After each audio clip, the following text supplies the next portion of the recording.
Chapter 901 Witness History. Looking back, Mage Joan lost her heart. He sighed and forced himself to return to reality, put away the paralyzed toxin, and then looked at other toxins in his collection. The poison gland, extracted from the poisonous gas beetle, contains a natural anesthetic, combined with the poison strike, can make the subject fall asleep, like drunkenness. The venom extracted from the mutant spider was the spoils of Joan during his travels in the dark area. The main ingredient is a strong hemolytic toxin, which can cause the organs of the poisoned person to fail, weaken weak. In other words, the flesh is dissolved, and finally the whole person all were eroded into a pack of pus blood. During his visit to Fort Daining, Joan did not drink the dark magic hosted by Miss Betty, but did not waste this powerful hallucinogen and poured it into a reagent bottle for storage. Joan decided to make this small bottle of magic dew into a capsule solvent, combined with poison strike, can make the subject fall into a hysterical state of madness. Just like the drug can be overdone, all the eyes flying are hallucinations. Finally, he has not forgotten to produce and sell himself. That's right. Joan can squeeze two toxins from the bee needle behind his in the form of a giant bee or hive man. One is bee venom, a neurotoxin that can cause severe pain, cramps, suffocation and even myocardial infarction to death. There is also worm-infected virus, which is used in conjunction with poison attack to make the subject infected with worm-infected disease and become an insect-infected person. With such a thought, poison strike is really interesting. Joan secretly decided to collect all kinds of new and strange toxins in the future. The more toxins that are stored, the wider the application of poison strike will come in handy. Joan is in a good mood to successfully crack the internal password of poison strike. Whistled and cleaned the experimental platform, to see that it was almost noon, then locked the door, returned to the restaurant on the first floor of the villa, and accompanied the instructor for lunch. While chatting at the table, Joan learned that Professor Moriarty's work was also going well. The smallpox virus experiment has entered the third stage. Judging from the current observations, the members of the experimental group inoculated with vaccinia are significantly more resistant to the virus than the members of the control group not inoculated with vaccinia. It can be seen that this unique therapy for preventing smallpox virus pioneered by Professor Moriarty is very effective. Teacher, this kind of therapy you invented is of great significance. If it is popularized, I don't know how many people will be saved. A groundbreaking study of great social value like this can't be said to be a milestone enough to go down in history. If you write this treatment as a paper, even if it is published in a top core journal such as Arcana Quest, it can also be regarded as a masterpiece, and it will definitely cause a strong response in academia. Joan not only admired the work of the mentor, but also had a strong hunch that he was witnessing history with his own eyes. Before that, he always felt that the iconic events in history were too grand and too dramatic to appear too unreal. Therefore, he has always felt that those great people and great inventions in history, various milestones, turning points, revolutionary innovations and so on, simply cannot happen beside him, away from the daily life of ordinary people, too far away, almost irrelevant. But at this moment, his thoughts changed completely. That's right, he is still a member of all living beings in the torrent of history, a small person who has no ability to create any major historical events. But as a student of Professor Moriarty, as a college student who knows a little about medicine and alchemy, and has an understanding of the difficult history of human resistance to smallpox virus, he really realized that his tutor was making history. In the world of Valais, the number of people dying of smallpox virus every year is conservatively estimated to be no less than 1 million. If the results of the mentor can be promoted and popularized, even if only 10% of the vaccinees produce antibodies against smallpox, at least 100,000 people can be saved every year. Since the beginning of this century, The statistics of the officers and soldiers killed in all large-scale wars in the world of Vales have only added up to more than 100,000 people. Inventing a small anti-smallpox vaccine can save the total number of victims equivalent to 10 large-scale battles every year. What an amazing achievement. The strong spiritual shock that accompanied this consciousness completely refreshed Joan's concept. I really feel that great people are not just idols created by historians, but also have real flesh and blood, and may be by your side. Compared with the emotions of the students, Professor Moriarty seemed calm. Put down the knife and fork, light a bucket of cigarettes, take a deep breath, and said to Joan with a bitter smile, "I can't publish the research results yet." "Why can't it?" Joan was stunned. "The military gave me funds to study how to use smallpox virus to kill people more efficiently, but not to let me study vaccines against smallpox virus." "So what? The military's task and the vaccine task are two different things." "When you were developing the antiviral vaccine, instructor, you did not delay the military's delivery of the task." Joan looked confused. "As long as you finish the question on time and give the military research results to the military, you are done. As for you inventing the antiviral vaccine, this is another subject. It has nothing to do with the military, and the military has no reason to interfere with your publication." Professor Moriarty laughed loudly and patted the student on the shoulder. "Joan, it would be nice if the military really had what you said so reasonable, but unfortunately it's not like that. You think about it, if you were a military gangster and learned how someone would invent the anti-smallpox vaccine, what would it be like? Joan is indeed uncomfortable, but he is not a fool. After being reminded by his tutor, he suddenly realized that he was too concerned about the academic achievement itself, but ignored the conflict of interest derived from this achievement. The military spared no expense to entrust many scholars and institutions including mentors to develop smallpox virus weapons. Seeing that results are coming soon, new viral weapons can be sent to the battlefield to kill and kill. Professor Moriarty suddenly announced a vaccine against smallpox virus. Then, the military smallpox virus weapon. There is a fart. Didn't all the large research funds previously invested, including the one received by Professor Moriarty, be floated? If you are the director of the military responsible for the development of viral weapons, I am afraid that if you hear this news, you will also be angry. Traitor, hang the gallows. With such a thought, Joan suddenly felt half cold. Like Master Mr. Joan, please collect www.mentalnovel.com. Master Mr. Joan's literature update is the fastest. Chapter 902. Miss Betty Visits obviously has made great achievements, but is limited by certain realistic factors and cannot be published publicly. For a scholar, there is nothing more regrettable than this. While Joan was sorry for Professor Moriarty's passive situation, the old housekeeper of the villa walked into the dining room and bowed to the teachers and students at the table. Master Moriarty, Master Vida, there was a lady visiting, who was in the living room at the moment. She said that she was a friend of the old man named Betty Francois Vaticini. Professor Moriarty nodded and told the housekeeper to entertain Miss Betty and go to the meeting immediately. After the housekeeper left, Professor Moriarty stood up and said to Joan, "It's a rare trip to Betty. You come with me to say hello." Joan immediately shook his head like a rattle. "I won't go, lest bother you. Last time I went to Fort Daining, Joan was really frightened. Most of the psychological shadows were given by this Miss Betty. So far, he still has a lingering fear. This Miss Betty has a similar eyes seal and a senior member of the Brotherhood of Our Lady. When Joan meets with her, she is always nervous, lest the other side will see a different eye seal behind her neck, and then expose her life. Even if this factor is not counted, just considering Miss Betty's bold style and unobstructed personality, especially her ambiguous relationship with Professor Moriarty,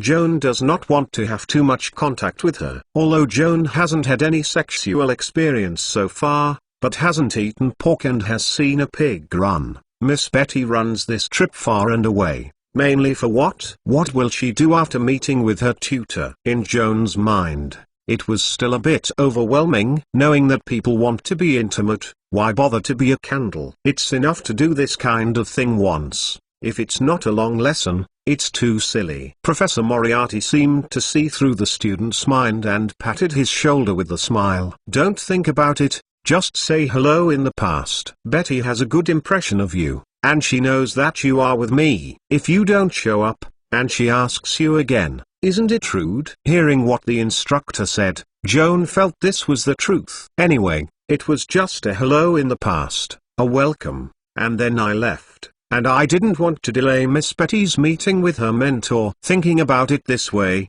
Joan stopped insisting on avoiding and followed the mentor into the living room. Miss Betty is drinking tea in the living room, sitting in an elegant posture, commensurate with the conservative non-style cloak she wears. The light grey skin exposed at the neckline is in strong contrast with the white linen fabric, and looks like a nun half-drow. But Joan soon noticed that this seemingly stern nun's robe could not completely conceal Miss Betty's voluptuous figure, but it seemed to add a bit more temptation than those exposed clothes. Good afternoon, dear Trophim, and Joan, my baby. I took the opportunity of a business trip and temporarily decided to visit you along the way. I didn't say hello in advance. Won't it interfere with your work? Betty said politely, with a smile on her face, but couldn't see the slightest regret. Joan had expected that she would engage in a sudden attack, so it was no surprise. However, knowing that her population is unobstructed, she dares to say anything naughty and dare to make any joke. The caring wagon full of carelessness can't hate her because of it, and she won't be angry with her. Perhaps it is because this woman has a wonderful temperament, like a willful naughty boy, unable to restrain her words and deeds with reason. The reason why she utters amazing words is just to use dramatic exaggeration, which also includes exaggerated sexual propositions, attracting the attention of relatives and friends, satisfying her performance desire and vanity. Adults don't get angry with naughty children. Joan decides to take the same attitude towards Miss Betty. However, he soon realized that what he thought was too simple. This grey-skinned big girl was far more headache than any bear boy he had ever seen. Professor Moriarty is not as incomprehensible as his students, and certainly does not regard mistresses from afar as a trouble affecting work. However, since Betty asked about his work, perhaps because of the obvious psychology that men have, Mr. Professor briefly introduced his research progress during this time to show that he did not waste time on eating, drinking and playing, or rekindle the old relationship with an ex-girlfriend. In addition, Professor Moriarty also introduced Joan's subject. Joan, last time you said that you need the warlock's blood as a research sample, even if the other party is not a warm-blood warlock. I remember correctly? Professor Moriarty asked. It's true. Joan nodded quickly. With the blood samples of the warlock, he can try to use mythical blood interpretation to analyze the spells. Of course.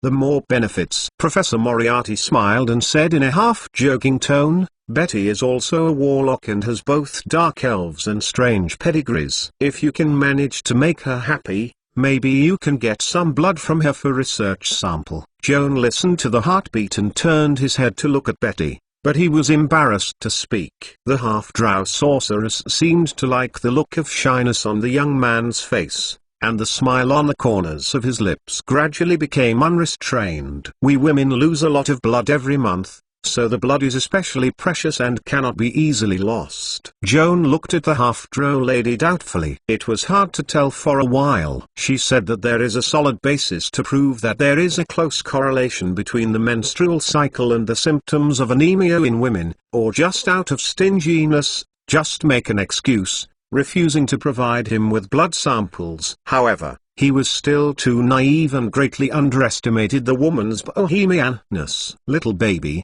although my blood is very precious, if you promise to accompany me on a date, I would not be able to consider giving you some blood to do research. Kiaon vaguely felt that the woman was not well-intentioned, but thinking that the other party was a high-level sorcerer, she certainly could interpret many high-level spells in her blood, but she couldn't help but be tempted. What do you mean by dating? Joan asked tentatively. There are many things you can do during a quiet meeting, such as having a meal together, drinking 2 glasses, and soaking in a hot spring. Miss Betty undertook a brief remark in her remarks, and could not help but ask a very sensitive question. Baby, are you still a virgin, right? Like Master Mr. Joan, please collect www.untlenovel.com. Master Mr. Joan's literature update is the fastest. Chapter 903. Caught off guard. Kiaun was caught off guard, and nodded subconsciously to admit it. Afterwards, he woke up and exposed his privacy,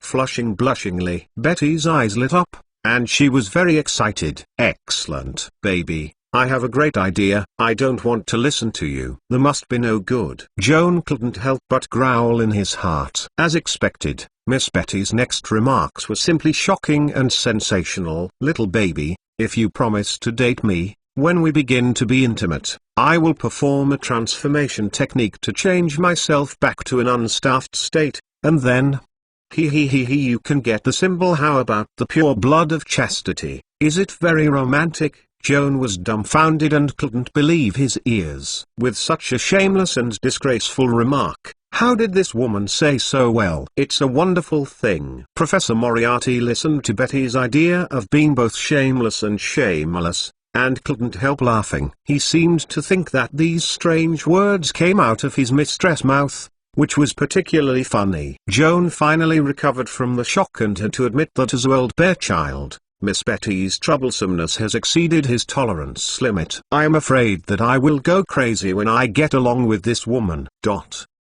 Thinking so, he couldn't even say the polite words he said to leave, and turned to leave the living room in a hurry. Betty was leaning forward and back, almost rolling off the sofa, until she heard a bang closing the door. She barely stopped the laughter and found that Joan was no longer visible in the living room. Huh? How did the little baby run away? The smile on Betty's face was quickly replaced by anxiety, and he asked Professor Moriarty anxiously, did I make a joke too much and ran away the baby? Professor Moriarty smiled and shook his head, comforting, don't worry, Joan is just shy and doesn't really get angry with you. Betty patted her plump and breathed a sigh of relief. It's good not to be angry with me. How long can you stay here? Professor Moriarty asked his mistress. You have to go back before dark. With such a little time, what can I do? The professor picked up the pipe in disappointment. At least we can be happy one afternoon, right? Betty smiled, taking the pipe from him. Come on, baby. People can't wait. To save time, I took off all my underwear on the carriage. Joan didn't want to stay in a space where Betty Francois Fantine, so he left the villa and returned to his laboratory. When Joan worked in the laboratory, he often missed the mealtime because he was too focused. In order to facilitate hunger at any time, he prepared a lot of cakes, pies, sandwiches and other convenient and delicious food in the laboratory. In order to prevent these convenience foods from quickly spoiling and deteriorating in the hot summer, he had to spend some green ice and made a large refrigerator for himself, which was specially used to store food. When Joan returned to the laboratory, the first thing was to open the refrigerator and remove half of the cut melon from it. He scooped out the iced melon flavor directly with a spoon and stuffed it into his mouth. The cool and sweet feeling slipped down his throat, causing him to narrow his eyes comfortably and chew slowly. After eating half-iced watermelon, my mood improved greatly. He threw the hollowed melon shell into the trash bin and washed his hands. He was planning to sort out the experiment log and plan the next stage of the research steps. A knock on the door came from his ear. Joan frowned, worrying that the instructor had brought Miss Betty to visit here. Although she was not very welcome in her heart, she still had to fight hard and pretend to smile to open the door. The door opened, and Joan froze. There was indeed a glamorous girl of elven descent standing outside the door, but not a grey-skinned half-drow, but a pair of burgundy eyes with burgundy eyes and a smile on the lips. Ah, Mrs. Josephine.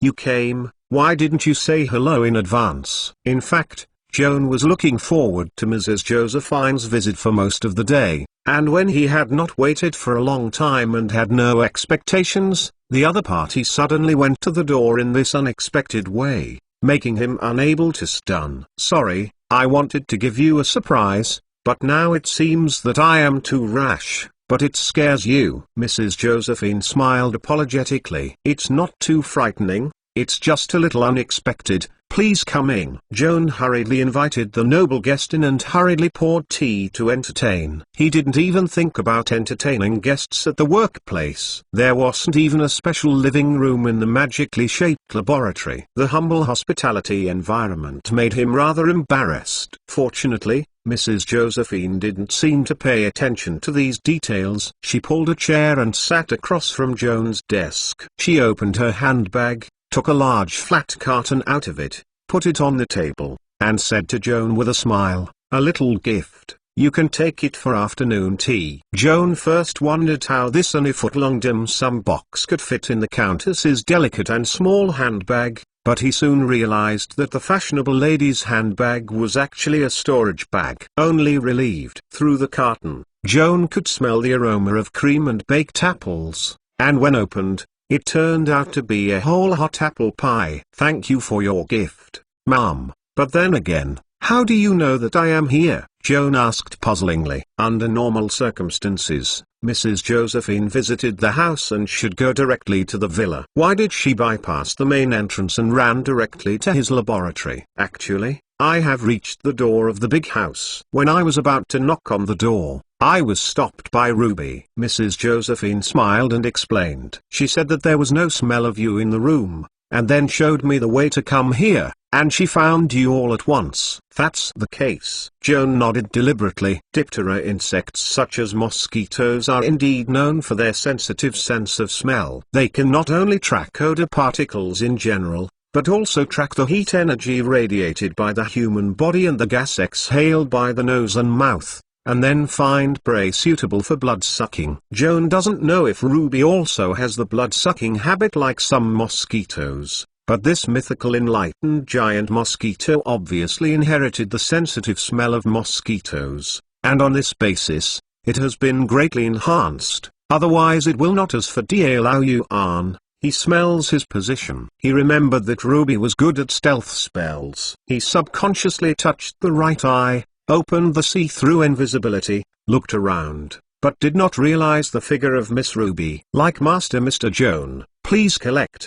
www.mentalnovel.com. Master Mr. Joan's literature update is the fastest. Chapter 904. Countess visit. Since Ruby brought you here, why did she refuse to show herself? Joanne asked Mrs. Josephine. Ruby doesn't like your mentor. To be precise, he is a little afraid of him, so he doesn't want to be close to any occasions that leave his smell. Joan thought about it, and the instructor did come to his laboratory for inspections, and the smell was still reasonable. Unexpectedly, Ruby even cared about this little detail. Due to Ruby's fear of the instructor, Joan naturally thought that yesterday evening, on the way to the ball, the instructor was joking about Ruby in the carriage. Although Miss Ruby has the intelligence level of an adult, she still looks like a little girl who has not grown up on the psychological level. It seems that she can't distinguish real hostility and jokes. She was terrified by Professor Moriarty's 3 words,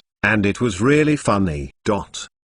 However, in the blink of an eye, Joan remembered that when he first met Ruby on the top of the Bylon Mountain, he also had a murderous opportunity against her, which led to her misunderstanding. If Ruby knew his true thoughts at that time, I'm afraid we'll treat him and his mentor as the same thing. Mrs. Josephine found that he was dazed and laughed and laughed. As soon as I mentioned my little Ruby, your whole person has become a soul. Are you thinking about her? Don't be embarrassed to admit, in fact Ruby likes you too. Kiaun was afraid that the misunderstanding would get deeper and deeper, and he shook his head again and again, explaining intentionally, but he didn't know where to start. When embarrassed, Mrs. Josephine changed the subject empathetically and helped him out of the embarrassment. Joan, does Trofim also work in this laboratory?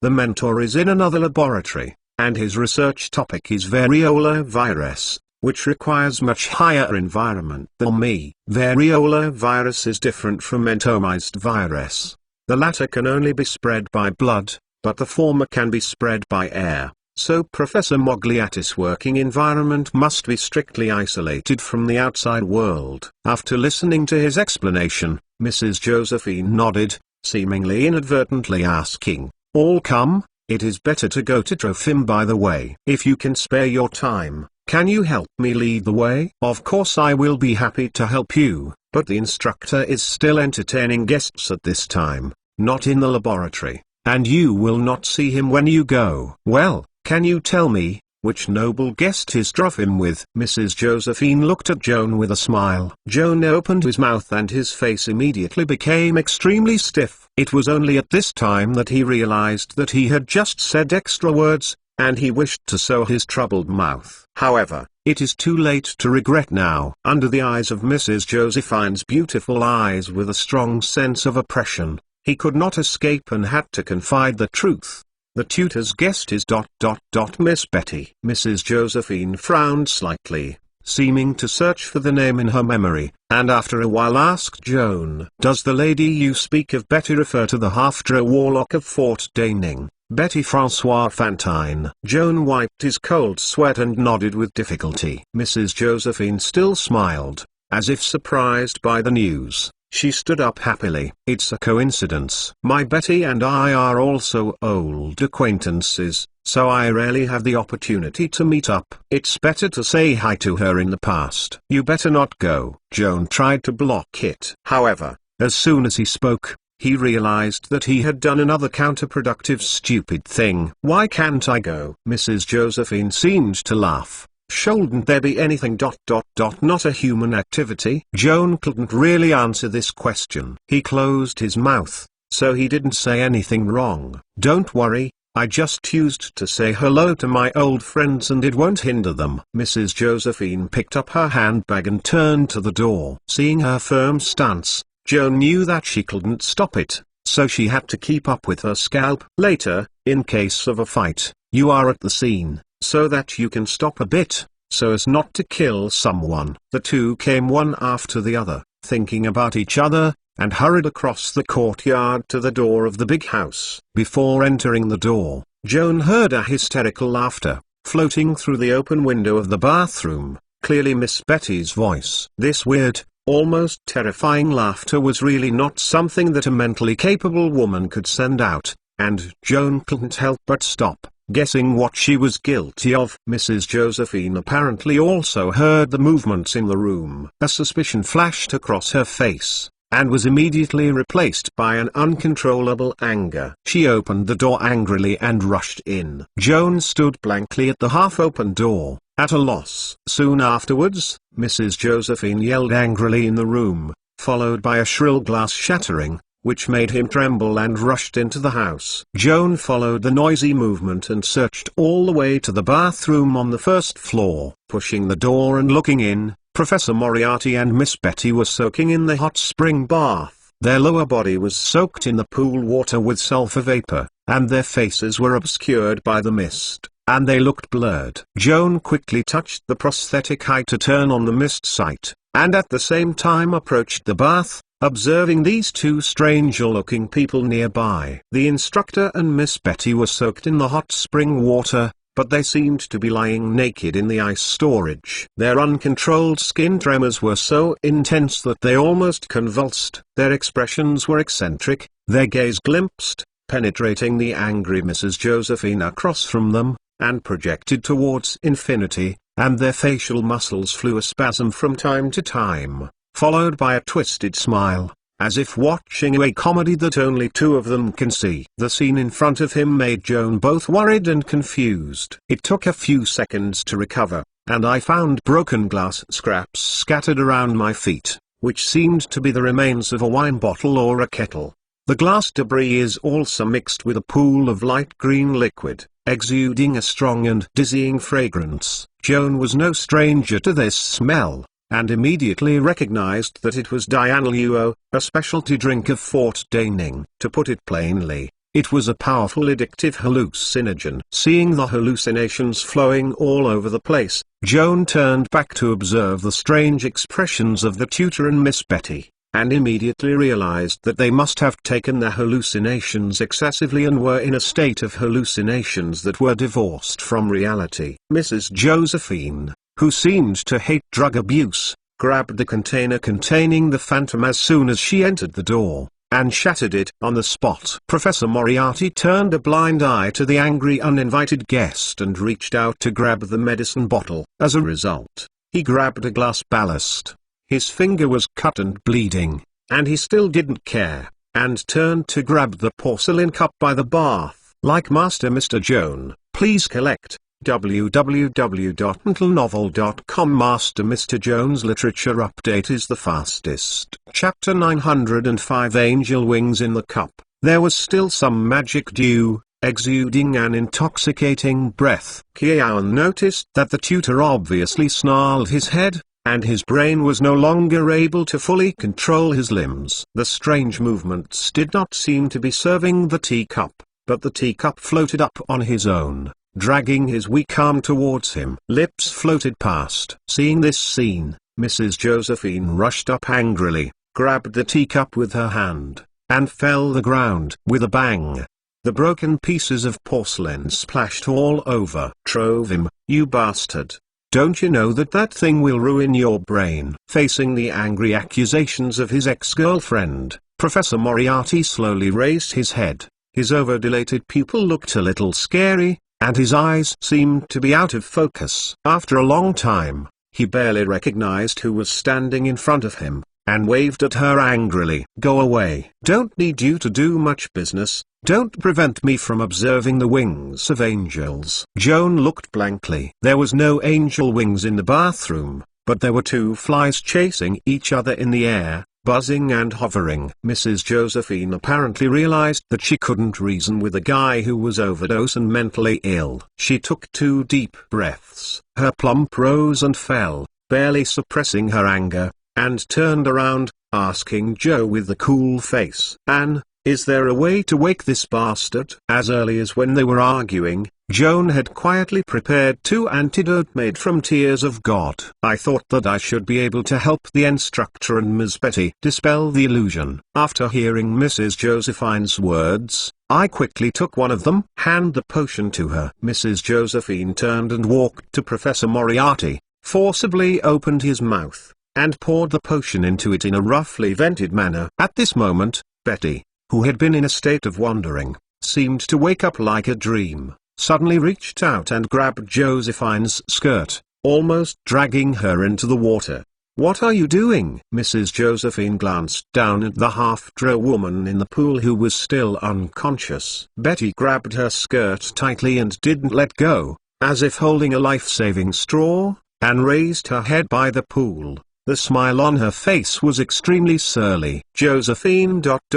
You either come join us for a carnival, or just leave me. The Countess' anger, which was finally restrained, was completely ignited by her words, and she pulled her wet silver-grey hair with her hands, shaking her head hard. The pain of the tears from the scalp caused Betty to utter a miserable wailing first, and then seemed to feel the pleasure of inversion from the pain, and giggled. Her laughter angered Josephine even more, freeing one foot, stepping on her hair, forcing her to lean back, her slender neck, almost broken by the marble corners at the edge of the bath. Eyes. My eyes. You hurt my eyes. Betty's back neck just happened to be stuck on the hard corner of the edge of the bath, screaming with pain. Seeing her like this, Joan subconsciously touched the nerve-intensive, very sensitive eyeball behind her neck. She could not help but take a breath of breath, and felt more sympathetic to the pain she experienced at the moment. Wailing and thrilling. Pooh! The Countess let go of Betty's hair and spit on her face fiercely, cursing cheese, bitch, smelly bitch. Joan looked beside him, shocked to a blank mind. He could not imagine that such vicious swear words would be spit out of the Earl's population, and it was surging, without heavy samples, like a torrent of dikes. Betty stroked the back of her neck. She was still smirking at first. After being spurned by Mrs. Josephine and abused for a long time, her expression gradually became stiff and weird, like a bad mask made of meat. This weird expression was also mocked by the Countess, pulling her hair desperately, forcing her to sit up straight from the pool, and slapped her in the face. Betty's cheeks were red and swollen quickly, and there were bloodshot eyes at the corners of her mouth. but the silly smile on her face had not changed. It wasn't until a few seconds later that she was anesthetized with drugs to her dull nerves. She reacted late, felt the pain on her cheeks, and then broke free from the illusion, and realized that she had just been humiliated by a woman. Suddenly, almost without warning, Betty's expression jumped directly from the smile to the opposite. The facial features were sharply distorted, and howled in an exaggerated way. She seemed like a child who had been wronged. She broke free from the Countess' control and turned to her lover, hugging Professor Moriarty's arm tightly, crying in tears. "Have you heard? Have you seen it? She scolded me like that, hit me, almost blind my eyes. It's too much not to treat me like a man. It's too much." Professor Moriarty raised his head indifferently and fixed his eyes on Mrs. Josephine's eyes. Her pupils gradually contracted. It seemed that she was getting rid of the illusion under the encouragement of the antidote and was regaining the sense of reality. "Josephine ... don't mess around here, it's annoying." "Why, I scolded your mistress and beat the bitch. Do you feel bad?" Mrs. Josephine sneered in the corners of her lips. "Don't talk silly." The professor waved his arms impatiently, as if to drive away the two flies buzzing around him. "Don't forget, you are the daughter of a prostitute, and you are also a bitch. Your own behavior is no better than a bitch. How can you qualify to insult Betty? You. What are you talking about?" Mrs. Josephine's face was flushed with rage, and her voice was suddenly raised to almost shatter the glass window. "Beast. Do you dare to say those words just now? Go. You go for me." Professor Moriarty interrupted her scream with a double roar, like a lion mad in the water. Mrs. Josephine's face immediately lost her blood. She gritted her teeth, turned her eyes away with red eyes, and trot out of the door. The bathroom was quiet again, and only a sharp gasp reverberated in the diffuse space. Joan wanted to follow Madame Josephine to leave this uncomfortable place, but he accidentally noticed that Miss Betty was bleeding nose. The blood rolled down the hot spring along her puffy cheeks, and a circle of crimson ripples appeared in the pool water. Seeing this scene, Joanne couldn't help but moved quickly to feed her medication and took out her handkerchief, so she accidentally wiped her nosebleed. After Betty took the medicine, his mind seemed to recover, and he looked up and smirked at him, while reaching out to touch him. "Little baby, you are gentle. Sister likes you." Joan quickly shook off her Hulai left hand, grabbed nose-soaked handkerchief, and quickly pulled her legs away.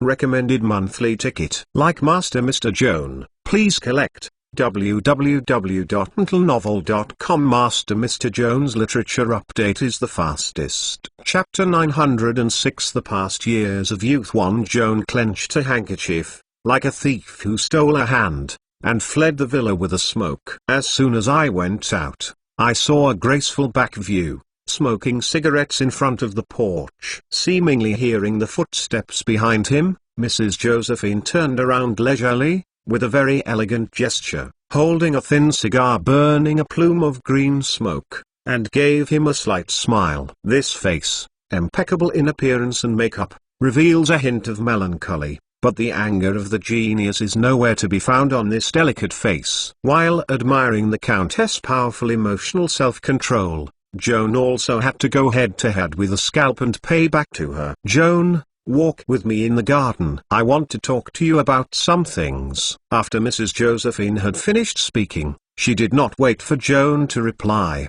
and turned to the lawn. Joan was so helpless that he had to put a handkerchief into an empty glass bottle, screwed the stopper carefully, put it in his pocket, and hurriedly followed the footsteps of the Countess. The two walked silently in the courtyard, thinking about their own things. After a long time, the Earl's talent broke the silence in a sudden way. "When we were young, we often used unruly nonsense, as you just saw. The problem is that we are no longer young, and we have no capital to be as frivolous as before, squandering our energy unscrupulously, and even spoiling our health for short-term happiness. People always have to face reality, but Trofim tries to refuse to grow up, like a stubborn child." "Are you angry with your tutor?" Joan asked tentatively. "You can't be angry. just a little disappointed. Mrs. Josephine threw half-cut cigarettes into the roadside drainage ditches and said lightly, especially disappointed in his taste for women. It can be seen that you have a bad impression of Miss Betty. Betty Francois Vatican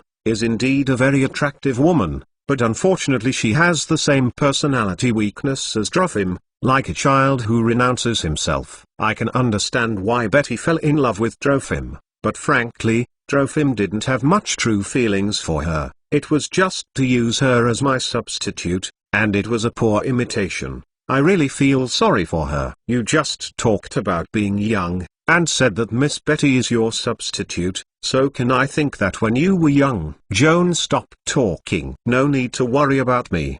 Boy, I was very much like Betty now when I was young, and I don't have the superior conditions for her. Mrs. Josephine stopped in the shade, raised her hand to cover the front of her forehead, narrowed her eyes, and peered through the fingernails into the summer sun. The problem is that at that time, I was forced to make a living. I couldn't see a way out. I was desperate, thinking about being able to live a day, not being happy and not being happy. If I had the current conditions of Betty Francois Vatican at that time, even if it was only for food and clothing, I would not be who I am now. Joanne knew that she had a humble background and had a difficult life when she was young, but he couldn't make a concrete idea of how hard it was. After all, he and Madame Josephine lived in different eras, different environments, and the most important thing is different genders. Even if Joanne is also from a poor background, it is impossible to truly empathize on this issue. Mrs. Josephine turned her temples behind her ears, revealing small, cute, pointed ears, and smiled at him sideways. Have your mentor talked to you about his experiences when he was young? Slightly mentioned, but not much. Tell me. Most of the past mentioned by the tutor is actually related to you. Joan is always inexplicably nervous when dealing with young opposite alone, and I don't know what to say.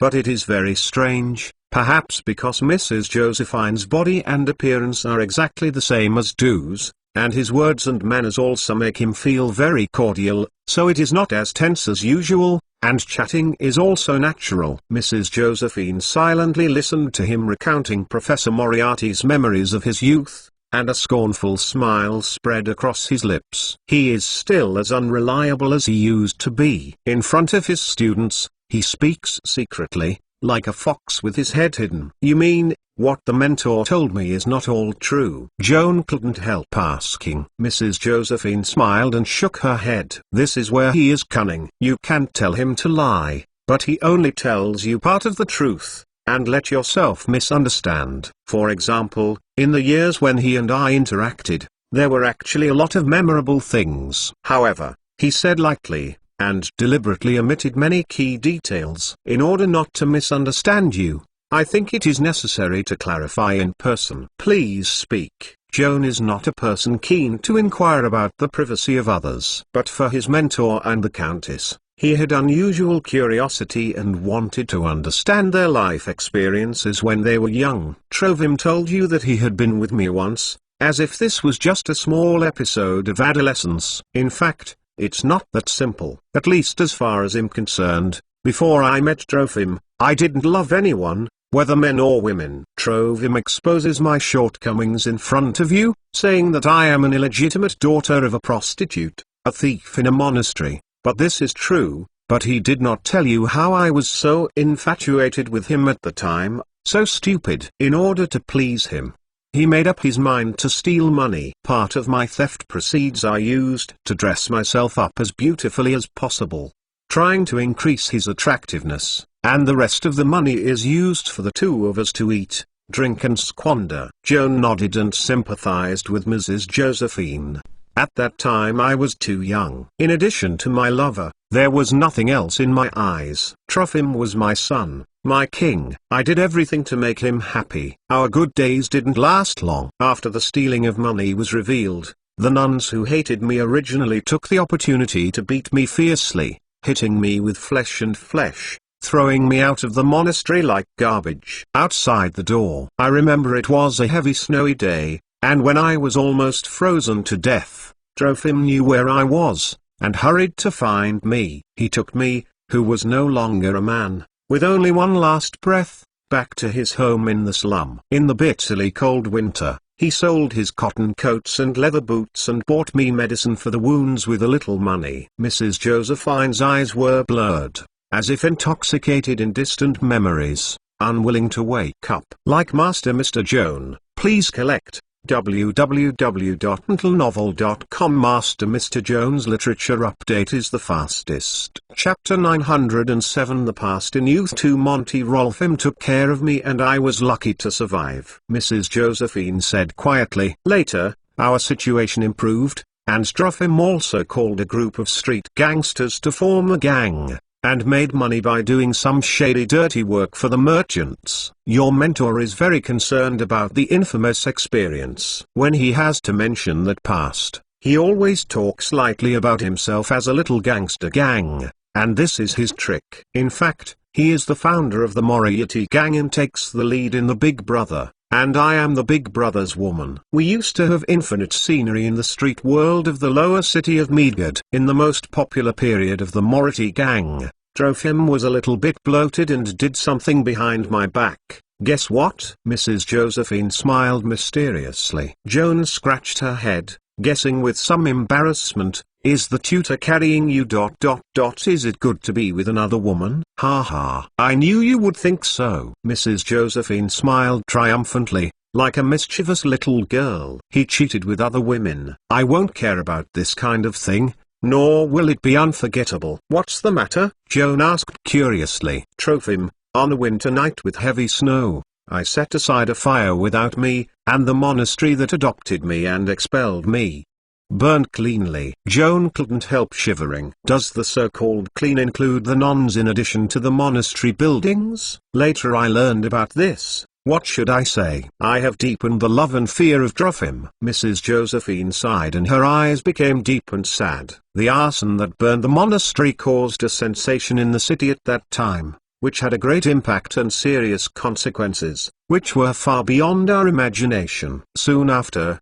our gang was jointly besieged by the Midgard garrison and the police. On the night of the incident, Trophim desperately protected me from fleeing the city because he thought I really was pregnant with his child. Unfortunately, this is not true. I didn't reveal the truth until after I left the city and admitted that I was lying, but I was not pregnant. Because I am afraid that if I don't say this, he will be abandoned by him, just like he was cruelly deceived by the same knight and used his loyal younger brother to lead the military and police to fight for us to escape. Trophim was very angry when he learned the truth and left me alone. This is our first breakup. 4 years later, we meet again and we are all right. We were all young and vigorous years at that time, and we tried to show our personality all the time, lest we might be flattened by others. Your mentor has always been a shameless and can never remain loyal to a woman forever. In this respect, I don't want to pretend to be tall.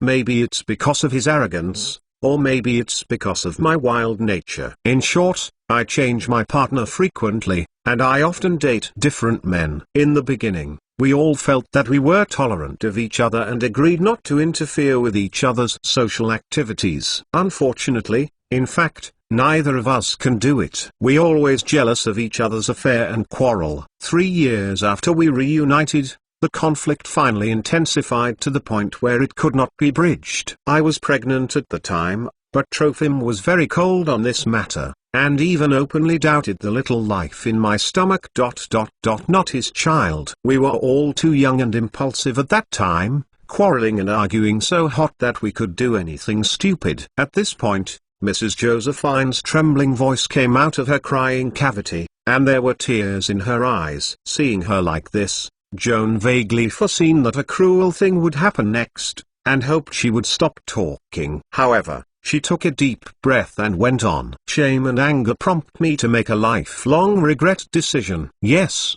I had an abortion. After that, I showed the fetus that had been formed, the pile of meat, to Trophim. I was like a hysterical maniac, forcing him to cast spells, personally examining the poor fetus, and finally proved that it was indeed his own flesh and blood. But what's the point of this? Everything is too late. Our child, my poor baby, because of my fault, My madness was just killed by an irresponsible mother. All that is left to us are scars that will never heal. Since then, our rupture has been irreparable, and we have simply taken our own way and will never go back and forth. After so many years, I thought I was mature enough, and I was about to step into the palace of marriage again, and I could no longer be stubborn about those young frivolous past. I intend to make a complete settlement of the past before I get married, and also to get rid of my heart, so I actively wrote to Trophim, hoping that he will come to my engagement ceremony, take the opportunity to give up my previous suspicions, and restore us friendship. But now it seems that it may be counterproductive. Mrs. Josephine wiped the corners of her eyes and smiled bitterly. I underestimated the trauma in Trophim's heart. After so many years, I have to admit that I still have some feelings for his first love boyfriend, but I did not expect that his emotions for me were more violent and deep, so that he became hatred for love. Joan hesitated for a while and whispered. The mentor said that now he has no old feelings for you, only treats you as an ordinary friend. Thanks for being so kind. Mrs. Josephine smiled contemptuously. Don't believe his gibberish, Joanne. This is just your mentor's sophistry for Gekwankwanzi. Joan didn't say anything. Although he was reluctant to accept Mrs. Josephine's rather arrogant assertion, he had to admit that her views were more realistic. Otherwise, it is impossible to explain why, after breaking up with her, the mentor specially made a pleasant glum exactly like her. Mrs. Josephine sighed again and turned to him. It's not too early. David is still waiting for me. Today is too late to help you experiment. But don't worry, tomorrow afternoon, I should still be able to draw 2 to 3 hours of free time, and I will come back to assist you in researching worm-borne viruses. Then I won't disturb you, dear lady. See you tomorrow. Joan took the slender hand from the Countess and kissed gently at her cool fingertips, and then the Kianing she watched disappeared into the depths of the flowers. Like Master Mr. Joan, please collect www.mentalnovel.com. Master Mr. Joan's literature update is the fastest. Chapter 908 Betty Blood. After seeing Mrs. Josephine away, Joan looked up at the sky and hesitated to go back to see if the instructor and Miss Betty were awake. After a short hesitation, he decided not to go back first, lest everyone be embarrassed, and he now has a more urgent matter that needs to be dealt with immediately. After making up his mind, Joan hurried back to his laboratory and took out the glass bottle with the blood-stained handkerchief from the jacket pocket. Through the wall of the glass bottle, Joan saw the blood plasma soaked in cotton yarn flowing down and filled the bottom of the bottle, and his mood was excited. He unscrewed the cap and carefully pulled out the handkerchief with a pair of tweezers disinfected with spells, placed it in an open glass dish,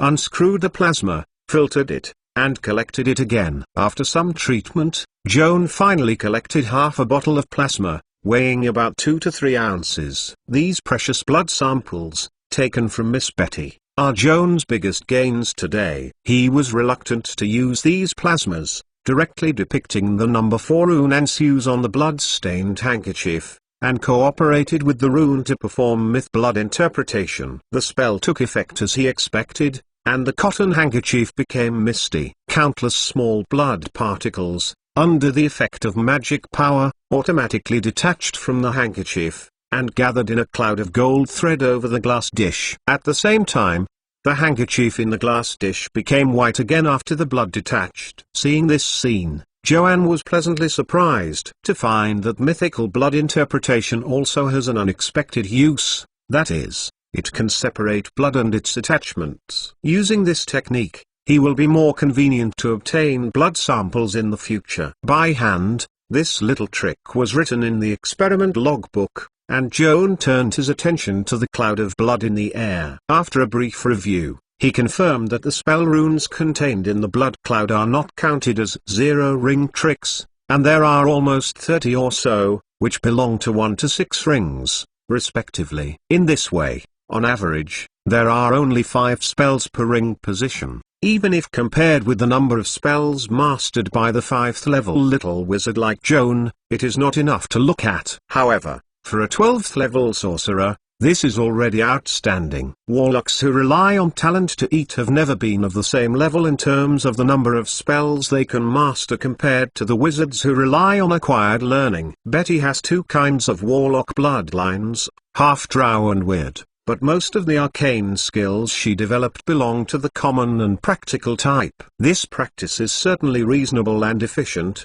but it is not good news for Joanne. Because the bloodline spell developed by Ms. Betty, you can almost find the corresponding arcane scroll in the university library, and he has copied most of the spells. There was no need to dispel the password, but it did not bring him much surprise. Looking down from the first ring to the sixth ring, Joan found a total of 4 novel spells that he had never seen before. They are 2 rings of spider foot surgery, 4 rings of liquefaction technique, 5 rings of spider technique, and 6 rings of group liquefaction technique. These 4 spells are not difficult to find by looking at the name, and can be divided into 2 categories. 2 of the spells closely related to the spider originate from Betty's drow bloodline. The people of the Dark Elves have treated spiders as holy objects since ancient times. The goddess Rose they admire. The most well-known title is the Queen of Spiders. There are many spells related to spiders in the Dark Elf warlock lineage, which is also reflected in Betty, a half-blood dark elf. A 2-loop spider foot technique allows the caster to grow a pair of appendages resembling spider long legs on both sides of the caster's body, with hook claws at the end of the appendage. The spellcaster can use these 4 spider legs to climb freely on smooth vertical cliffs or horizontal surfaces while the spell continues to take effect. Like a real big spider, the cornices are flat. Joan felt familiar with this spell. After a little recollection, he remembered seeing a 2-ring spell called Spider in the university library, which is the same level as Spider and has almost the same function. But looking back carefully, there are still obvious differences between the 2 spells. The role of Spider is to make the caster's hands and feet become as dexterous as spider legs and can be attached to the wall and climb freely. But in this way,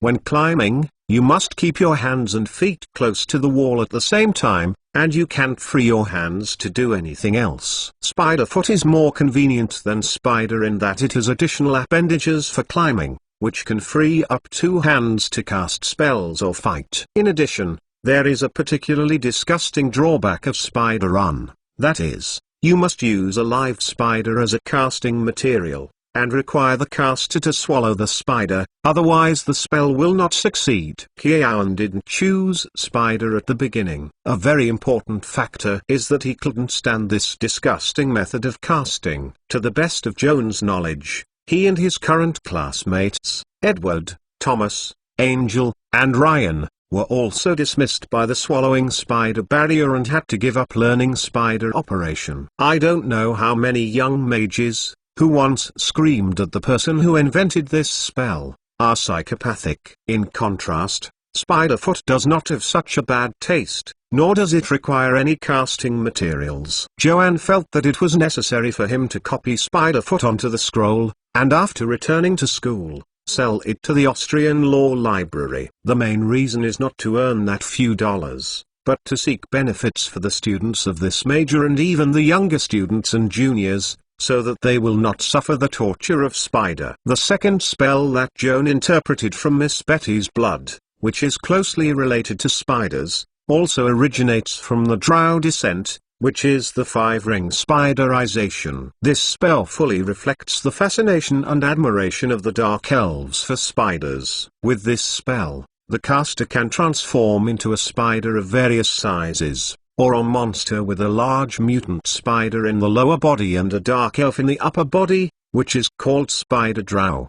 During the transformation, the caster can completely change his physique from the cellular level to obtain all physical attributes and supernatural abilities corresponding to the spider form and the Spider Drow form. Spiderization looks quite interesting, but after Joan thinks about it, he vaguely suspects that this spell has not been fully optimized. From the perspective of its function, it is not worthy of the magic level of the 5th level spell. For example, this spell allows the caster to gain the supernatural ability to transform objects, which sounds great. However, if you think about it carefully, This spell can only be used to change various types of spiders or spider drow. However, these two types of creatures have no supernatural abilities worth mentioning at all. As for the effect of spider in other aspects, 4-ring transformation can also be done. So why does it occupy a 5-ring spell? Like Master Mr. Joan, please collect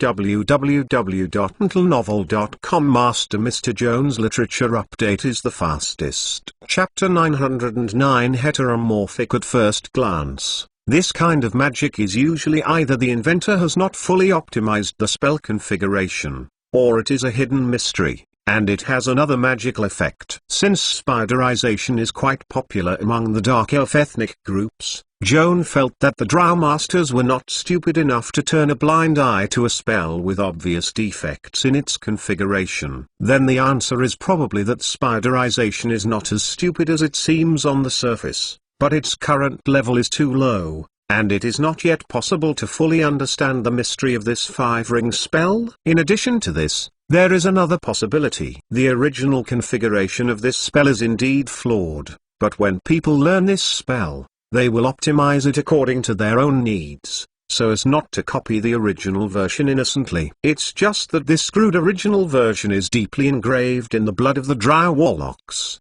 The legacy left by the ancestors to future generations, although outdated, is not so easy to update. Joan's mage level is very early before learning the 5th level spell. Now he can't commit himself to thinking about spider. After copying, he turned his attention to another group of spells. The 4th ring of liquefaction and the 6th ring of group liquefaction are all derived from Betty's strange blood. These two spells are much more interesting than spider, and they are also more practical. The 4th ring liquefaction, there is also a name called liquefaction shape. From the name alone, it can be seen that this spell has similarities with the 3 rings of gasification form. This is indeed the case. Liquefaction can transform a creature's body into a liquid, which looks like a mass of fluid body with a fuzzy human shape. Liquid creatures do not have a fixed shape, and can pull their bodies into a trickle, passing through narrow pores. Creatures that have become liquids still retain their original physical attributes, but it is difficult to be injured by sharp tools such as swords. After all, a sharp knife cannot cut off the running water. In addition, the liquefaction technique also allows the subject to transform the body into a water element form consistent with his body shape, and obtain the corresponding elemental immunity characteristics. The 6-ring group liquefaction is just an enhancement on the basis of the 4-ring liquefaction, which expands the influence of the spell to a group of people at the same time. The other aspects are the same. Joan transcribed both liquefaction and group liquefaction into his spell book, then put down the quill pen and looked up again at the circling blood cloud in the air. Mythical blood interpretation can not only decipher the spell configuration in blood, but also show the super magic skills and even supernatural abilities that the Blood Master is good at. Miss Betty has mastered the super magic skills. Most of them have been learned by Joan, and there is only one spell setting, which is worthy of his in-depth study. This super magic skill can eliminate the gesture component of the spell at the cost of raising a spell ring level. With the spell-defining spell, and Joan's spell silent spell that would have been used, you can make a spell eliminate both gestures and spells. This operation is not necessary under normal circumstances. However, when Joan transforms into a creature that can neither sign gestures nor chant mantras, such as the form of a giant bee, it can be cast in this way. Finally, Joan also analyzed a supernatural ability from the blood of Miss Betty. When he first saw the magic mark corresponding to this supernatural ability, he was shocked. However, after a short period of consternation, he felt that this was not a fuss, but reasonable. This supernatural ability that caused Joan's mentality to change drastically in a short period of time is the advanced function of the different seal behind Miss Betty's neck, different eye casting. In fact, when she first met Betty in Fort Daning, Joan heard the instructor introduce her this magical ability. To put it simply, Betty can use the strange eyeball behind her neck as the starting point of the spell to release ray-like spells, or confusion control spells that can transfer magic through vision. such as charming human and deep sleep. Such as, Joan remembers that while Betty cheated with Professor Moriarty in her office, she also released charming humans through the seal of the eye behind her neck. Just kidding. This special method of casting is the new ability that the eye's seal has been fully developed. Eye casting will also occupy the spell slot, but compared with the normal casting method, it eliminates the gesture and spell components during the casting process, which is equivalent to automatically adding spell fixed and spell silent, and does not. It will cause the spell level to rise, which is a very practical supernatural ability. Joan also has the eye's seal, but his seal is still in a relatively primitive stage. The development level is far less than Betty, nor does it have the casting function. Of course, Joan doesn't need to develop his own eye's seal, and can still reproduce the supernatural ability of eye's eye casting. The way is to use Betty's blood to prepare a wake-up agent and inject it into your body. After that, it is possible to raise the level of your eye's seal to the same level as Betty and temporarily obtain the alien eye casting ability. This strategy is Joan's original perfect transformation. Since perfect transformation can simulate the supernatural abilities of creatures such as Morph and Snow Monster, in theory, it can also simulate symbol of the different eyes. However, Qiaoning could keep these ideas on paper argument, but he did not dare to put them into practice easily. He has an unforgettable alert to the alien seal and the mysterious virgin involved behind it, lest the injection of the awakening agent made by Betty's blood will cause an uncontrollable mutation of his weird bloodline. The probability of such a runaway situation is actually very low, but there are risks after all. Joan is not afraid of taking risks, and takes his own body experiments, aphasia and even insectification. Such crazy actions in the eyes of others, he can still do it. But these risks are within the controllable range. For example, aphasia, the worst result is permanent damage to the vocal cords,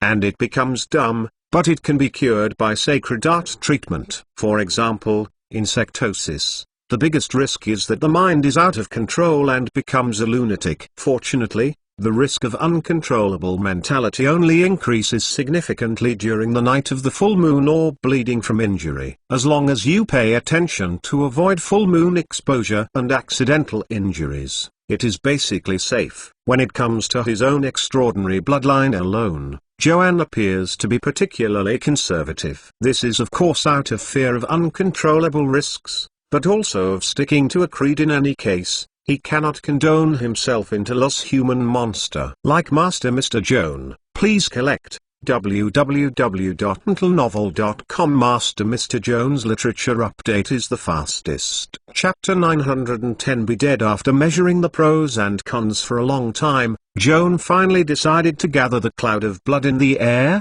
put it in a reagent bottle, prepare a wake-up agent, and label it Betty's blood. For safety reasons, Joan does not intend to inject Betty's blood awakening agent for the time being. After sealing, it will be stuffed into the Kingbing reagent box and kept refrigerated for future use.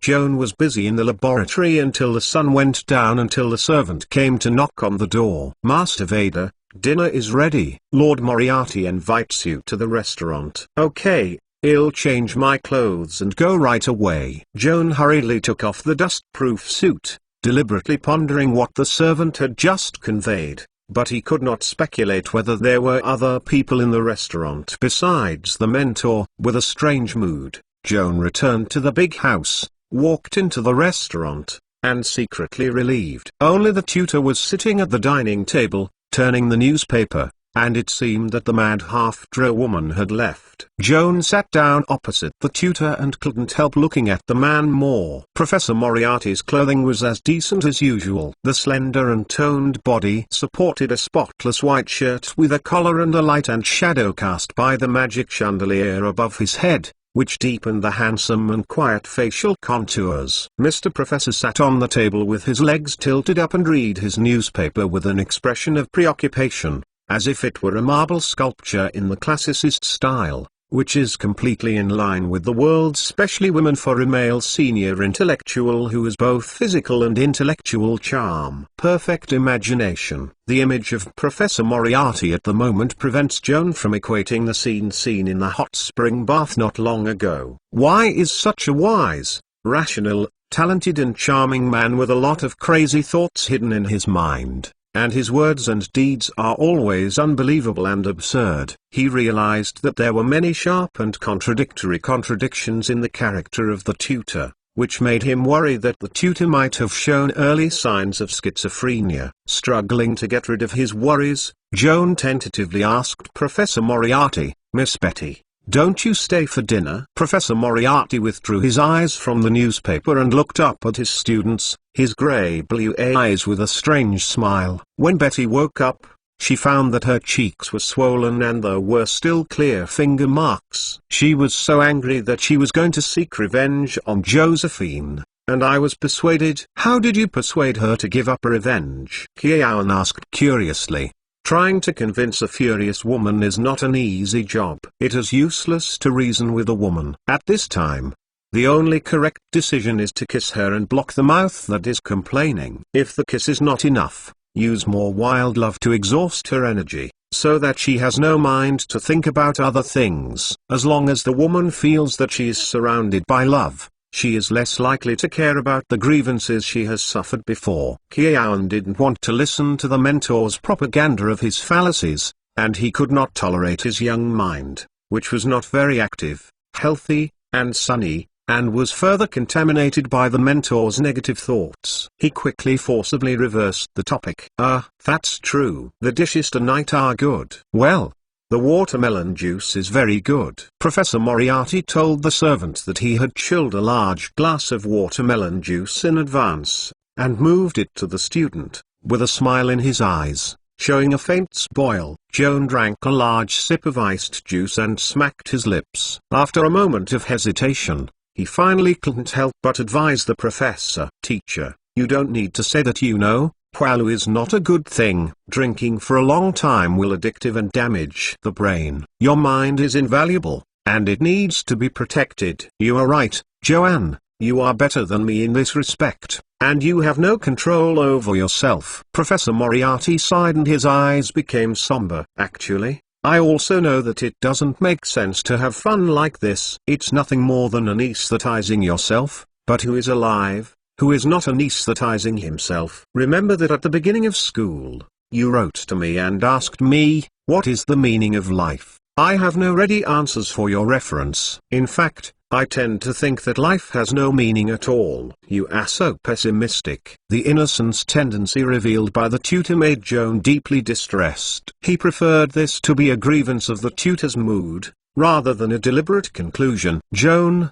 pessimism is not terrible. What is terrible is not to dare to face the cruel reality of meaninglessness in life, and find yourself deceived by various seemingly worthy goals. The so-called optimist is the most sad of. I can't understand your point of view. In life, there are only two facts you can be sure of." "What two facts are you referring to?" Joan asked curiously. "The first fact is that we are all born involuntarily. Before we formed free will, we were forcibly thrown into this world that was not our choice. Our existence precedes the essence. People often say that there is still hope as long as you live. There are always infinite possibilities for us to obtain. In fact, this is just an illusion of self-deception. The only thing we can be sure of, except that we are alive, is destined to die. This is the second fact. None of us knows the specific day of our death. In fact, every tomorrow is in a superimposed state of life and death, half life and half death, not dead or alive, until finally rushing into the arms of death. This state of uncertainty, the superposition of life and death, can only be determined at the moment when death comes. But what is the meaning of certainty for a dead person? As you said in your first letter to me, if you add up the pain and happiness of life, the final net worth is often pain rather than joy. In that case, why should we live so seriously? Anyway, it's hard to escape. Why don't we just have fun in time and extract as much fun from meaningless life as possible to fight the overwhelming pain, so that when we die, At least we don't lose too much. The mentor's rhetorical question caused Joan to think for a long time. Joan had always felt that, like Professor Moriarty, a person with strong will and contempt for secular ethical rules should be a firm and optimistic person. However, after hearing the mentor's talk, he knew he was wrong. In fact, the two characteristics of strong and pessimistic are not contradictory. The more this kind of sun personality with strong will, radiating intense light and heat from time to time, deeply infecting people around and even worshipping, the more tragic it is hidden. Like Master Mr. Joan, please collect www.mentalnovel.com. Master Mr. Joan's literature update is the fastest. Chapter 911. Gift. Joanne has to admit that the two problems that the mentor just revealed are that people are born involuntarily and destined to die, which is indeed a cruel reality. Professor Moriarty was not the first person to discover this cruel reality. In fact,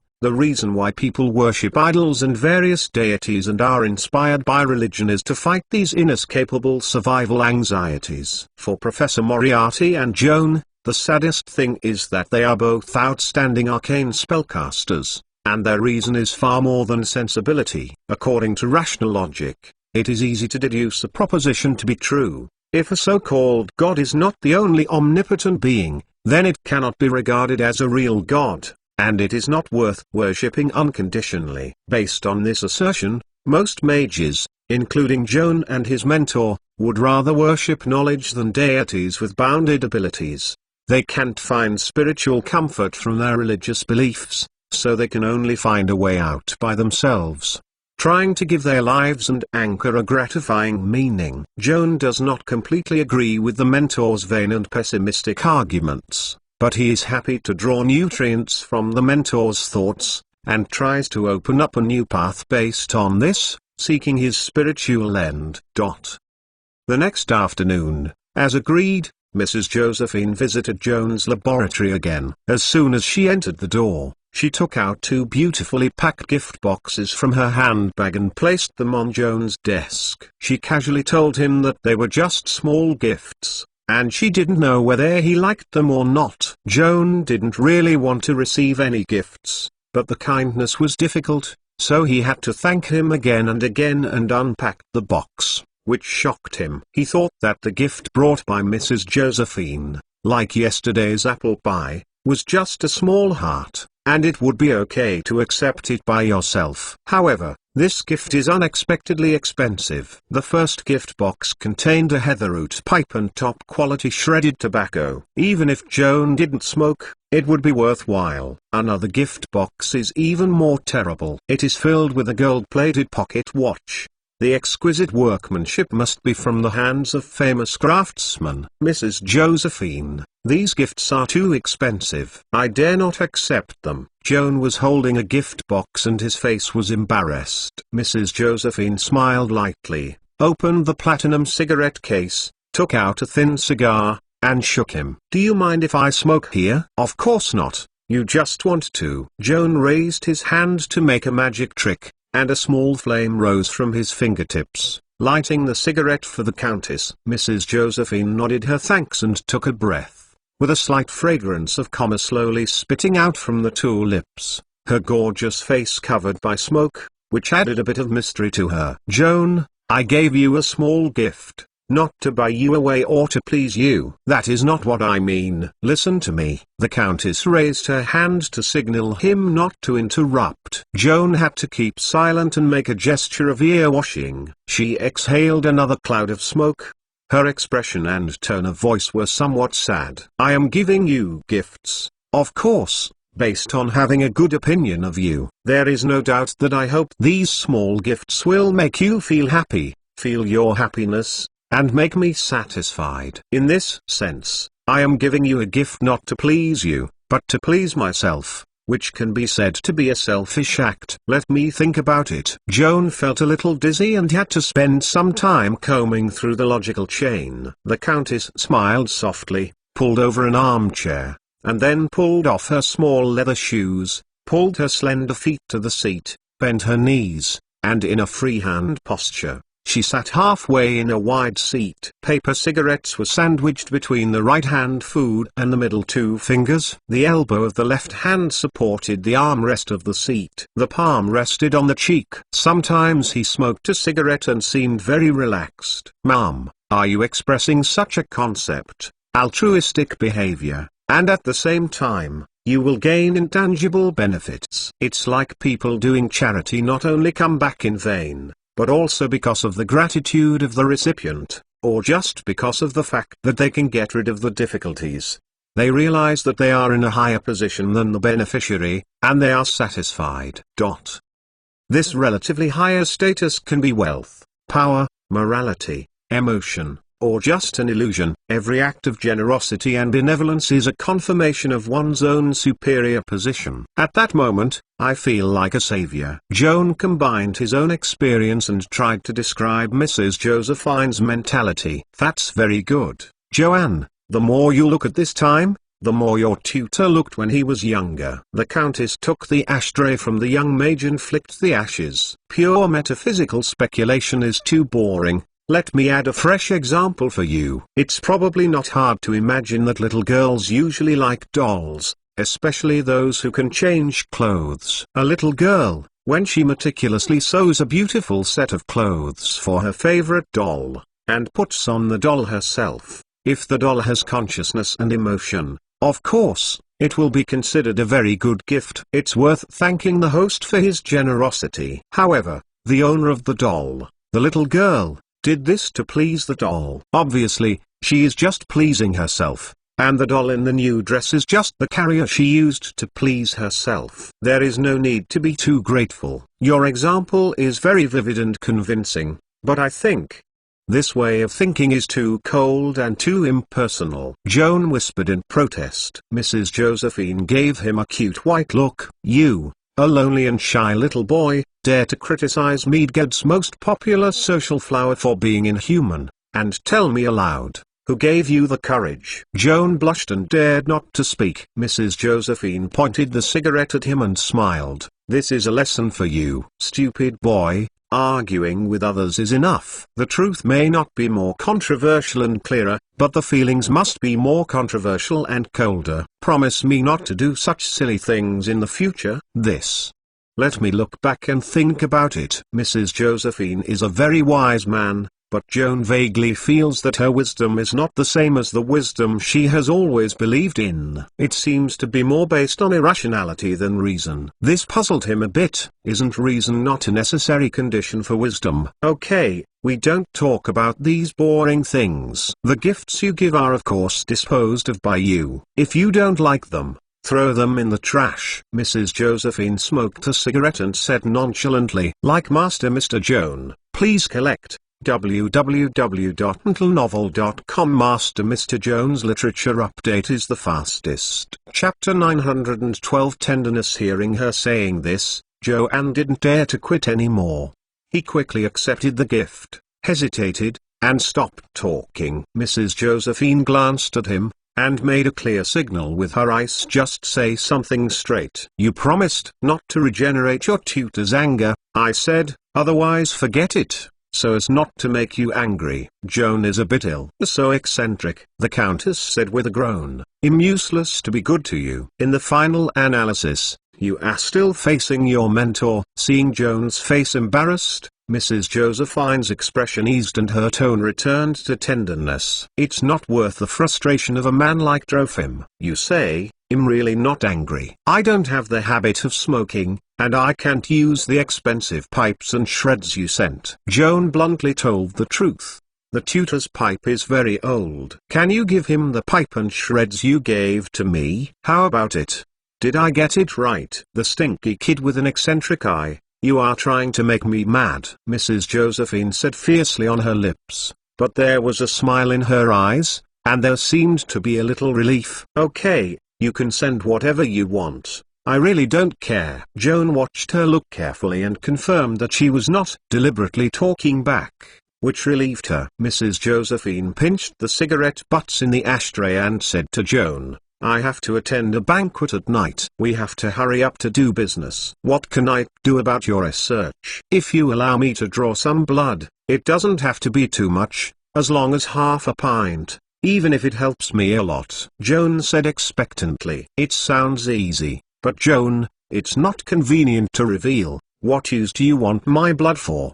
The Countess' burgundy eyes sparkled with curiosity. Kiaun thought about it, and felt that there was no need to conceal other research content except for the link involving the power of mythology, and he briefly described the process of analyzing the warlock's blood to her. "In other words, by analyzing and testing my blood, or the blood of other warlocks, can you decipher all the spells mastered by the Blood Master?" Mrs. Josephine concluded. "It's true." Joan nodded. "So what benefits can I gain by working with you?" Mrs. Josephine asked with a smile. "This." Joan scratched his head awkwardly. "Sorry, I haven't thought about it yet. This is an oversight that shouldn't have happened." "Joan, to be honest, I don't expect any benefit from you, but in the future you have to cooperate with others.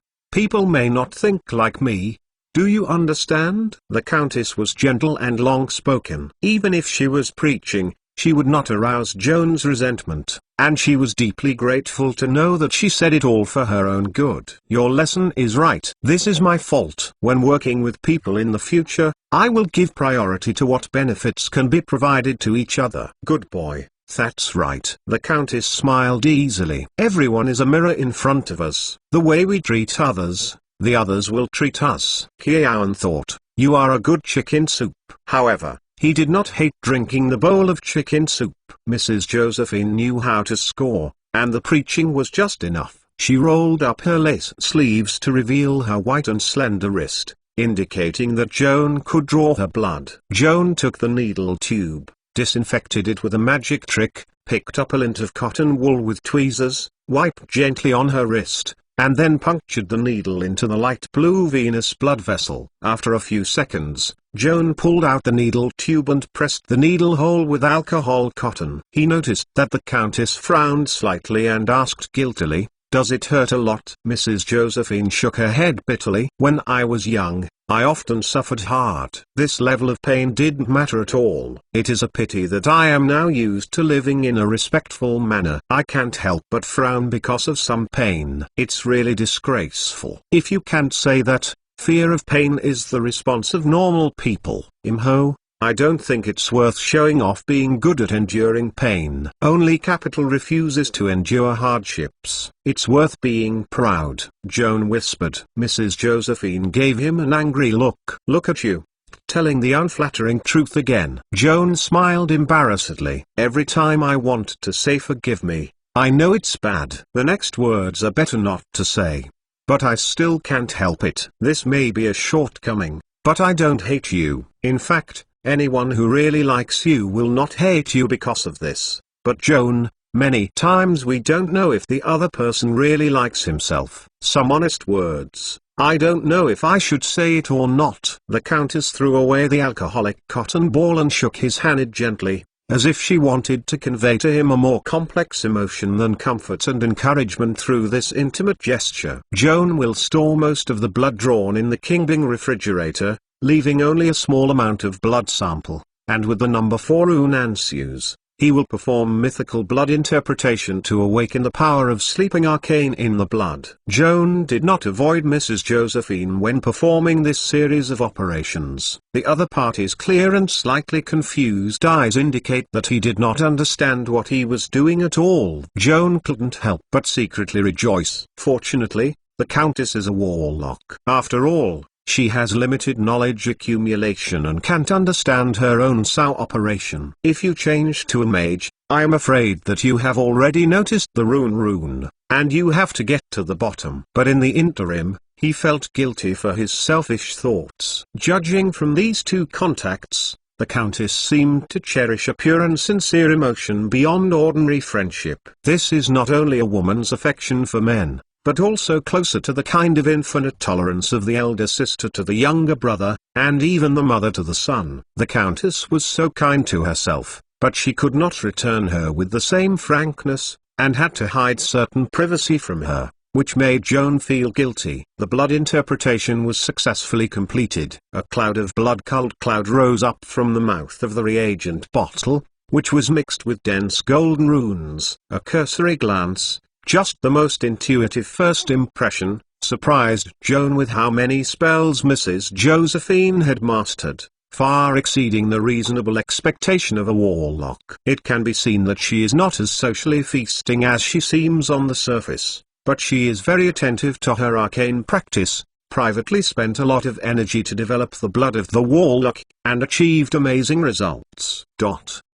Like Master Mr. Joan, please collect www.mentalnovel.com. Master Mr. Joan's literature update is the fastest. Chapter 913 Josephine's Blood. Joan had interpreted Miss Betty's plasma sample not long ago, and naturally compared her with Mrs. Josephine. Betty belongs to the kind of warlock who eats purely by talent. It can't be said that she doesn't ask for progress, but she can talk hard. Mrs. Josephine's spellcasting level is actually only 2 levels higher than that of Miss Betty, but she has almost doubled her spells. Mrs. Josephine, who sighed in front of Joanne yesterday, confided that she had a bad background and did not have the superior conditions of Betty. Joan thought that she was referring to only difficult family and economic conditions, but only after reviewing her bloodline power at this moment did she realize the real intention of Mrs. Josephine's emotion. Mrs. Josephine is not an arson genius that people generally think of. Her warlock's bloodline originated from the worm-infected virus injected the day after tomorrow. She only started on the road of warlock after she became an adult. She started very late and can be said to have lost on the starting line. In contrast, Miss Betty is born with a dual warlock bloodline of drow and alien,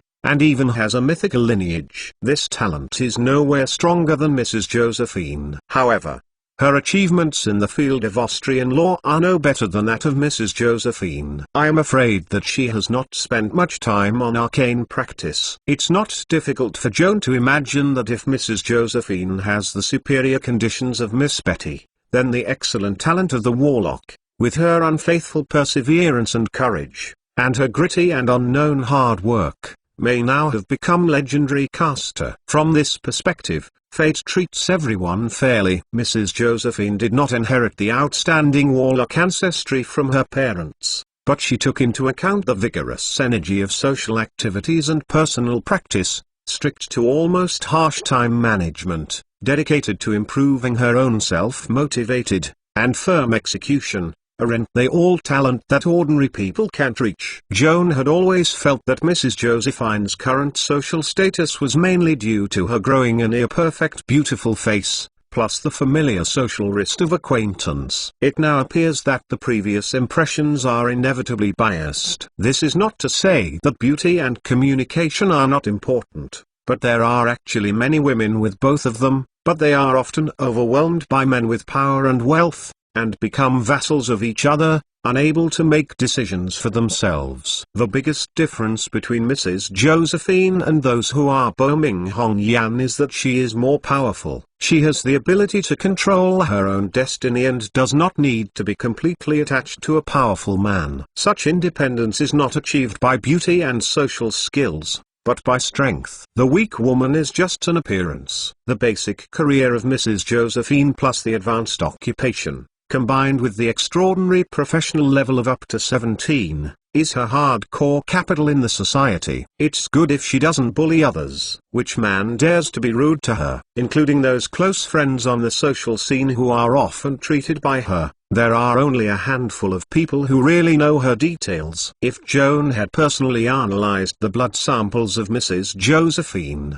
I would not believe that the Red Queen was actually a quasi-legendary. Fighting without a name, this is her most terrible place. Joan interpreted the spells from Mrs. Josephine's blood, and there were no fewer than 50 in total, including 15 spells that he hadn't touched before. In the following time, Joan focused on observing these 15 fresh spells. The bloodline of Mrs. Josephine's warlocks originated from worm-borne viruses, so it is logical that the spells she is good at will occasionally display distinctive worm-like characteristics. For example, in her list of 1st-level spells, Joan found two faces. The first one is called Mosquito Finger Technique, which is very magical. This change school's first ring of arcane spells can remove one of the caster's fingers from the palm of his hand and become a Diptera mosquito insect. The caster shares his senses with the mosquito that his tail finger turns into. He can remotely control this little insect as a spy and go to a place where he is not convenient to dabble for secret investigation. When the spell time limit expires,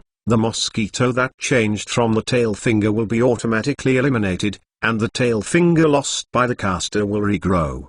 During the duration of the spell, if the mosquito dies unexpectedly, such as being slapped to death by a slap, the caster will also be injured to a certain extent, and the finger will grow again after a day. The mosquito finger technique gave Joanne the impression that it was mainly novel and interesting, but the next spell surprised him. Joan's second ring spell, read from Mrs. Josephine's blood, to be precise, should be natural magic, that is, magic teeth. This spell is very similar to the first arcane demon weapon, but it can only be used to strengthen natural weapons such as fangs and claws that grow on flesh and blood. Joan had previously considered enchanting enhancements for his bee needles in the form of a giant bee, but unfortunately there was a lack of a core process, namely magic teeth. If he can learn magic teeth, there will be no technical obstacles to enchant bee needles. It is a pity that the magic teeth interpreted from Mrs. Josephine's blood has a nasty feature that Joan is familiar with. When this spell was first examined, it was stable and clear,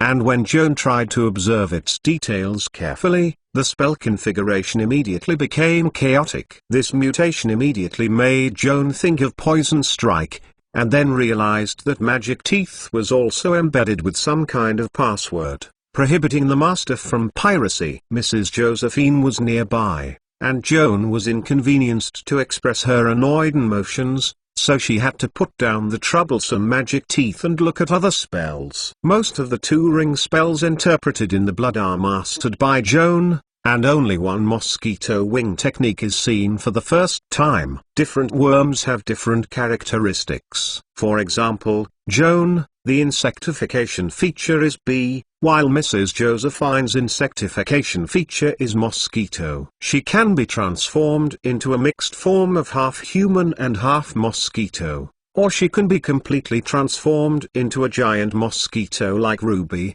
so she has several bloodline spells closely related to mosquitoes, such as a ring of mosquito's finger. There are two mosquito wings. Mrs. Josephine cast this spell, can grow a pair of huge membrane wings in human form, gain flying ability. As a two-ring spell, it is not uncommon to realize the flying function, and the morph transformation can also achieve the same effect. Compared with becoming an eagle, the advantages and disadvantages of mosquito wing technique are obvious. The disadvantage is that the flight speed is not as fast as the eagle. After all, it is an insect-type wings, especially not suitable for long-distance flight.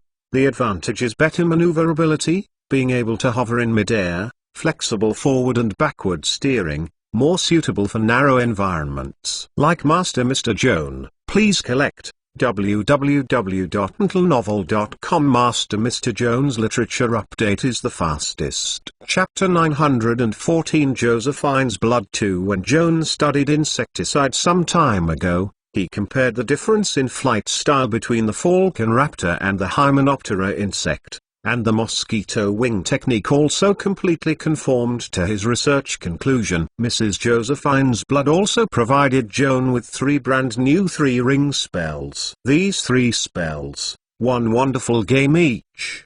The first is the three-ring dominant insects, which is another encrypted bloodline spell. Most of the original version is also a divine spell. Joan couldn't dive into the spell configuration of dominant insects, but it's not difficult to see from the spell's name. It belongs to the school of confusion and control, and the caster can use magic to force the spirit of enslaving insects and force the other party to obey his orders. Unless you ask the other party to commit suicide, you will obey it. The second 3-point spell that caught Joan's attention was the beast disturbance belonging to the Necronomicon. Applying this curse to a creature will make the other party a public enemy of animals. Once the cursed person enters the field of vision of any wild or domestic animal, it will immediately cause strong hostility and initiate an endless attack on it. Beast disturbance is especially terrible in the wild environment, from lions and tigers to rats and bugs. As long as they see the cursed person, they will siege them regardless of their body. What's more terrible is that beast disturbance curse is a permanent curse. Unless you receive specific magical treatment and remove the curse, you will have to be chased and bitten by various animals in your life. Even if you are not killed by beating. It's annoying. The next 3-ring spell is even more incredible, called Liquid Alchemy. As the literal meaning, this spell can completely change the composition of common liquids. For example, casting a gallon of fresh water can convert it into the same amount of seawater, wine, vinegar, sulfuric acid, fuel oil, mercury and other liquids as you like. The solution transformed by liquid alchemy, such as beer, is no different from real beer in color, smell, taste or other attributes. What this spell says is not perfect is that the alchemy effect can only be maintained temporarily. After a few days, the liquid will restore its original properties. The maximum volume of liquid that can be converted per cast and the duration of the alchemy effect are proportional to the cast level. If Joan learned to liquid alchemy, he would be able to convert so much water filled into the bathtub into watermelon juice, and it would return to clear water for 7 days. Liquid alchemy can't really make a stone into gold, get rich sooner or later, but use this spell in combat. Time is enough. Joan consists of 3 rings of liquid alchemy, and thinks of another spell closely related to liquid that was interpreted from Miss Betty's blood yesterday, the 4 rings of liquefaction. If these 2 spells are used in combination, they will surely stimulate an interesting alchemy reaction. For example, first use 4 rings of liquefaction to transform itself into a liquid body, and then become a medium-sized water element, and then bless yourself with 3 rings of liquid alchemy to convert the clean water that forms the liquid body into sulfuric acid or mercury. This turns me into a sulfuric acid element or mercury element. Joan started to associate, and the more he thought, the more magical the combination of these 2 spells was.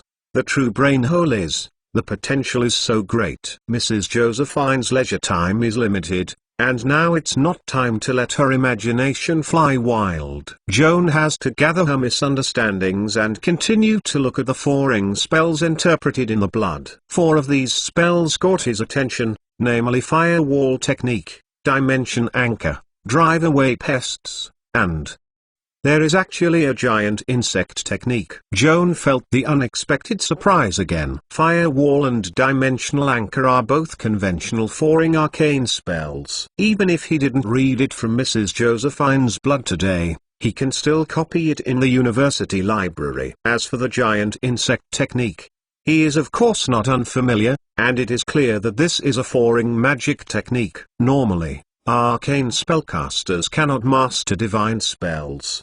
But with previous research on Poison Strike, Joan knows that warlocks have an advantage over mages in this regard, and can use their blood power to use arcane methods. Unleash specific magic. Considering that Mrs. Josephine was an insect warrior, it was reasonable to be able to perform giant insect. Joan himself also has worm-like bloodline, so from this point of view, with the increase of the cast level, he may also awaken the 4th ring of giant insect technique in the future. In addition to the giant insect technique, Joan also found a 4-ring spell Drive Away Pests from Mrs. Josephine's blood. This spell can be centered on the caster itself, opening an invisible enchantment to prevent insect creatures from approaching. Insects that try to force through the enchantment will suffer magic erosion, which is very painful. One of the 5-ring spells deciphered in Mrs. Josephine's blood, one of which caused Joan's curiosity, is the Epidemic Swarm, an enhanced version of the 2-ring spell Flying Beasts that can summon larger-scale pests cluster. At the top of Bylon Mountain, Kiaun had seen Wasp Girl Jenny use her staff to perform bubonic swarm, and it was a very special method. The epidemic swarm can usually only call out natural biological clusters such as locusts, wasps, and vampire bats. But with the devil's blood as a casting material, you can summon a powerful and vicious wasp spring bee colony, lethal, far more terrible than ordinary swarms. There is also one of the 6 ring spells mastered by Mrs. Josephine, which Joan can learn, called Blood Swarm, which can temporarily transform the caster's flesh and blood into a large group of flying insects. The spell Blood Insect Swarm has no fixed configuration, and has different manifestations for warlocks of different lineages. For example, Mrs. Josephine's insectification lineage has the biological characteristics of the mosquito family. When she casts the bloodworm group, she can decompose her body into a large group of giant mosquitoes. And Joan's insect-like form is a giant bee. If he can learn bloodworm colony in the future, it is likely that his body will be temporarily transformed into a giant bee colony. Mrs. Josephine's advanced class does not always earn a caster level for every level up, so although she is a superior professional at 17th level, her casting ability is only equivalent to a 14th level sorcerer. In fact, her promotion to the rank of 14 warlock was also not long ago. Now her mental power has come into contact with the 7th layer of magic net, but she hasn't developed even a 7th level spell, which has no 7th level spell slot but is not useful. Like Master Mr. Joan, please collect www.mentalnovel.com. Master Mr. Joan's literature update is the fastest. Chapter 915 Mist Spell. Joan's mood was a bit complicated when Mrs. Josephine said this distress.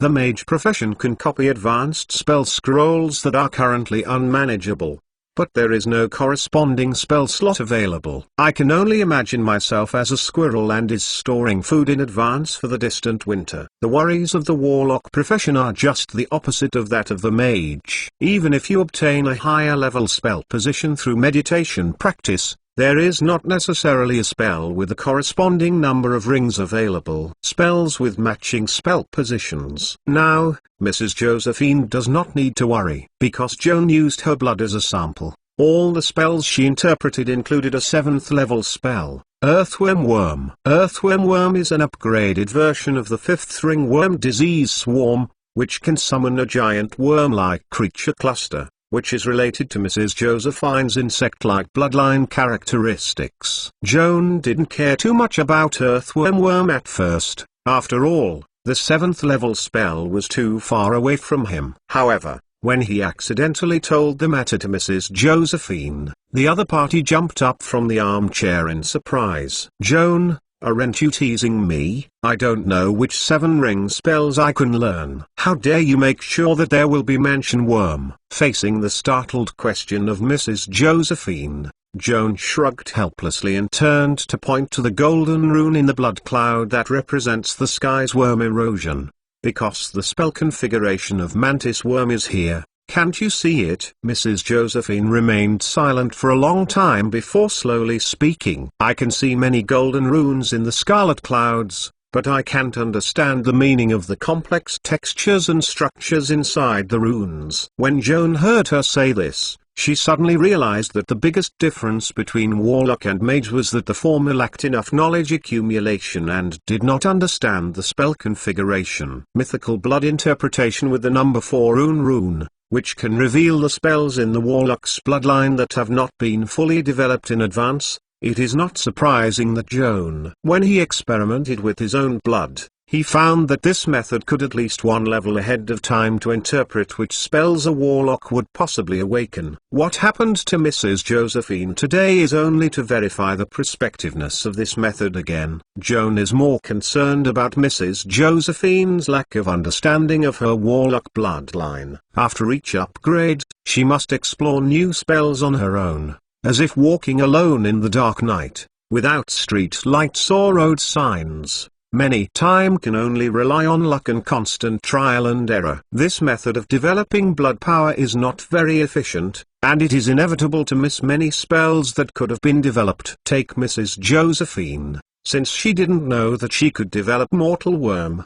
Does it mean she may have missed some 16 ring spells in the previous practice? In order to verify this concern, Joan opened the experiment logbook and wrote down the names of all 54 spells that he interpreted from Mrs. Josephine's blood sample in order from ring 1 to ring 7 to make a concise the catalogue table, and then handed it to her. Look at it. What are the spells in this catalogue that you haven't mastered yet? Mrs. Josephine nodded and took a look at the catalogue. Her eyes flickered, revealing a shock that was hard to conceal. Dominating insects, giant insects, evicting pests, bubble pests, and blood worms, plus a man's worm.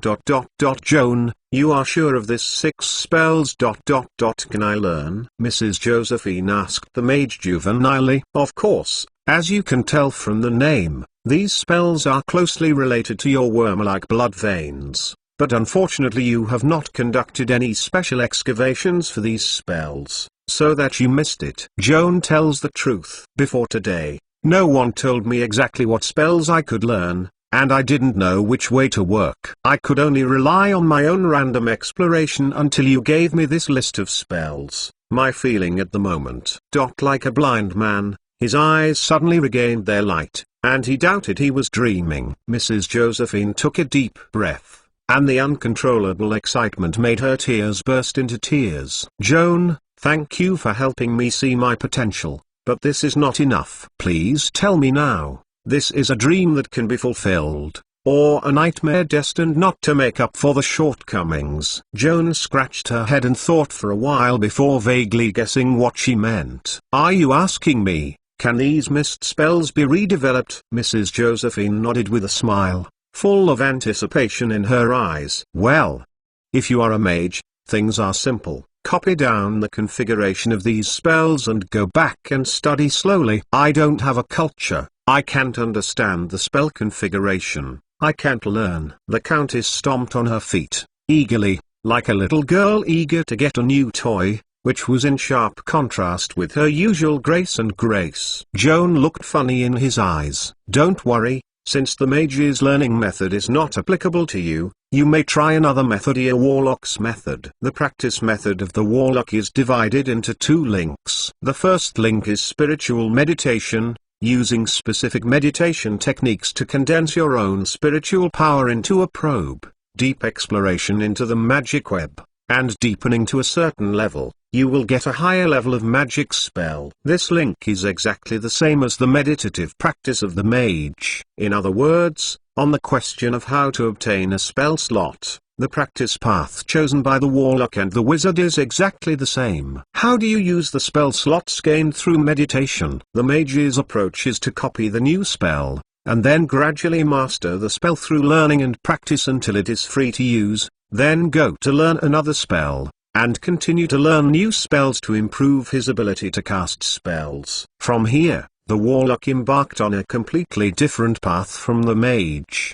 The channel for a warlock to learn a new spell is not to copy a scroll, but to develop his blood potential. There are many ways to develop blood potential. One of the mainstream is to take or inject a variety of alchemy agents. Try to activate the body's innate genetic spell configuration. The composition of these agents is probably related to the blood of the warlock to some extent. Like Master Mr. Joan, please collect www.mentalnovel.com. Master Mr. Joan's literature update is the fastest. Chapter 916 Bypass. For example, a red dragon blood warlock can get some red dragon blood plasma, fuse with other accessories, drink or inject. It is possible to strengthen his blood warlock blood and develop new spells. This is called homologous reinforcement. In general, the effect of injection is better than oral administration, but it involves blood rejection and is more risky. In case of failure to support blood rejection,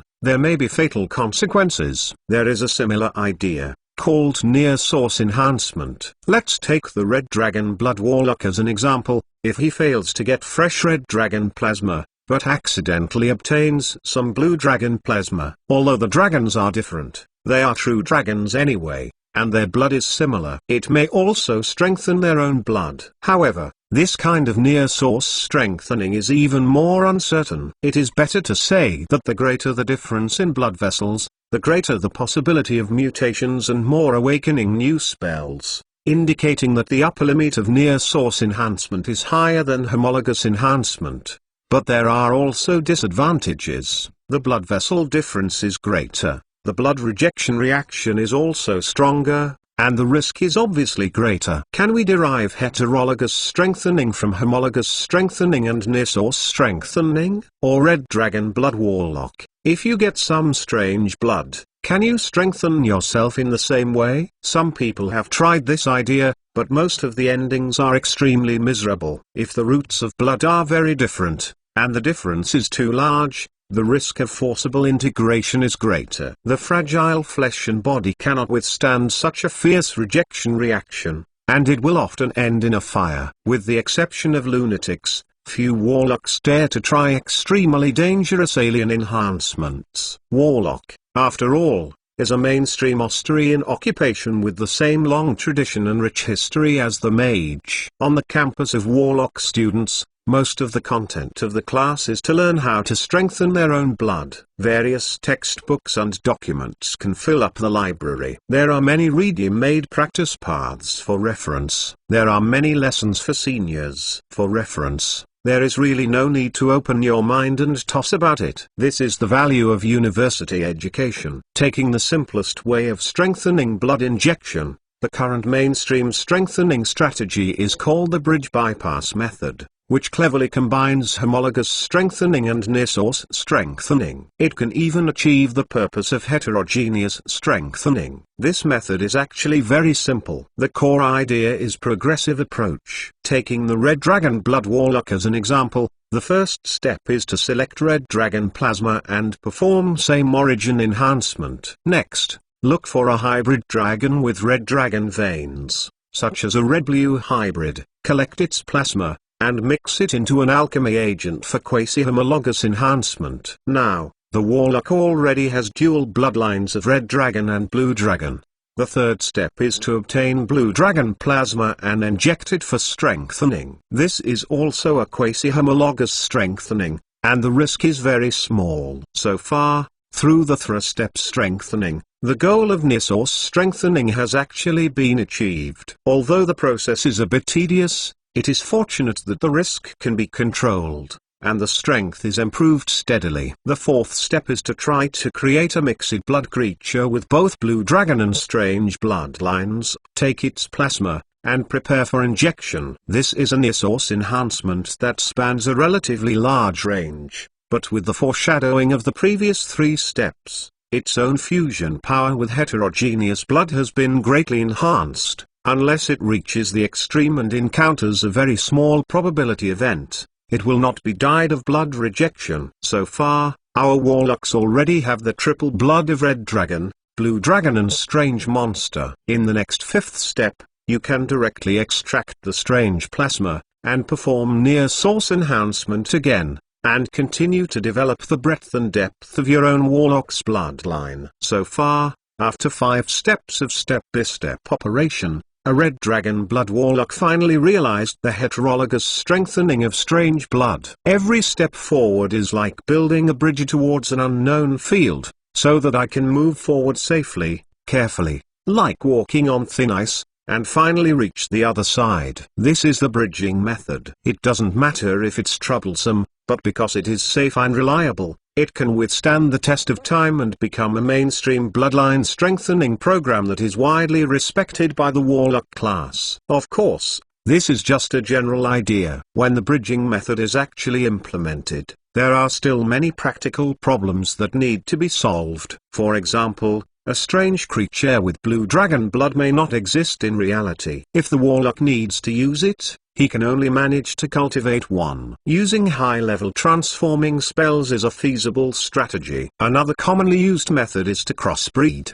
eliminate failed experimental subjects, and manually select hybrid breeds suitable for blood vessel strengthening. The Warlock major at the Austrian Law School of Mage University specializes in breeding courses. making the entire major look like a monster museum. Warlock students are forced to become little experts in raising monsters. I am too lazy to raise and breed by myself. I can go to the Species Museum in Daningburg and order a species that meets my needs to strengthen the blood of the Warlock. Of course, the premise is that there is no money in the pocket. For example, exotic species like blue dragon bloodline creature are definitely not cheap. Joan recalled the way the Warlocks developed the bloodline. This operation routine looks a bit familiar. Isn't this exactly the same as his supernatural ability to get transformed objects by injecting awakening agents to himself? The Warlock's bloodline spells are actually very similar to supernatural abilities. Since the awakening secret can be used to activate supernatural abilities, is it equally effective for developing the Warlock's blood potential? Theoretically, the awakening secret is actually an alternative homologous strengthening scheme. The question is this idea feasible in reality? Joan decided to use Mrs. Josephine as an experimental subject to verify whether his theory worked. Before embarking on the preparation of the awakening agent, Joan first briefly introduced his ideas to Mrs. Josephine, with particular emphasis on the rejection reaction that may occur after the injection, reminding her to carefully consider the risks before deciding whether to accept the injection. "Joan, you took my own blood and injected it back." It sounds a bit like the popular self-blood therapy nowadays, and even homologous strengthening is not counted. How could it be risky? Mrs. Josephine asked wonderingly. Like Master Mr. Joan, please collect www.mentalnovel.com. Master Mr. Joan's literature update is the fastest. Chapter 917 Homology Enhancement. Ma'am, you asked about the key. In fact, the blood ray injected into your body, compared with when it was first drawn, although there is no difference in the alchemy composition, but I blessed a certain spell. After all, it was affected by magic. The two cannot be considered identical. Joan answered the Countess' doubts in words. Mrs. Josephine nodded her head enlightened and said with a smile, "Then give it a try. I can believe you." "Please wait." Joan turned around and returned to the experimental bench, chanting the chanting words softly against the cloud of blood floating above the reagent bottle. Sirs. The blood cloud in the air seemed to hear the order, and immediately turned into a plume of mist, refilled into the reagent bottle, and returned to the plasma form. Through the wall of the transparent glass bottle, the faint golden luster in the plasma was faintly visible, which was the magic spell rune that was awakened. Joan withdrew the plasma in the awakened state back into the needle tube, pierced it with a needle into the Countess' wrist, and injected it into the blood vessel again. Mrs. Josephine pressed the pinhole with a ball of alcohol cotton and leaned back on the armchair, closing her eyes and resting. Joan sat next to her, closely watching her body and attitude change, and she felt a little nervous. Less than 2 minutes later, Joan noticed that Mrs. Josephine shivered slightly, frowning at the tip of her eyebrows,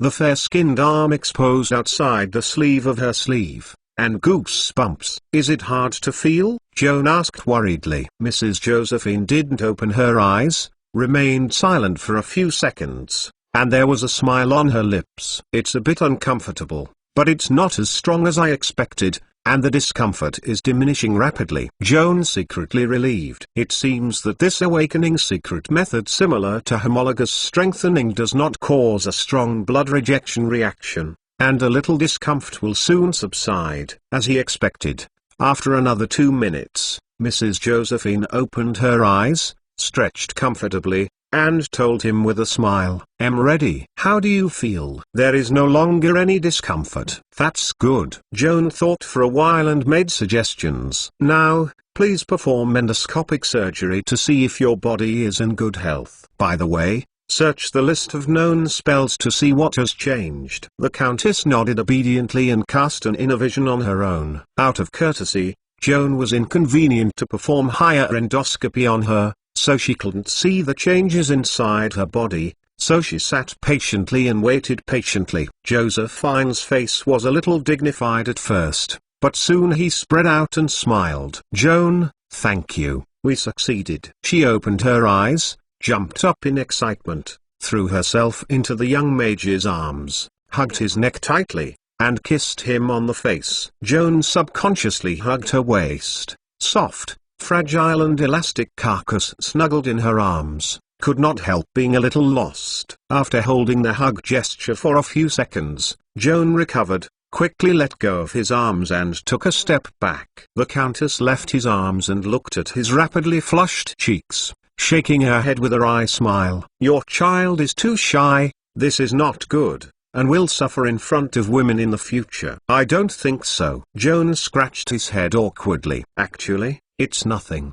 mainly because you have too little experience with the opposite sex. I will train you to help you mature as soon as possible." Mrs. Josephine declared confidently that it seemed that she should fulfill her obligation to help Joanne grow up. Seeing her look like everything is wrapped in me, Joanne panicked. "Don't make your own claims, I don't need that weird training." "Madam, how is the result of your inner vision? Would you please tell me?" Joan was anxious to get rid of the embarrassing situation and quickly changed the subject. "Of course. My body is very healthy, and I have just awakened 3 new spells: worm erosion, blight swarms and dominant insects." Mrs. Josephine took a deep breath, restrained the excitement, closed her eyes, and seemed to meditate silently. After a while, she opened her eyes and told Joan happily, "The remaining 3 spells, the giant worms, repelling the pests, and the flesh and blood swarm,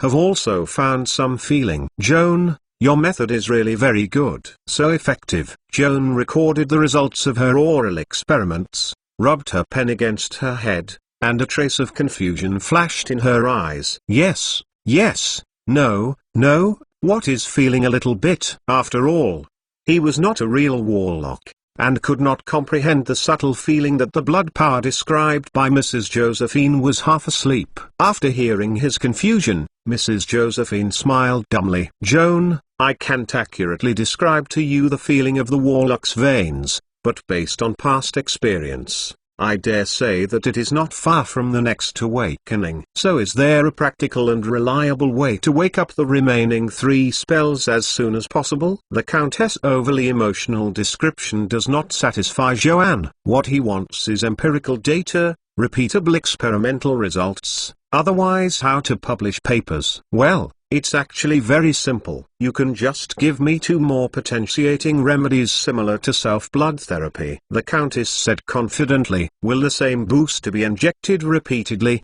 Will it work?" Joan asked suspiciously. "The efficacy of the medicine is getting worse, but it can still play a role before it completely fails." Seeing Joan's curiosity, Mrs. Josephine seemed to be very interested in the question, so she patiently explained it further. "When I developed the warlock bloodline before, I had repeatedly injected the same fortifier and used my own body to conduct drug resistance experiments. According to my personal experience, injection of the same fortifier has the best effect for the first time, the second effect is halved, and the third time is halved again. From the 4th time, there is almost no effect." Finally, Mrs. Josephine concluded, "For the same strengthening agent, 3 injections are enough. It is best to separate the injection time. Do not inject on the same day. Give the body a period of adaptation. The drug effect will be more fully exerted and avoid waste." "Understood." Joanne picked up the pen and hurriedly recorded the experience of Mrs. Josephine. Putting down the experiment logbook, Joan helped Mrs. Josephine to prepare 2 wake-up agents of the same paragraph, added a small amount of blue ice to keep them fresh for a long time, and then gave her the medicine and injected one the next day. Not surprisingly, the power of these 2 awakening agents should be enough for her to awaken the other 3 bloodline spells. Mrs. Josephine took the potion bottle from him and carefully put it in the storage bag. Afterwards, she couldn't wait to study the 3 new awakening spells, and chatted. Joan didn't feel cold because of this, but felt more relaxed. In the quiet laboratory, he just focused on his research. "Like Master Mr. Joan, please collect, www.mentalnovel.com Master Mr. Jones Literature Update is the fastest. Chapter 918 Master Mrs. Josephine's blood sample looks like a treasure. Not only did Joan interpret a large number of spells from it, he also discovered two brand new super magic skills and a supernatural ability closely related to the wormed blood. He first observed the two super magic skills that had not been touched before. After a little analysis, he recognized that the first one was magic power and the second was wild spellcasting. Spell power is a very practical super magic skill, which doubles the spell's energy level at the cost of increasing the tuned level spell slot. For example, one ring of arcane electric claw. Under normal circumstances, the magic level is only 5 degrees. If you match electric claw with spell power and upgrade to a 3rd level spell, the magic energy level will also increase to 10 degrees, and the lethality is twice as high as the ordinary version of electric claw. Compared with strong spell power, wild spellcasting brings more surprise to Joan. This super magic skill was first invented by the Druids. No matter which school of Druids, it is regarded as a necessary skill. Arcane spellcasters rarely have the opportunity to contact. Under normal circumstances, regardless of the use of magic or arcane, you need to coordinate gestures and spells. But this brings a very troublesome problem. The caster is transformed into a wild animal, plant, or various elements, and the body is likely to lose its flexible hands and the ability to speak normally while undergoing a drastic change in the body. So how do you cast spells when you are transformed? The Druid's approach is to add wild cast to the spell, and the normal cast can be achieved without the need to upgrade the spell level. For example, a Druid turned into a black bear.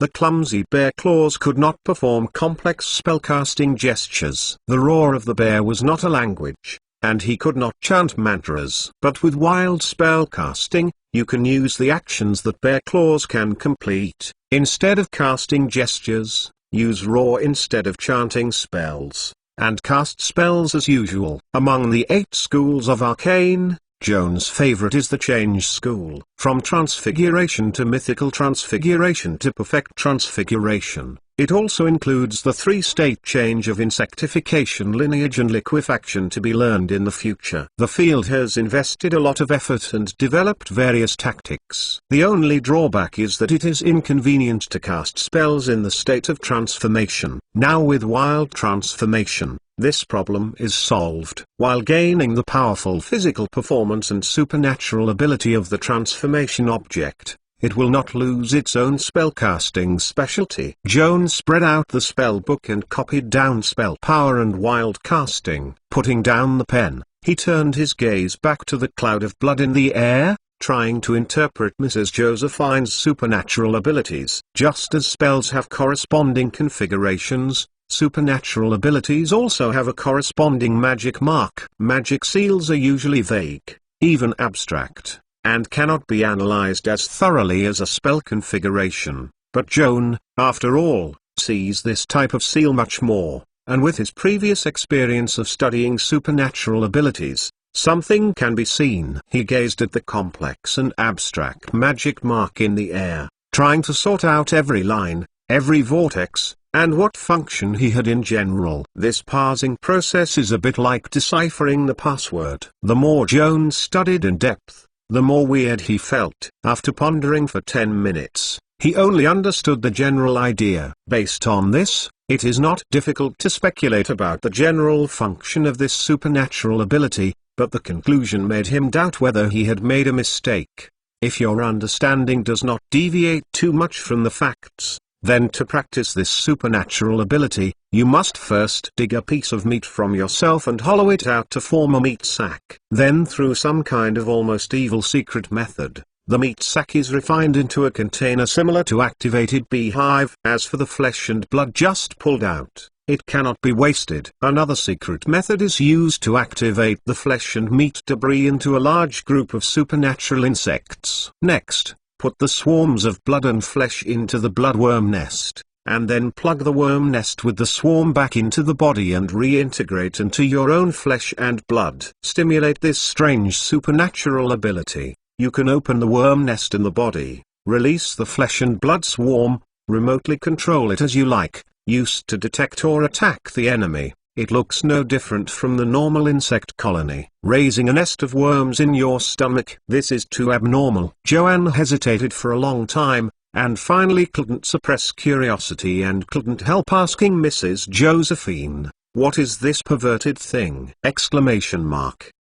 After hearing his doubts, the Countess laughed blankly. "Joan, your understanding of Mother's Nest is generally good, but this thing is not as perverted as you think. In fact, Mother's Nest is my professional specialty." Finding Joan's face full of doubt, Mrs. Josephine explained further, "This is not the ability of the warlock profession, but the unique specialty of my advanced profession Gabushi. The Gamaster's practice reaches the highest level, that is, he can transform part of his own flesh into a mother nest, and use his own blood to evolve the swarm and feed it in the mother nest in the body." You may be curious, what does the mother's nest look like? Unfortunately, this thing grows in my stomach. It's not convenient to take it out for you to watch, and it's just a mass of flesh, just like ordinary organs. It's really not pretty. I won't ugly. In a brief description, the mother nest is a hollow sac that is parasitic in the body. It is only a little bit of the little finger and will not hinder the health of the host. In fact, the space inside the nest is much larger than the appearance. Like a storage made of meat. The bag can feed a much larger swarm than myself. The term feeding sounds a bit scary. In fact, I don't need to provide extra food for the insects in my body. Normally when I eat, some of the nutrients absorbed through the food are used to nourish the insects in the body, so it will seem to eat a lot. Mrs. Josephine smiled slightly shyly. Of course, there is another way to eat, is to put the swarm out of the body and let them forage and hunt. Different swarms have different foods. For example, my characteristic of insectification is mosquitoes, so a large group of flesh and blood mosquitoes are kept in the body, and I love smoking blood or high sugar liquids. If you are also a guru, if you turn into a mother's nest, a group of bees will probably be generated, which can be put out to collect pollen and nectar. Adopting the in vitro eating method has the advantage that the body does not need to eat too much food, and after the worms are full, they can store more nutrients to feed the body back. When they lack food and drink, they can absorb these nutrition to maintain survival. Like Master Mr. Joan, please collect www.mentalnovel.com. Master Mr. Joan's literature update is the fastest. Chapter 919 Millions of blood mosquitoes. Mrs. Josephine shrugged her shoulders, lit a paper cigarette, and watched the dark red cigarette for a long time before slowly speaking. My economic conditions are okay. At least I don't need to worry about filling my stomach, plus I have a little bit of cleanliness, so I can't accept the in vitro feeding method, and rarely let the insects go out for food. After listening to her story, Joan deeply felt the size of the world, and there was nothing strange about it. She became more curious about the rare and extraordinary profession of Gabushi. Madam, is there any difference between the insect swarm you are breeding in your body and the insect swarm summoned by casting spells like Flying Beast? Of course there are differences, and they are very different. Mrs. Josephine took a breath and slowly exhaled from her lips. The swarms summoned by the spell usually don't have any intelligence, or the intelligence is very low, and the insects that I breed in my body can't be said to be clever just by looking at each insect. But after forming a cluster, you will get the mother's nest. Will. The mental attributes including intelligence, is exactly the same as myself. You mentioned mother nest will, can I understand it as worm will? Are there any differences between these two concepts? Joan inquired with interest. Joan, the swarm will is a layman's argument. This concept is too narrow. Mrs. Josephine corrected with a smile. It is not only insects that can form a common consciousness, such as bats, snakes, birds, etc., can also have a common consciousness, and even the crowd can form a common consciousness, and these are not insects at all, so a more comprehensive the statement should be mother's nest will. Understand? Thank you for your guidance, I understand. Joan nodded and taught. and wrote a pen to record the story of the Countess. Josephine extinguished half of the paper cigarette in the ashtray, supported the armrest of the seat with both hands, and slowly stood up in a lazy and charming gesture. "Joan, if you tell it this way, you may not understand it well. Let me show you the swarms in your body. Afterwards, you will understand what the Gamaster's nest is all about. Then trouble you." Joan was overjoyed. However, it didn't take long for the expectation in his eyes to become confused. "Show the swarm to show the swarm, what do you mean by undressing?" Fortunately, Mrs. Josephine did not try to seduce him, only unbuttoned the 3 buttons at the bottom of the coat, and then lifted up the silk shirt to reveal a fair and flat belly. Mrs. Josephine sensed the confusion and embarrassment in Joan's eyes and gave no explanation, but only smiled slightly. "Look carefully." "Okay," Joan promised, but he was fascinated, not knowing where to look. At this moment, the Countess suddenly set off a fierce magic wave near her abdomen, immediately attracting his attention. In the center of the abdomen, a complex magic array emerged around the navel, and the red glow was as thick as blood. "Voronda." Mrs. Josephine chanted an elven mantra. Joan listened in his ear and subconsciously translated the mantra into human language, which probably means voice. In his impressions, this word is often used as a starting spell for the call subclass spells under the spell school. According to the meaning of this mantra, Joan guessed what was going on next, and Mrs. Josephine was guessing. Sure enough,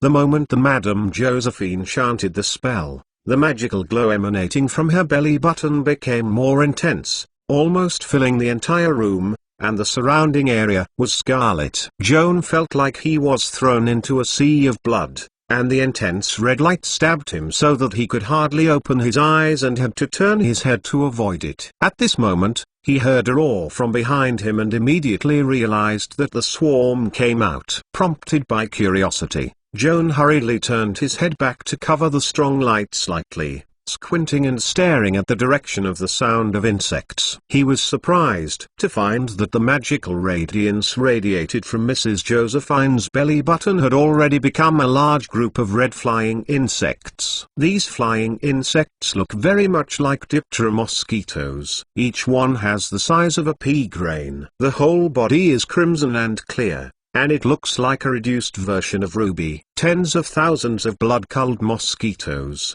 vibrating membrane wings flying in the air, like a group of flying rubies, gathered into a group, hovering in the air, like a haze of blood-colored mist. Joan could see God. Mrs. Josephine saw him dumbfounded. Her lips twitched a playful smile, and ordered the insect swarm through telepathy. The worms hovering in the air immediately pounced on Joan, as if a cloud of blood had fallen as a hood. Joan had just woke up and was too late to dodge, and was surrounded by insects from head to toe. The vision was all occupied by flying blood mosquitoes. The ears were filled with humming mosquitoes, and Joe Anton felt his scalp numb, and he subconsciously tried to save himself. However, before he could make the first set of casting gestures, the blood mosquitoes in the air landed collectively, and all the densely attached to the surface of his body. It seemed that he was wearing a red cloak. Even more frightening is that this coat of millions of blood mosquitoes is still alive, crawling around him. There was a lot of itching on his skin,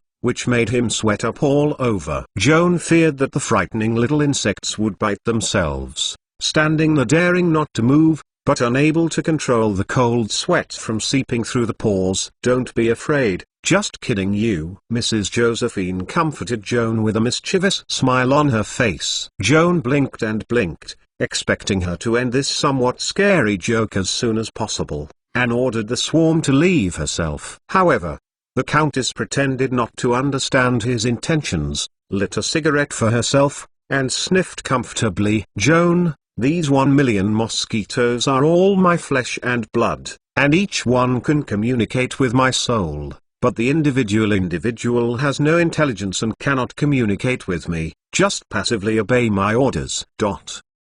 And when millions of blood mosquitoes form a swarm together, they have the mother's nest will, which is equivalent to my avatar. Through the mother's will, I can command the insect swarm more efficiently." "Don't understand anything," just ask me. Joanne got up and tried not to be disturbed by mosquitoes, and asked the Countess, "What are the differences between these blood mosquitoes and ordinary mosquitoes?" He was afraid that the blood mosquito would get into his throat while he was speaking, and he would not dare to open his mouth too much, and what he said seemed vague. Like Master Mr. Joan, please collect www.untlenovel.com. Master Mr. Joan's Literature Update is the fastest. Chapter 920 Mother Nest Incarnation. Joan's words were vague, but fortunately Mrs. Josephine understood what he meant and patiently answered him. Blood mosquitoes are supernatural insects, and they are also subspecies of miniature magical beasts. They are much stronger than ordinary mosquitoes and are not so easy to be killed. The blood mosquito's weapon is the retractable mouthpiece,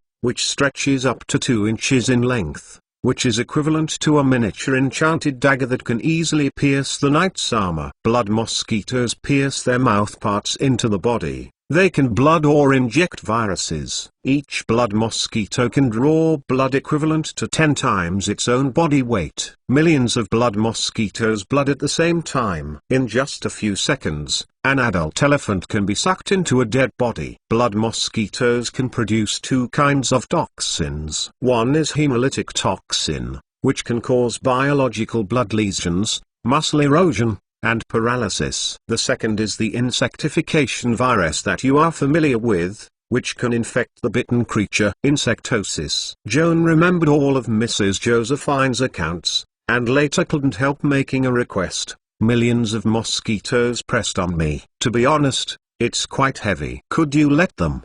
Don't keep relying on me all the time. This is really not Joan's coquettishness. A million blood mosquitoes. The total weight adds up to nearly 200 pounds. They are almost twice his weight. Can't you feel tired when pressed on your body? Mrs. Josephine nodded and gave a snap.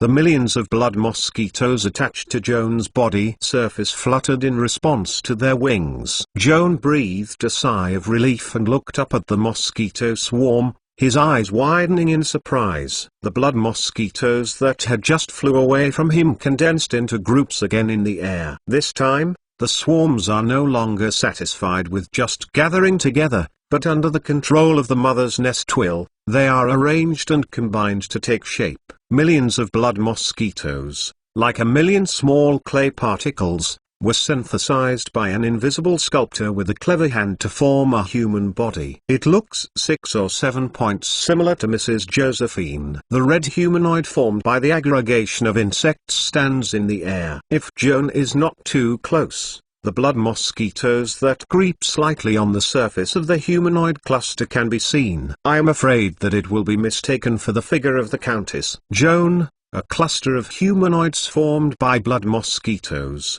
is not just a juggling show. In fact, this humanoid is my mother's nest incarnation. The mother's nest incarnation can be condensed into a human form, or it can be dispersed into a swarm at any time. All her attributes, whether physical or spiritual, are exactly the same as mine, and even perfectly copied my ability to cast spells. Mrs. Josephine looked at the mother's nest incarnation, and her eyes were hard to conceal. Joan was dumbfounded, and after a while, he asked Mrs. Josephine dubiously, "You said this mother nest avatar will also cast spells, and the spellcasting ability is exactly the same as yours. That is, she shares spell slots with you?" "No, you misunderstood." Mrs. Josephine smiled slightly. Mother's nest incarnation has its own spell slots, from ring 1 to ring 7. The number of spell slots in each ring order is exactly the same as mine.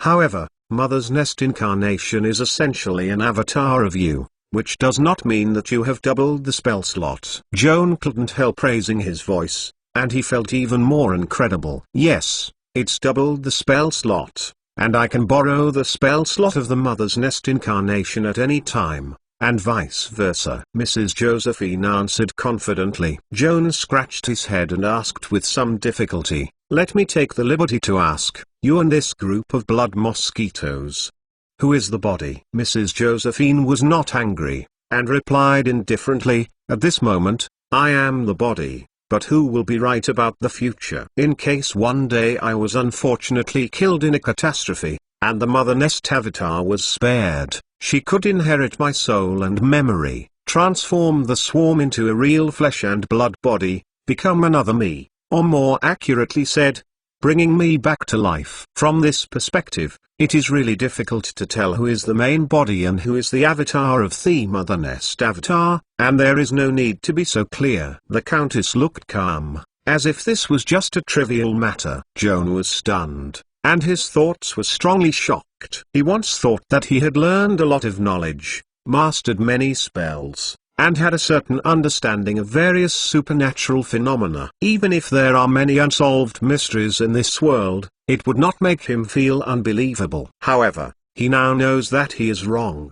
His previous complacency was purely sitting on the sky. Compared with the real strong man, his knowledge is far from that. For example, the spectacle that is live in front of him before him has exceeded his current cognitive limit, and just persuaded himself that this is not an illusion, almost exhausting his reason. After a long period of meditation, Joan's brain finally got rid of the downtime and started working again. Madam, you just said that with the help of the Mother Nest avatar you can achieve the purpose of resurrection. Wouldn't it be possible to live forever? It's not that simple. Mrs. Josephine shook her head and smiled bitterly. Mother Nest doppelganger can only resurrect me in an accidental death, but it cannot extend my life. If I can live to the end of my life, be the body at the moment of death, the Mother Nest avatar will also die together. In addition, after the Mother Nest avatar is transformed into a new body, there is no Mother Nest in the body,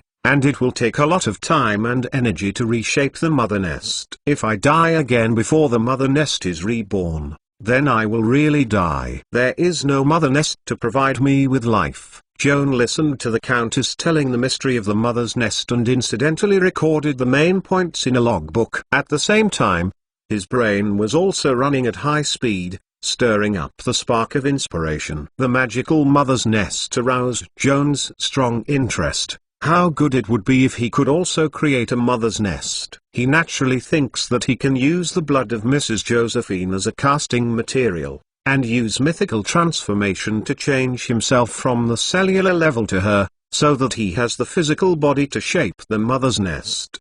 Basis. Then, the blood of Mrs. Josephine was made into a wake-up agent and injected into her body, which can theoretically simulate the supernatural ability of Mother's Nest. This is not enough. Joan immediately realized that what was simulated in this way was only an empty nest, and there were no biological clusters in the nest, which was also in vain. How to create a biological cluster for the Mother Nest? He first thought of spells. There are really many spells that can summon swarms, such as 2 rings of flying beasts, 5 rings of blight pests, and 7 rings of overwhelming worms, but the swarms created by the spell belong to alien creatures. I am afraid can't be stored in the Mother's Nest in her body. Even if a large group of insects from the outside world can be stored in one's body, just thinking about it, Joanne panicked. Like Master Mr. Joan, please collect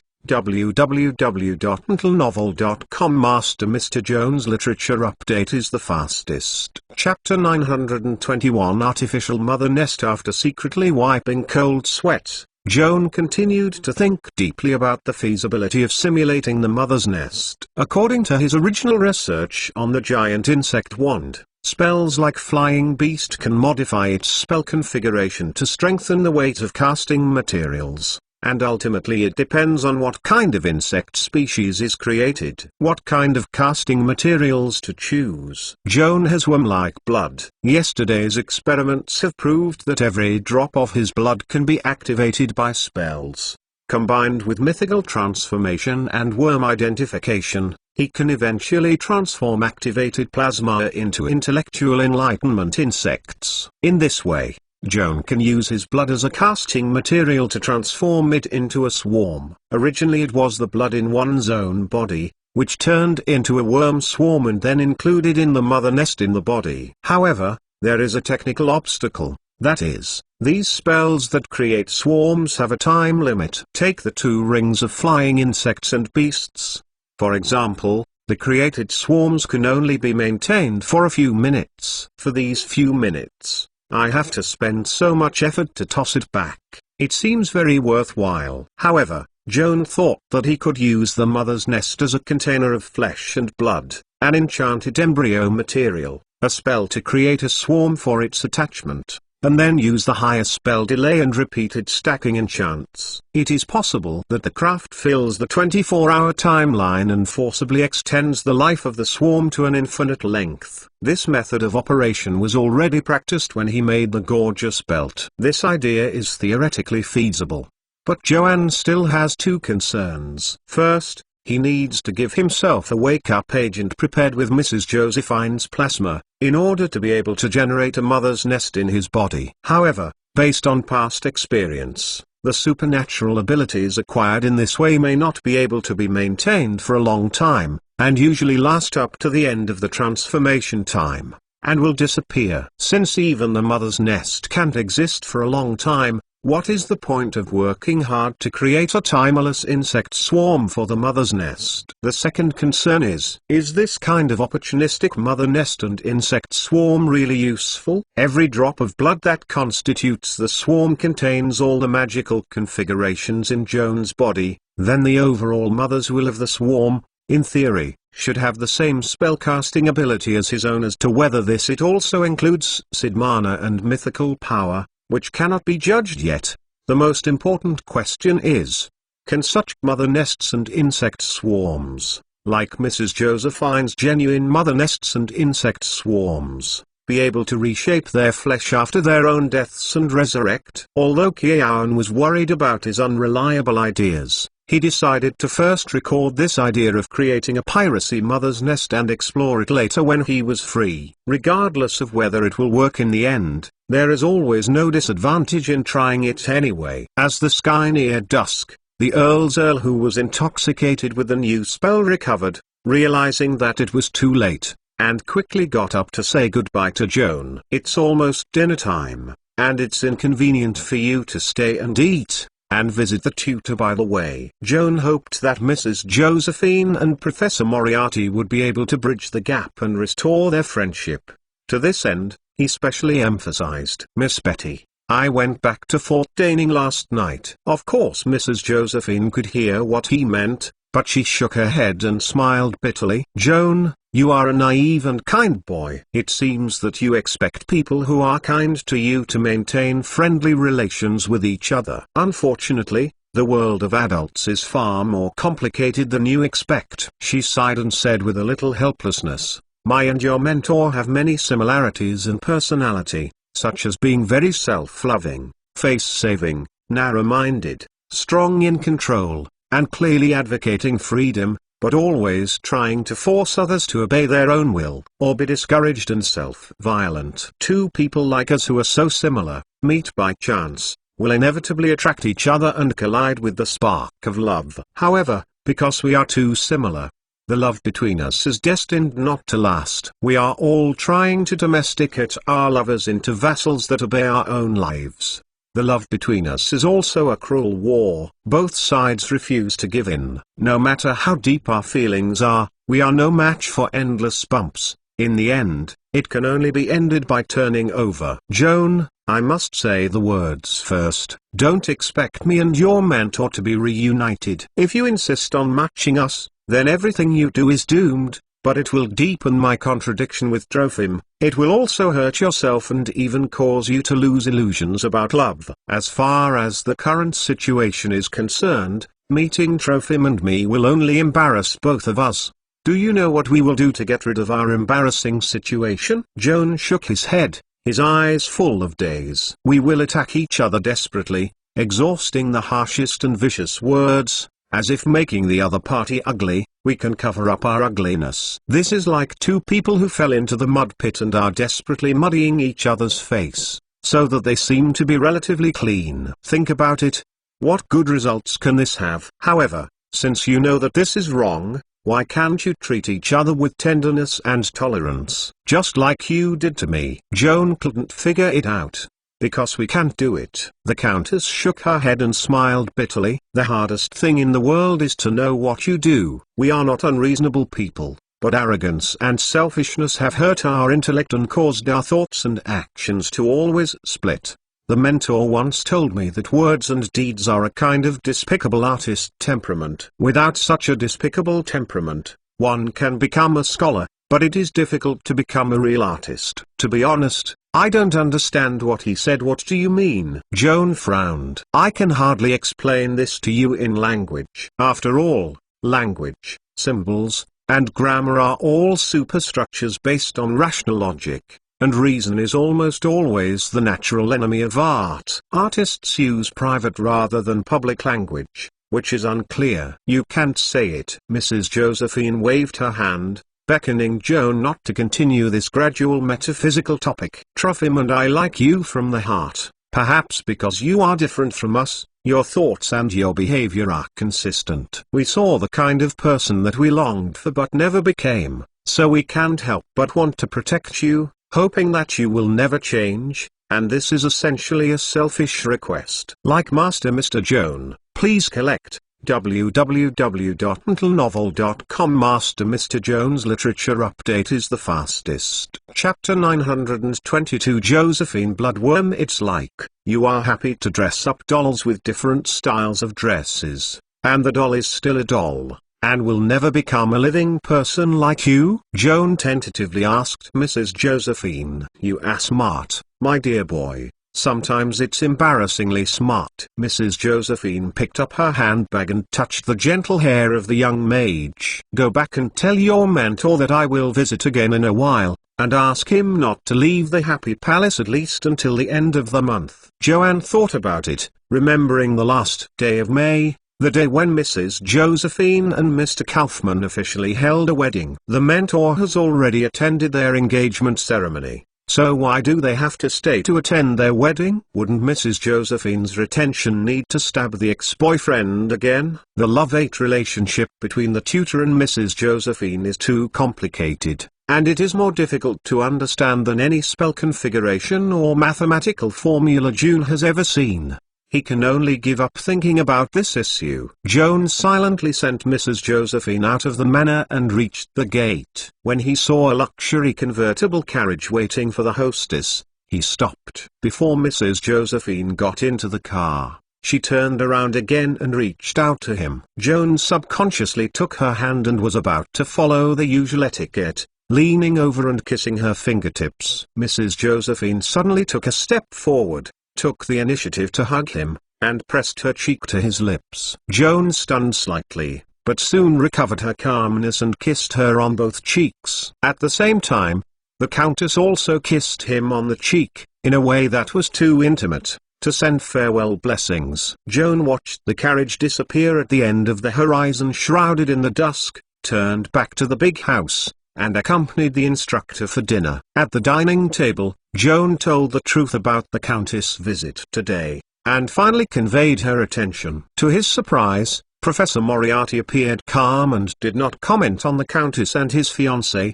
but just told Joan to get along well with her, which would greatly benefit his future career development. As for whether to accept Josephine's invitation to attend her wedding with Mr. Kaufman, Mr. Professor did not give a positive reply. Joanne can only think that the tutor's silence is to accept the invitation by default. From now on, to the wedding day, their teachers' and students' vacation in Baden Hot Springs will have to be extended for at least another week. After dinner, Joan returned to his laboratory and continued to study the blood samples provided by Mrs. Josephine. Joan took a drop of blood and cast a spell to read the spell configuration in the blood, of which 13 spells he had not copied yet. In the afternoon when Mrs. Josephine was here, he was inconvenient to copy spells, and now he can finally calm down and study these spells. Joan selected the 13 spells from the blood cloud and reviewed them one by one to confirm that 6 of the spells were not encrypted and could be copied directly. These 6 spells are 1 ring of mosquito finger technique,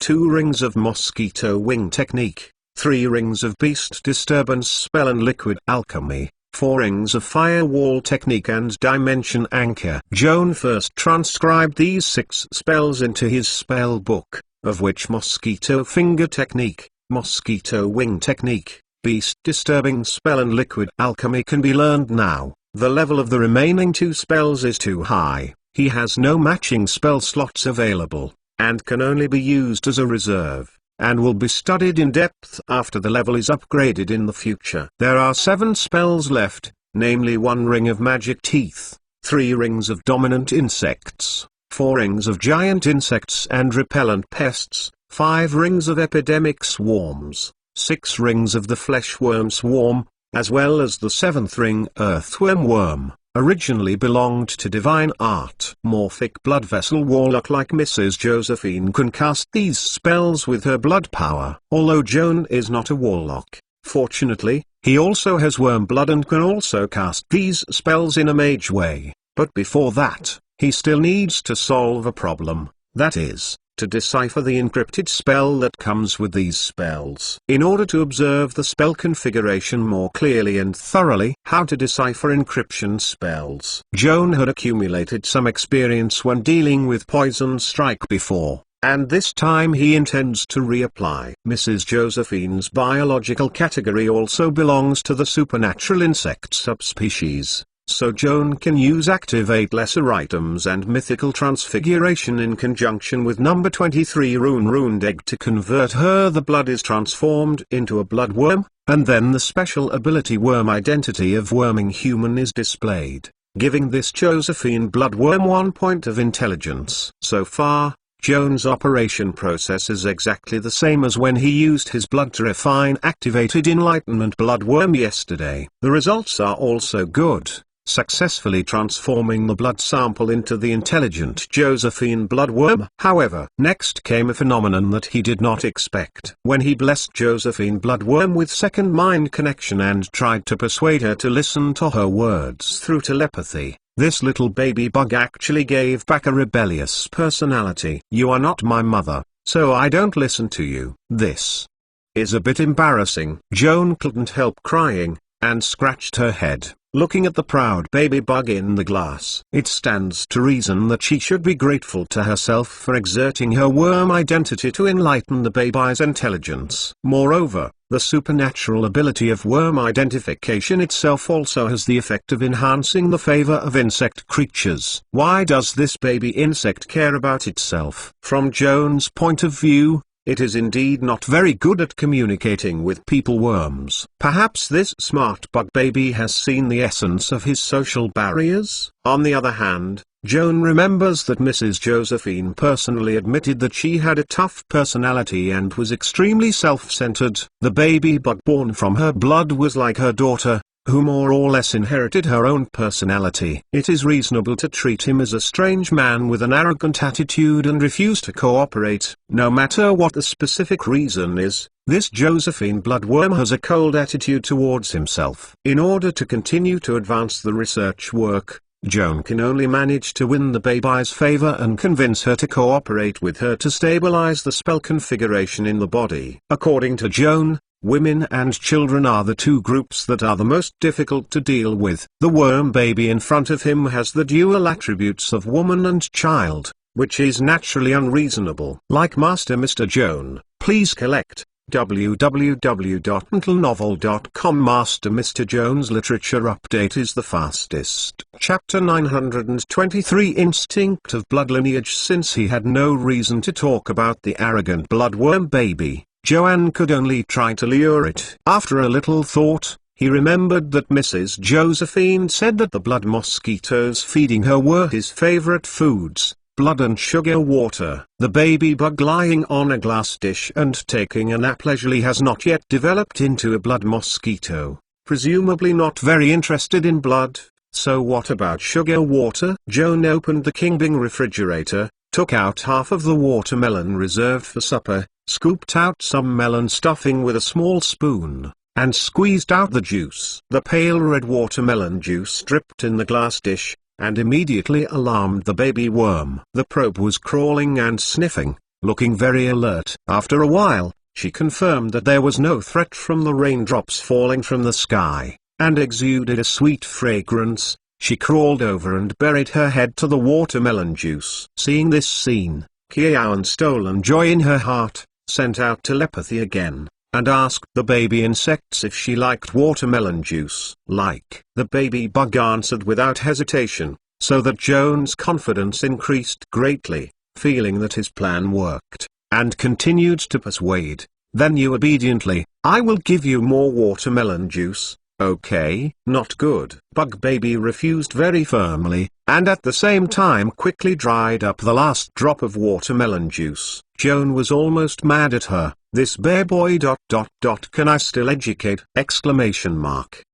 In order to calm his anger, Joanne took out the half melon in the refrigerator and scooped it up. Bug baby was lying on the table, peering through the glass wall, staring at the opposite melon-eating boy with a pitiful look. Joan noticed that she wanted to eat too, but she didn't give it to her. She still smacked her mouth from time to time, making a very enjoyable look, deliberately greedy her. Unfortunately, this trick is completely useless for the stubborn personality Josephine Bloodworm.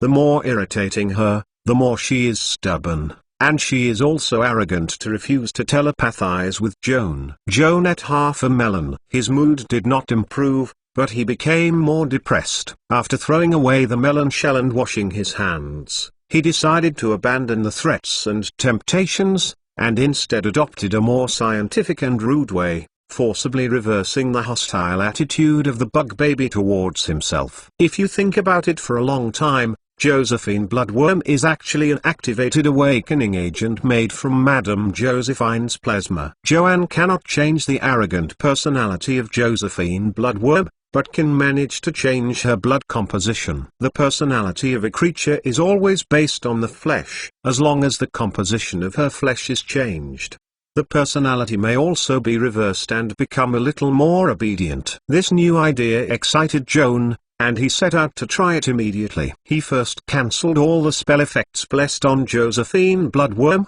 and the arrogant baby bugs lost their vitality and intelligence and changed back to a few drops of blood. Joan took the needle tube, sucked the blood from the glass into the needle tube, and injected it into his body. This blood is actually a wake-up agent. Joan sat in the armchair, waiting for the awakening agent to fully integrate in his body, and at the same time launched a series of logical deductions. If you consider yourself a warlock, consider that both Mrs. Josephine and himself belong to the humanoid subspecies insect, but they have the same purpose. But at the moment he is injected with the blood of Mrs. Josephine, awakening agent is actually quasi-homologous strengthening of the blood vein of the self-enchanting warlock. The blood rejection of quasi-homologous enhancement is much stronger than homologous enhancement. Joan soon felt feverish, especially below the lower abdomen, which was hot and unbearable, and he had to adjust his sitting posture. As a healthy adolescent boy,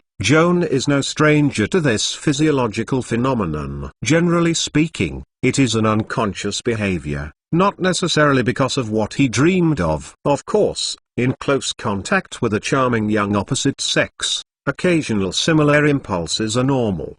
But Joan did not fully relax his body at this moment, nor did he take the initiative to fantasize about what makes people feel bloody, but he continued to have physiological reactions after the injection of awakening agent, and accompanied by strong psychological impulses. It was inevitable to be alert. Joan couldn't help but suspect that this series of violent physical and psychological reactions was highly correlated with the awakening agent he had just injected. This may be just an accident, but he feels that he might as well make a bold assumption. Because of the injection of awakening agent, he will have a strong physiological response. This creates a problem. This is not the first time that Joan has injected a wake-up agent. The wake-up agent prepared with the blood of Lockthroat Monster, Snow Monster and even mutated Snow Monster has never seen this phenomenon. The exception this time? Joan stared at him, and after a long time, he gradually realized, before he injected the awakening agent, the purpose is to simulate the supernatural ability of the transformed object. Before injection, he will always use the mythical transformation to become a replica of the other party from the cellular level. In this case, Injecting the awakening agent is actually equivalent to injecting your own blood, but the blood is magically processed. If you take the analogy of the warlock's blood vessel strengthening theory as an analogy, it is the purest homologous strengthening. Not will cause obvious changes in their own blood. But this time it was different. The awakening agent he injected was made of the blood of Mrs. Josephine, and he did not turn into Mrs. Josephine at the moment. That is to say, the physical bodies of the two people are very different at the cellular level, not to mention, their worm-like blood vessels reflect the characteristics of mosquitoes and bees, respectively, with the same class and different orders. These huge differences will inevitably lead to a stronger blood rejection reaction. After Joan successfully overcomes the blood rejection reaction, it is equivalent to completing a quasi-homologous reinforcement, using his own worm blood to absorb the essence of Mrs. Josephine's blood, and has actually evolved into a brand new warlock bloodline. Get a unique set of genetic genes. Just as most creatures in the natural world have the instinct to reproduce offspring, the owner of a new bloodline is also obliged to pass on its own bloodline. This duty is not a conclusion drawn after careful consideration, but a congenital instinct, which directly manifests itself as a strong impulse for succession. Kiawan sorted out his thoughts. Because the number of samples for reference was too small to make a conclusion for the time being, he recorded what he thought in the experiment logbook. If conditions permit in the future, he will consider recruiting some volunteers or spending money to hire people as experimental subjects to verify whether this conjecture is true. Like Master Mr. Joan, please collect www.mentalnovel.com. Master Mr. Joan's literature update is the fastest. Chapter 924 Baby Hair. The strong physiological reaction continued until the end of the blood vessel strengthening, which lasted for about an hour, and then gradually subsided. He got up and poured himself a glass of water, and Joan ran her dry throat. Afterwards, he opened the endoscopy to check his changes. The biological categories, health status, and 6 attributes are all the same as before. It seems that this time the strengthening of the worm blood is not enough to cause a significant impact on your body. Joan's original intention was not to strengthen his own worm blood, so there was no obvious change, and it was not bad news for him. What he really cares about is the change of his own blood after the fusion of Josephine's blood. And these slight changes cannot be seen by endoscopy at all. With a sense of suffering, Joan drew some blood from his arm, and according to the previous steps, transformed it into an enlightened bloodworm. This bloodworm looks unremarkable on the outside, but when Joan performs higher endoscopy on it, he immediately feels a huge surprise.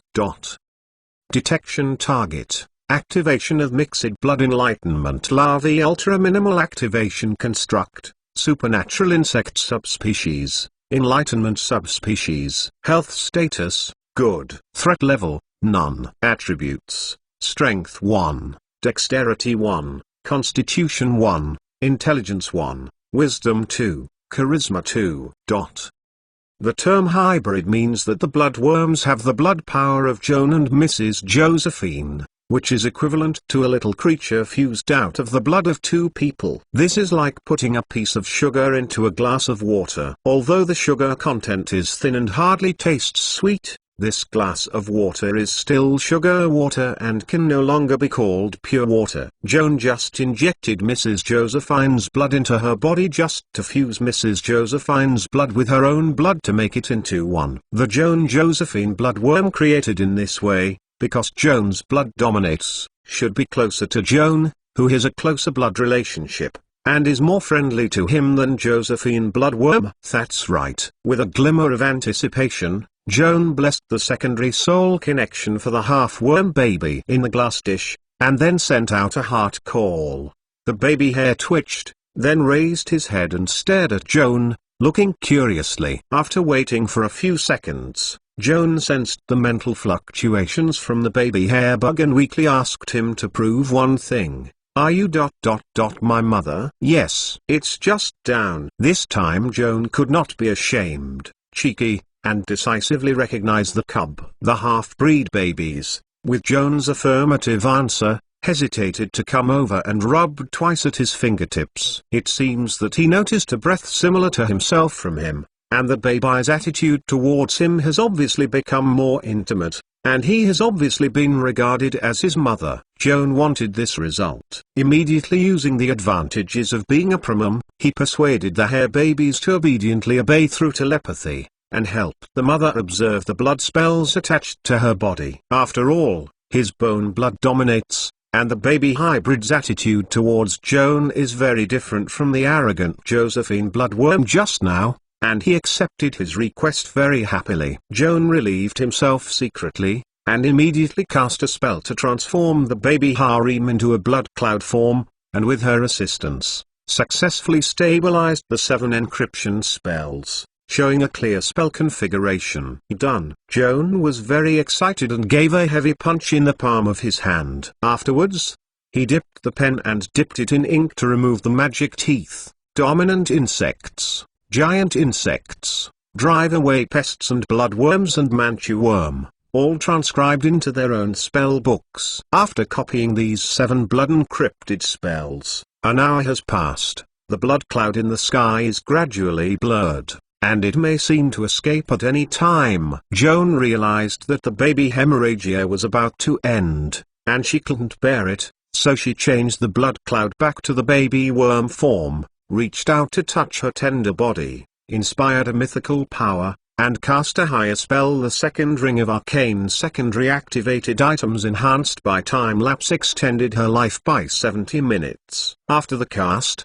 Joan got up and walked to the kitchen next door, brewed a cup of coffee, poured a cup of boiling water, and put 3 cubes of sugar. When the sugar cubes were fully dissolved in the hot water, Joan made a magic trick to quickly cool the sugar water to room temperature. He picked up coffee and syrup and returned to the laboratory bench. He found that the baby hare had climbed to the edge of the glass dish and was looking at his brain with a probe. He was a little uneasy, like a lost child, looking for his lost mother. Seeing Joan come back, the half-breed babies immediately shook their heads in joy, cheering him with emotional induction. "Mom is back." Joan smiled slightly, placed the coffee cup on the table, picked up the glass of sugar water, and poured it carefully into the glass. The sugar water diffused slowly in a spacious flat-bottomed glass dish, and soon covered the bottom of the dish, and the baby hallow worms were submerged under the sugar line. For this little thing, every second in life is a new experience. At first, she was curious and afraid of the flood that invaded her little nest, but she soon realized that the sugar water did not threaten herself, and exuded the fragrance of a sweet trap. She instinctively sniffed down and tried it. Taste and cheer in surprise. Sweet. Delicious. Joan put the remaining half a cup of sugar water on the table, smiled and caressed the baby mulatto who was drinking sugar water, and told her with telepathy, "Drink more if you like. There are many more in the cup, all for you." Delicious. Mom is so good. Joan sat in the armchair, drinking coffee, while watching the baby hare drinking sugar water. Not long after, his thoughts turned to his whole-day research work, so he put down the coffee cup, spread out the experiment logbook, and sorted out the fragmented thoughts that were recorded by him. The nib wandered on the paper, and at the same time, an idea gradually became clear in Joan's mind. Today he has gained a lot. In addition to the spells, super magic skills, and supernatural powers read from Mrs. Josephine's blood, the greater gain comes from communicating with Mrs. Josephine, and she has learned a lot about warlocks from her. The warlock's lineage is often very complex. The genetic pedigrees of countless generations of ancestors are all sleeping in the body of the warlock in the form of blood potential. There are 2 themes throughout the life of the warlock's practice. One is to try to sort out one's own pedigree and fully activate the potential of sleep in the body. The second is to ingest new sources of power from outside to enrich and strengthen one's own blood. The former is to tap the blood potential from the depth. The latter is to increase the diversity of the blood from the breadth. The combination of the two is the spiritual practice program. Like Master Mr. Joan, please collect, www.mentalnovel.com Master Mr. Jones Literature Update is the fastest. Chapter 925 Ice Burial. Obviously, there are many uncertainties in the practice methods of warlocks, especially compared with the practice methods of mages. In addition to personal meditation, the most important thing for mage practice is the library in various senses. What level of mage you are can learn many high-level spells, with clear goals and a clear line of effort. How many spells you can learn depends on how rich the academic resources around you are, whether you have enough money and time to bear the cost of learning. If there are sufficient resources, then the learning efficiency mainly depends on the individual's intelligence level, knowledge accumulation and mentor pointing. There is no unspeakable metaphysical component in it, and there is no unique secret. It is the same for everyone. The warlock is completely different. There are too many random factors in the practice of warlocks. Masters of the same level differ only in their intelligence level, but masters with slightly lower intelligences only learn slowly and spend more time to learn. As for warlocks, strictly speaking, there are no two warlocks with exactly the same bloodline pedigree in the world, and even the twin brothers are always slightly different. In this way, the practice of the warlock becomes very personal. Unlike the mage, there is a set of generally applicable tutorials to follow. In many cases, the bloodline enhancer used by one warlock does not work for another warlock, and there is no reason to fail. The mage is always planning his own practice route, and is always able to foresee his own future to a certain extent. The reality usually does not seriously deviate from expectations. It is difficult for the warlock to make the same plan, because the current design practice route may grow to a certain stage and somehow it is not applicable. The blood vessel strengthening program that I used to rely on suddenly failed. What can you do?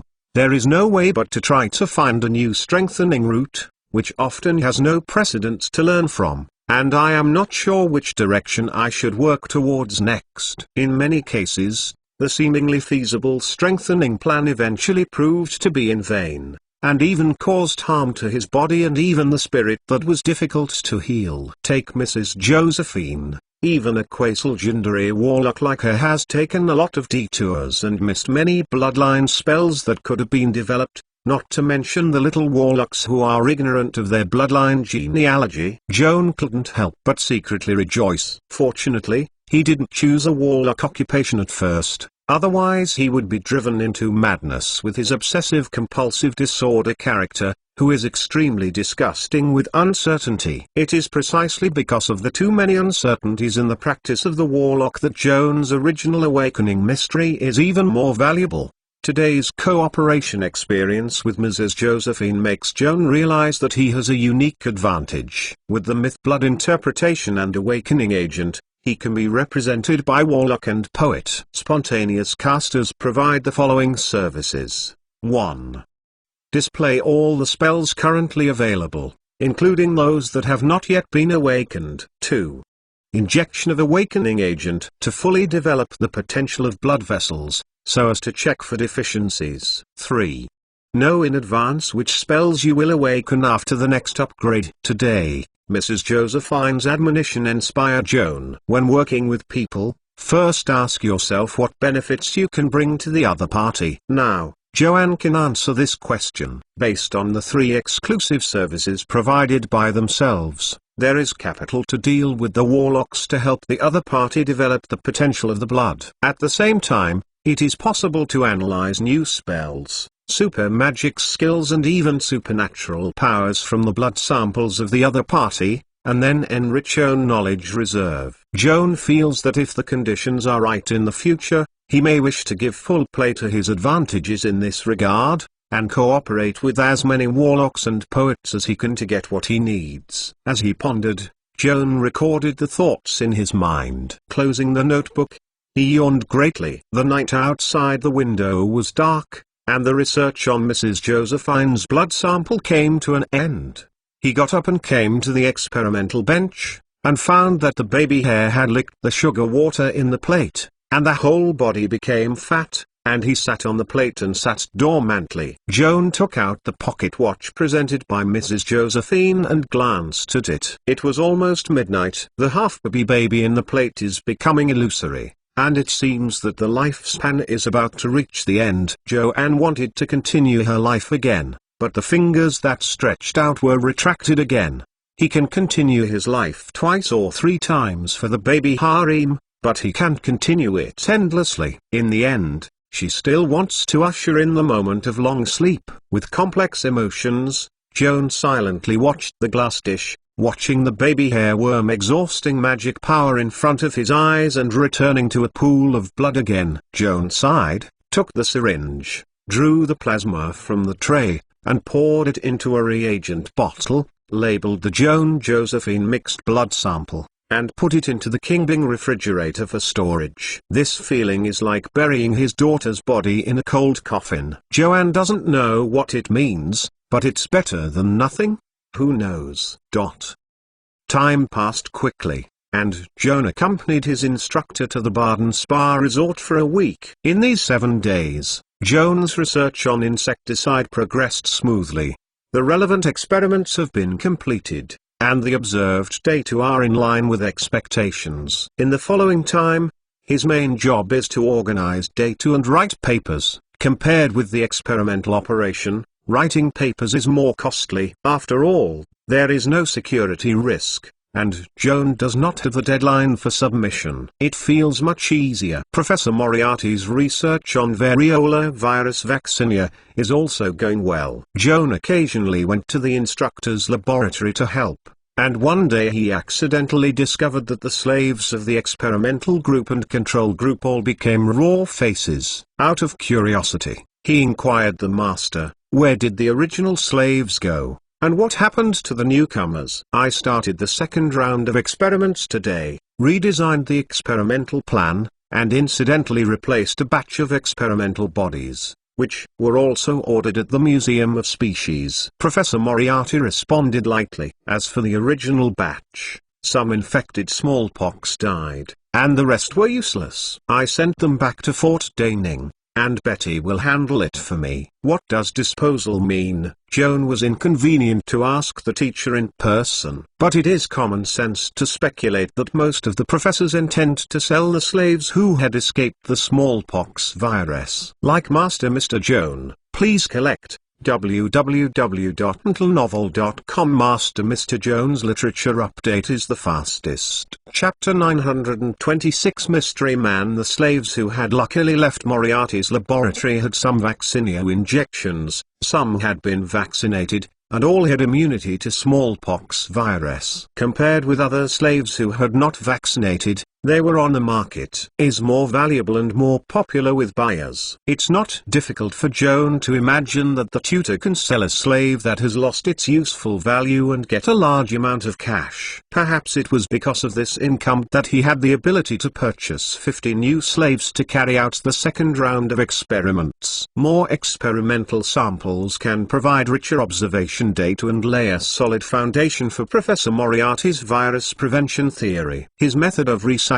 the experimental body has the highest cost performance and is not wasted at all. It is both rational and legal.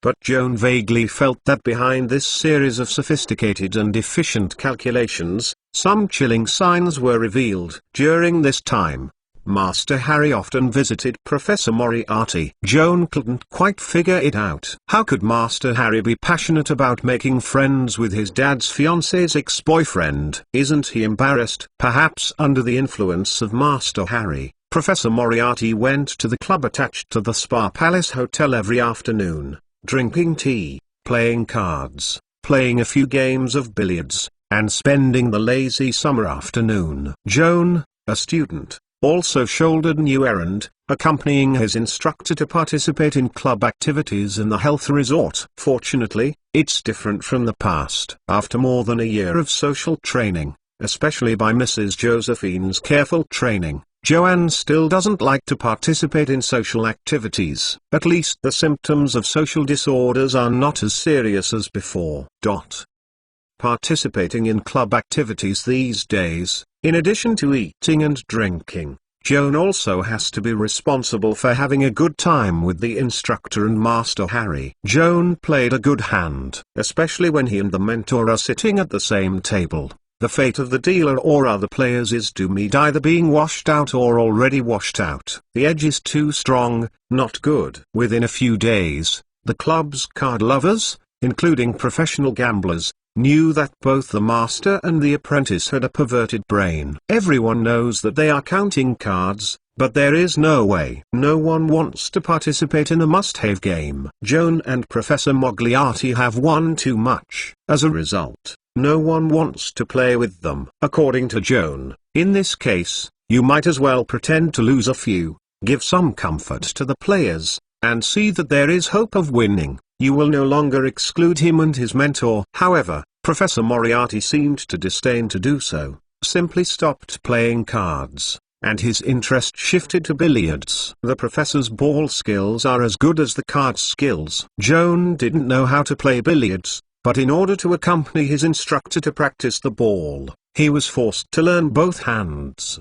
and his playing skills improved greatly. Play 10 innings, and if you are lucky, you can win 1 or 2 innings. On the afternoon of May 28th, as usual, Joan accompanied his tutor to play billiards in the hotel club. Professor Moriarty succeeded in teeing off, and then he scored goals again and again. Counting the time to think about the stroke, Joan could only sit on the sidelines for a long time. Nothing happened. He held the club and listened to the guests drinking tea and chatting. The hot topic these days is the mysterious murder that happened in the wetland not long ago. It has been 5 days since the day that Sheriff Gleason, the sheriff of Hot Springs, discovered Mr. Hale Lancashire's body, but the case has not made any progress. There is currently no clue about the murderer, but the travelers in the health resort generally have a mysterious consensus, firmly believe that the murderer is among them. Joanne can only think that these guys have read more detective novels serialized in newspaper columns, confusing the story with reality. Just as Joan was lethargic,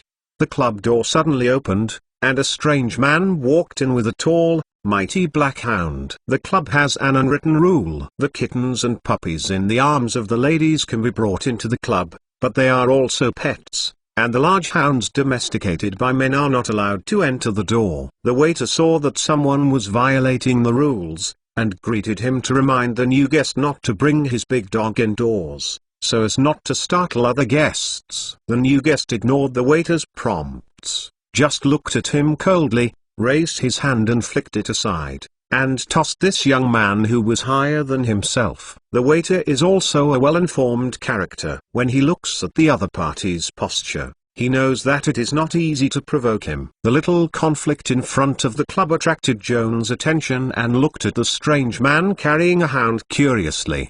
The opponent looks in his early 30s, not taller than Joan, but with a broad shoulder and a wide body, giving the impression of being short and steady. The unfamiliar man was wearing a stand collar windbreaker, wearing a fedora, carrying a black cane with no material in his hand, holding a pipe in his mouth, and his face was cold, looking like an officer in casual clothes. What impressed Joan the most was his eyes. Those grey eyes did not have the slightest emotional color, and their sharp eyes seemed to be able to penetrate all matter, including the human heart, and made people dare not look at them. "Carl, keep up."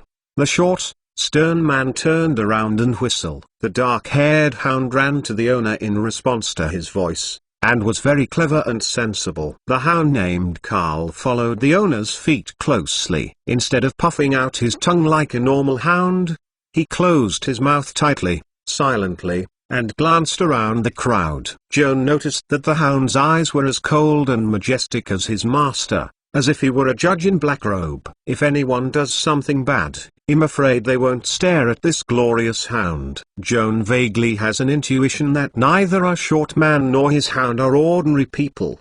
The cold and hard temperament exuded from the stout man is incompatible with the leisure atmosphere of the club. It is not like a pastime, it is more like looking for something. Just as Joan secretly observed the man and the dog, there was a crisp sound of a batting sound in his ear. "Joan, it's your turn." Professor Moriarty put down his club, took out his handkerchief, wiped his hands, and came to the side with a smile. Joan poured a cup of black tea, handed it to the instructor, lifted the cue, and walked to the table. I looked at the situation on the table and frowned. The ball that can be played on the table is almost completely scored by Professor Moriarty. On the last shot, Mr. Professor did not take the risk. He made a defensive shot and hid the white ball behind the black ball close to the base library. The two were almost close together. Like Master Mr. Joan, please collect www.mentalnovel.com. Master Mr. Joan's literature update is the fastest. Chapter 927. Detective 1. Joan measured the club and walked around the table twice, mentally calculating all the trajectories. According to the conclusions drawn by the calculation, it is impossible to solve the difficulties with normal shots. Joan can only try the sticking skills that he has not mastered yet, and tried to get the white ball to bypass the black ball. Joan tried 3 times in a row. The first 2 times touched the black ball. For the third time, it was lucky that the black ball was not touched, but the white ball made an arc on the table, and finally did not touch the ball he expected to hit. After all, billiards is not purely mental exercise. Joan's strength and angle of hitting the ball can't reach the harsh precision required for successful clearance. In such a situation,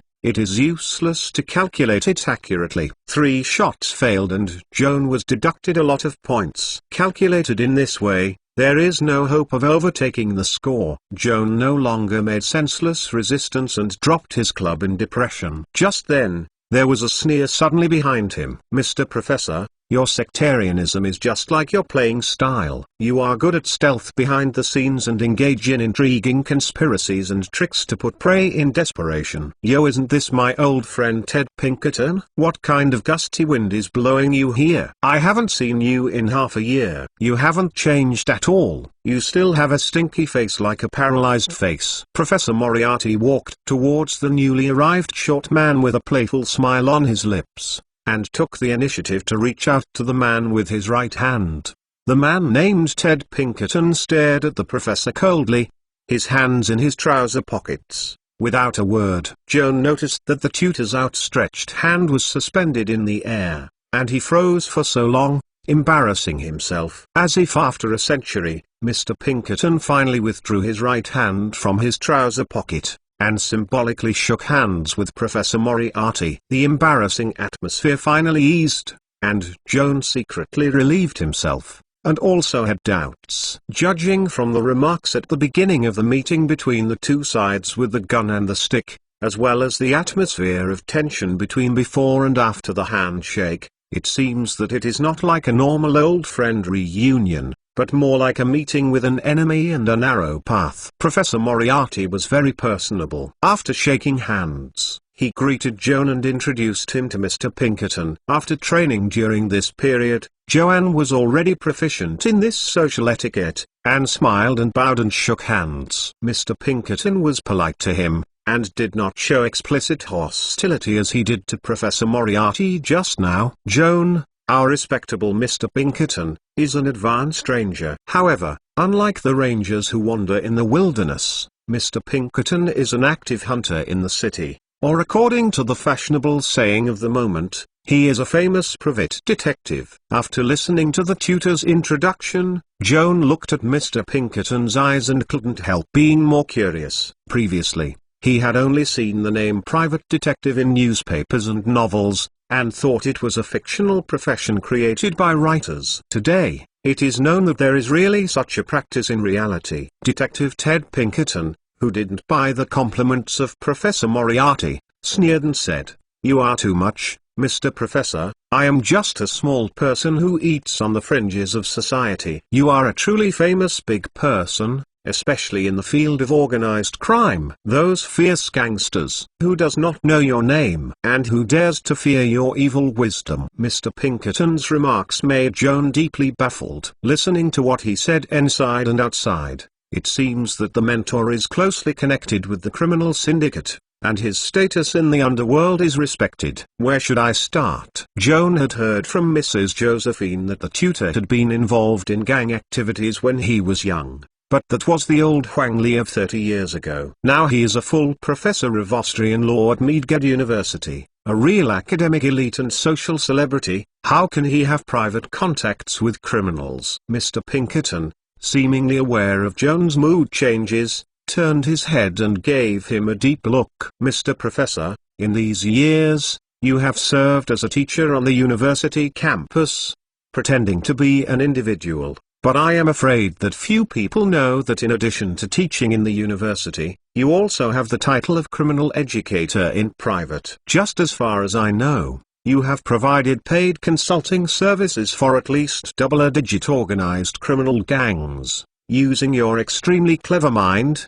directed evil parties to commit crimes in a more efficient manner, and provided various kinds afterwards. Ingenious planning allows criminals to escape legal sanctions and enjoy unjust money. Your students probably don't know the professor he admires. It's no shame to earn such dirty money in private. Mr. Detective's stern reproach was like a thunder exploding in Joan's ear, making him overwhelmed. Reason tells him that he should not listen to this person's nonsense, but intuition prompts him to make the opposite judgment. As far as the tutor's consistent style of work and complex personality are concerned, Joan feels that even if he is really, as Mr. Pinkerton said, he is a criminal educator who earns unjust money by instigating others to commit crimes, not worth the fuss. If the instructor is innocent, in fact, it is not because he cannot do it, just because he does not want to do that. Some people, with a hammer in their hands, look like everyone is a nail. Professor Moriarty laughed at Mr. Detective's criticism and defended himself with understatements. The bad things you said were said to have been done by a mysterious person who claimed to be Mokaviti. What does it have to do with my professor, Professor Moriarty? Don't come here, I dare to swear to the gods. Mokaviti is your pseudonym. If you are so confident, then come up with evidence. Professor Moriarty put his smile down and took a step closer to Mr. Pinkerton, as if an angry lion was about to launch a fight. If you can't produce the evidence, Ted my friend, you are openly slandering. I have the right to ask you to apologize, or go to court for defamation. Sorry, I really can't get the evidence of your crime now, but you don't get complacent. One day, I will grab your fox's tail. The tall, thin professor and the stout detective, the two men glared at each other, as if they both wished to kill each other. Joan found that the smell of gunpowder on the scene was getting stronger and stronger, and it seemed that it might explode at any time, and he quickly came forward to round the field. Mr. Pinkerton, will you play billiards? Would you like a game, little guy? To be honest, you can't win me with your skills, the detective said softly. Like Master Mr. Joan, please collect www.mentalnovel.com. Master Mr. Joan's literature update is the fastest. Chapter 928 Detective 2 Joan, give him the club, I will fight him. Professor Moriarty grabbed the club and cast a provocative glance at Mr. Detective. How about some jackpots? 200 gold. Do you go in a game? You shouldn't mind. Joan couldn't help but secretly say, the tutor is really angry. This is determined to squeeze out the money of Mr. Detective. Mr. Pinkerton's face was slightly stiff, and he immediately rubbed the shoulder on the right side, grinning with teeth and a painful expression. Forget it today. I accidentally tripped by a stone when I came here. Now my arm still hurts a bit and I can't achieve my true level. Oh, which stone gave me this breath? I should really thank it. Professor Moriarty dropped the club and lit the pipe. Dead, don't go around in circles. To be honest, you came here far and wide. What is the plot? Thanks to the gods, in addition to the dark conspirators like you, there are decent people with open minds like me. Mr. Pinkerton sneered. It's okay to tell you the truth. I came to Hot Springs for two purposes. First, I was invited to the wedding of my friend David Kaufman. This lucky man is about to marry Josephine, the most charming widow in the New World, Countess Antoinette de Poisson. However, everything is not perfect. On this festive day, there have been many murders in the Hot Spring Resort, which makes our prospective groom very unhappy. The local police detectives are all incompetent. Mr. Kaufman had to ask me to help investigate the truth of the murder. It is best to catch the murderer before his wedding celebration, so as not to ruin the festive atmosphere. It turns out that way. Professor Moriarty played with the brand new heatherroot pipe and said casually, "I also heard about the serial murder case. It sounds like a veteran did it. But after all, this little thing shouldn't stop you, a famous detective who has experienced big waves." Just heard it. Mr. Pinkerton also stuffed his large pipe with shredded tobacco and turned to Joan. "Boy, borrow a fire." Joan snapped his fingers and used magic tricks to create a flame leaping at his fingertips, and skillfully lit the pipe for the detective mister who was approaching. Mr. Pinkerton nodded his thanks, took a deep pipe, and then sprayed two long grey snake-like smoke from his nostrils. Under the cover of smoke, Professor Ted Pinkerton sneered. "Trove him, we are also old opponents. There is no need to covertly test each other. Let me tell you the truth. What role did you play in this series of serial murders?" "No kidding, Ted." The professor shrugged and spread his hands, his face innocent. "I'm also a guest invited to the wedding. It's been less than half a month since I came to the hot spring town. The disappearance of the residents in the nearby wetlands can be traced back to more than a decade ago. What does it have to do with this outsider?" "Your acting skills are as clever as before, Mr. Professor, but I won't be fooled by you anymore. You must know some key clues," Mr. Detective said with a certain expression. Professor Moriarty sighed helplessly and smiled bitterly. "Ted, what on earth do you want to believe that I am innocent? Unless you assist me in investigating the case and help me find the real murderer." Seeing Mr. Pinkerton's unsmiling expression, Joan suddenly realized that the reason why the big detective entered the door seemed aggressive, and threatened the professor with all kinds of threats. The real purpose was to force the other party to assist him in handling the case. From the appearance, Mr. Pinkerton gave him the impression of a cold and tough guy. "I never expected that. This person is really cunning, and it is really unattractive." Professor Moriarty is not obliged to assist Mr. Pinkerton in handling the case, but perhaps for the sake of preserving his reputation, he did not refuse the request of the other person in person. Pondering, "I'm busy doing a research recently, I can't spare you to play this boring mouse-catching game with you, but I can take another way to show you the belief of safeguarding law and justice with practical actions. Maintain faith in law and justice." "Ha, it's ironic to say this from your mouth," Mr. Pinkerton sneered. "Well, I want to hear what action you plan to take. Joan, come here." Professor Moriarty winked at his students. Joe Anton felt that something was wrong. "Looking at this posture, I am afraid that I can't feel at ease to play a melaniating mass." However, the mentor had orders, and he had to obey, and could only walk past daringly. And after hearing the orders, Professor Moriarty put his arms around the student's shoulders and said to Ted Pinkerton, "Although I have no time to do my own work to help you investigate the case, I might as well send my proud student to help you track down the murderer." "How is it?" Joan couldn't help but twitch the corner of your mouth. "So you sold your proud student?" "But really a good mentor." Mr. Detective didn't seem to expect Professor Moriarty to use such a trick. His face slightly stiff, his eyes narrowed, and he looked at Joan up and down. "Trophim, you don't want to help.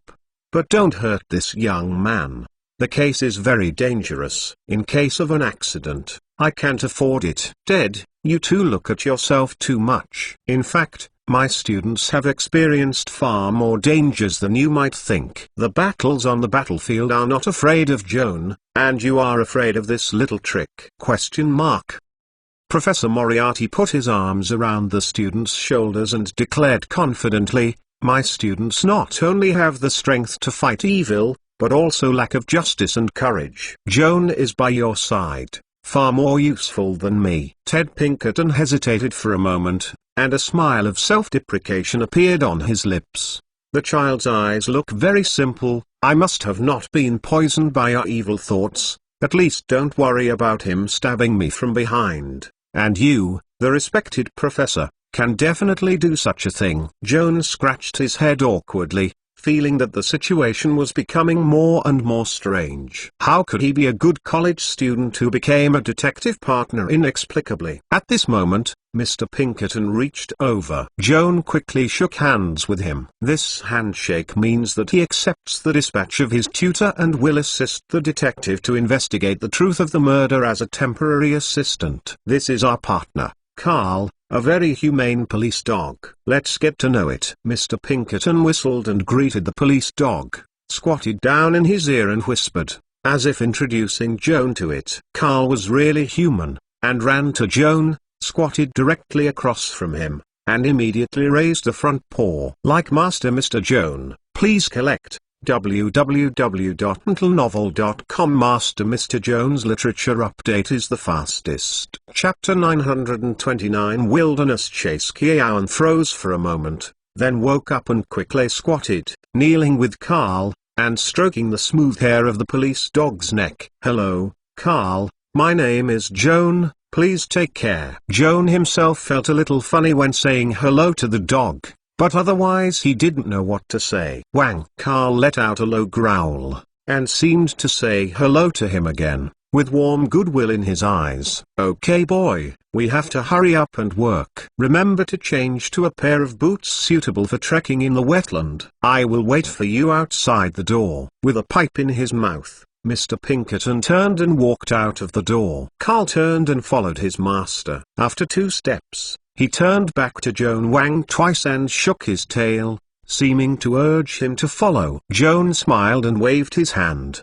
beckoning that he would be there soon. Professor Moriarty touched the storage belt bag, took out a pair of leather boots and handed it to Joan. Joan took off the precious leather shoes donated by Mrs. Josephine, put on his boots, took off his tuxedo, and put on a light short cloak suitable for hunting in the wild. Professor Moriarty urged him softly as he changed clothes. You follow Ted, pay attention to safety. In addition, pay attention to the guy's every move. If you find any abnormal signs, remember to report to me in time. Okay, tutor. Joan promised, but he was more puzzled. Listening to the instructor's implication, it seems that assisting Mr. Pinkerton in investigating the murder case is still second. His main task is to monitor Mr. Detective himself and report to the instructor in a timely manner. In this way, did you become a spy? The question that even makes Joan vaguely uneasy is, why did the mentor secretly teach himself to monitor Mr. Pinkerton? Wouldn't that be a bit mean to be a thief? With full of doubts, Joan changed clothes, said goodbye to the instructor, and hurried down the stairs. Along the way, he was a little confused. As if in a dream mirror, everything seemed very unreal. In the short half an hour, I changed from a college student who accompanied my instructor on vacation to a partner of the detective Ted Pinkerton, and also played the role of an undercover spy. This is really a mess. If it is said that the fate of man is controlled by God, Joan, based on his short experience this afternoon, has reason to doubt Syndra and Demosi, the 2 goddess of destiny in the world of Veils, are all playing spirits who look at the lively and fearless things. Walking out of the club door, we saw a horse facing us. Ted took the reins and turned back to Joanne. Before it gets dark, we have to get to the edge of the wetland. It'll take you to rent a horse. This won't bother you. Joan swiftly cast a spellcasting gesture, cast the 3-ring arcane phantom horse learned from the instructor not long ago, and summoned a black horse like smoke and mist out of thin air. The phantom horse saddles created by magic are complete, and Joan skillfully turned over and crossed the horseback, nodded to Mr. Detective, and signaled that he was ready to go. A smile appeared on Ted Pinkerton's face, and Zima ran forward. Joan quickly urged the horse to follow. Police dog Carl is keeping up with the horse's pace. Under the heat of the hot summer day, he can run at high speed with ease, and he doesn't even need to stick out his tongue to help dissipate heat. As an animal companion of a high-level ranger, the hound is just the appearance of Carl. The real species should be classified as a magic beast. The long-distance off-road speed and endurance are far better than the horses. As for combat effectiveness, both in the livestock world or wildlife world, Carl can be said to exist at the top of the food chain. Joan followed Ted Pinkerton on his horse, and gradually moved away from the hot spring resort. The vegetation along the road gradually became dense. Under the bushes, the hot springs with white mist everywhere. After riding for half an hour, there is no ready road ahead. There are endless wetlands in sight. Under the bright sun of the west slope, two horses and the knight on horseback cast slender silhouettes in the water-vague swamp. The surroundings were empty and lonely, and no humans or beasts could be seen. In addition to the sound of horseshoes, only the waterbirds, occasionally disturbed by the sounds of horseshoes, fluttered their wings out of the bushes, circling for a long time in the blue, almost transparent sky. "Mr. Ted, this is already on the edge of the swamp, and there is no way to move on. Do you decide where to dismount?" "Little master, we are here to dismount." The detective strangled the reins, turned over and leapt off his horseback. The seemingly heavy leather boots stepped on the wet ground that was half a foot of water, and there was no trace. There was no mud on the boot's surface. Joan noticed this unusual sign and immediately remembered that the mentor had told himself before leaving that Ted Pinkerton was a 13th level ranger. Ranger is also known as forest ranger. Good at tracking in the wild, but also good at hiding his own trail. Mr. Pinkerton's inadvertently revealing his stepping on the water stunt is supposed to be the high-level ranger's professional ability. Stepless. The surface of the wetland is covered with a layer of waterweed like duckweed. It is difficult to see how deep the mud under the waterweed is. Joan didn't have the skills that Mr. Pinkerton had, and he didn't want to fall into the quagmire hidden under the duckweed. Just before dismounting, he opened the casting material pack, took out a dark green scale, and consumed 2 side mana. "Bless yourself with 2 rings of morph." Prepared to cast spells, Joan turned and dismounted, and his body was shrouded in golden magic, turning into a lizard man covered with blue scale armor. After the transformation, Joan's clothes were all incorporated into the body. His bare feet had webbed membranes, like 2 boats floating on the mud,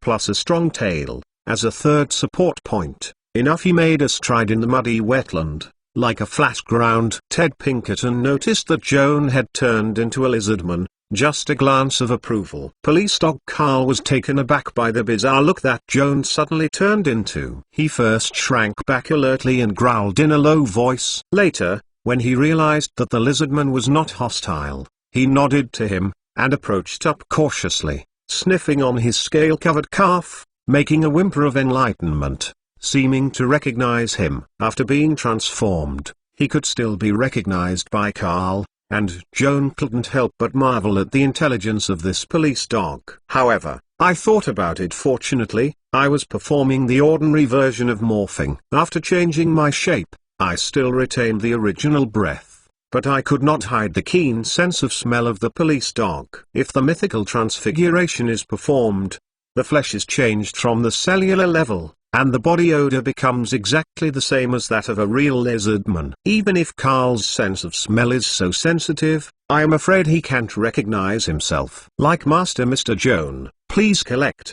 www.untlenovel.com. Master Mr. Joan's literature update is the fastest. Chapter 930. Chasing Mirror. Joan leaned close to Carl, stroking the hairy forehead of the police dog with scaled hands. Carl enjoyed his caress, whining happily, shaking the lush mane around his neck, raising his tongue and spitting out his tongue, and licking it intimately in Joan's palm. Even though there was a layer of scales, Joan still felt a little itching in his palm and couldn't help laughing. Hold the neck of the police dog and kiss on the forehead. The detective heard the screaming laughter of the lizardman, turned his head and looked over, just to see Joan kissing the police dog. The lizardman grinned his mouth wide. His mouth full of fangs reflected the shining cold light in the sunlight, as if chewing Carl's head. The scene was a bit scary. "You two naughty imp, have a good time." Mr. Pinkerton lit a pipe of cigarette and said angrily, "Now it's not time to play, we have to hurry up and start work." Joan reluctantly let go of Carl and got up and asked, "Mr. Pinkerton, you came to such a desolate place far away. What are you going to do? This is where the last homicide occurred. Mr. Pinkerton took a deep breath and then added, "It's not necessarily accurate to say that, because I don't know if this is the first crime scene. In short, Herr Lancashire's body was found near here. When the body of this timber merchant was found, he was swollen with mud and water, and his face was unclear. Unless he was carrying a gold watch with an inscription, the local police detective could not distinguish his identity. Although many days have passed since the incident, if we are lucky, we might find some valuable clues." Mr. Pinkerton's nostrils were billowing thick smoke, like a human dragon. "Come on, Carl, you know what to do." The police dog growled, buried his head and sniffed in the wetlands overgrown with water, seemingly searching for an unusual smell. Joan could not help worrying secretly. The murder case has been in the past for many days. During the period,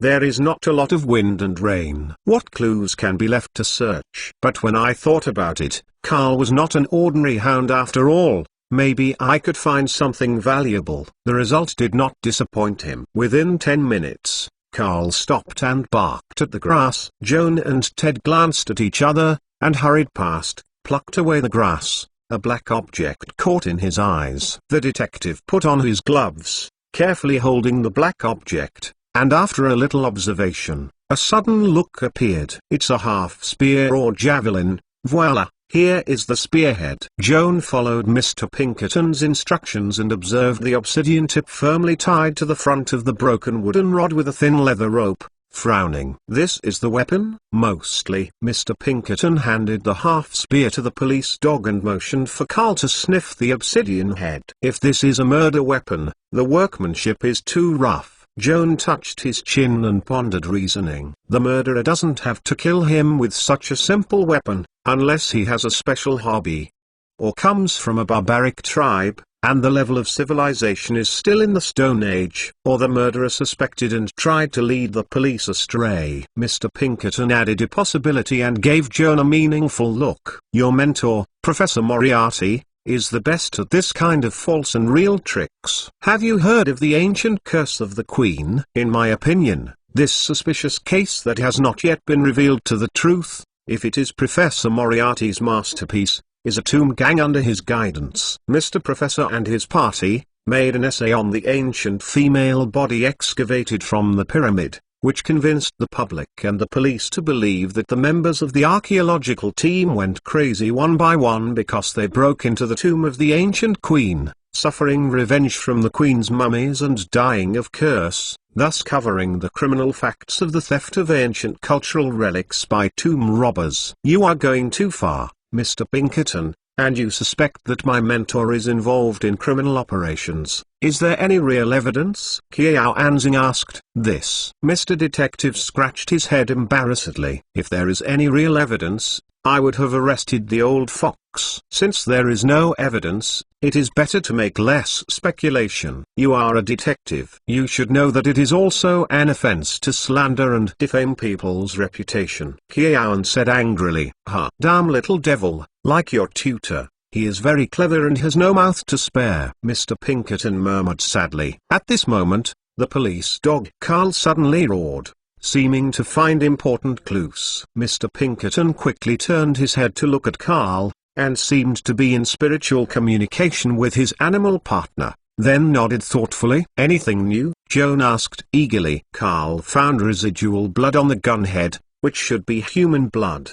Bloodstains." Joan stared at the muddy spearhead, his eyes blank, and there was no trace of blood at all. "It can't be seen just by looking at it, but we can use the chaser mirror to do a test." Mr. Pinkerton touched the storage bag and took out a small slap box, which looked like a metal container for a portable razor. There was a small mirror inside the lid. With his dagger, he carefully scraped off the mud on the gun head, smeared it in the mirror box, and chanted the mantra in a low voice. "Tana." Joan immediately heard that Tana is an ancient elven word, symbolizing display and indication, and is usually used by mages as a starting spell for various types of detection magic in the prophecy school. At the next moment when Mr. Detective chanted the spell, the mirror box showed a silver magic glory, and the mirror surface was like a lake surface blown by the wind, with silver ripples. Joan's eyes widened in curiosity, paying close attention to this magic guide. What would happen next? When the mirror calmed down, Ted Pinkerton took a deep breath and asked Shen Sheng in the mirror box, "Who are you?" The silver mirror flickered slightly, and lines of blood-colored texture appeared immediately afterwards. The scarlet texture seems to be fiddled with a pair of invisible clever hands, quickly forming a string of clear letters, which are concatenated into the words of the human common language, and they are displayed in the center of the mirror, showing the name of a man, Herr Lancashire.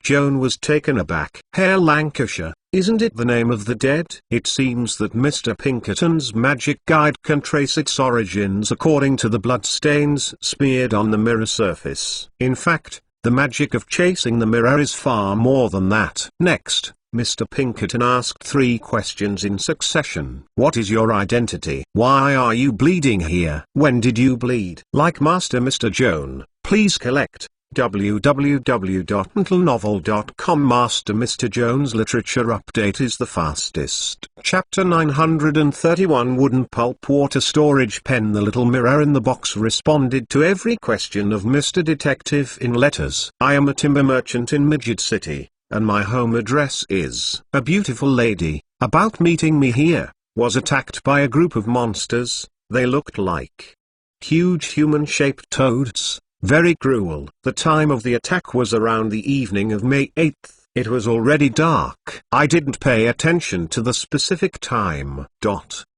Is this okay? Exclamation mark.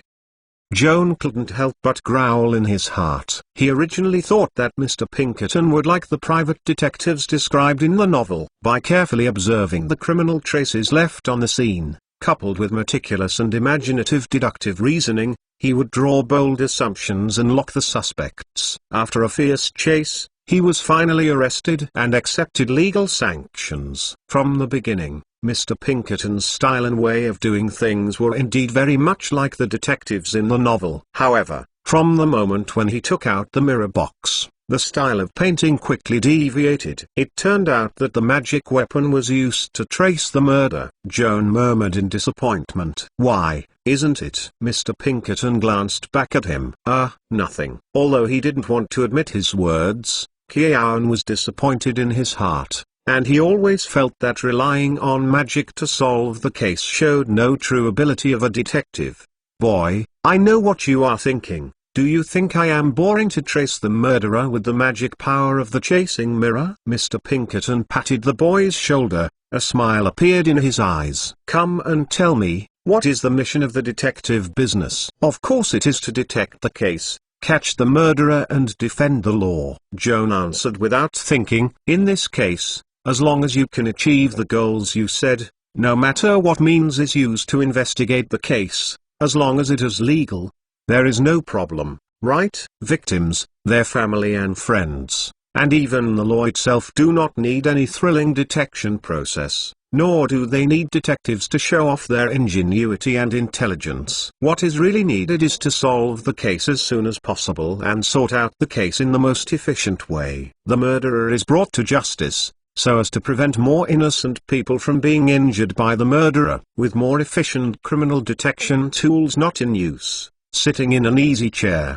smoking a pipe, whimsical, that is only scenes that are found in detective novels, and reality is not detective novels. For the criminal investigation work in the real world, this little chaser mirror is far more valuable than the sum of the minds of 10 famous detectives. Not everyone has a clever mind, but anyone can use the chasing mirror to get the key clues needed to solve the case. Everyone is a big detective while holding a casing mirror. This is the most effective deterrent to criminals. When it comes to the last sentence, Pinkerton's expression is very solemn. It's exactly what you said. Joan had to admit that Mr. Pinkerton's opinion made sense. More efficient and universally applicable criminal investigation techniques and instruments, rather than more brains that are good at reasoning, are the right direction for the future development of the criminal investigation industry. Mr. Pinkerton raised his hand to cover his forehead and looked at the westward sun, as if thinking about something. Joan,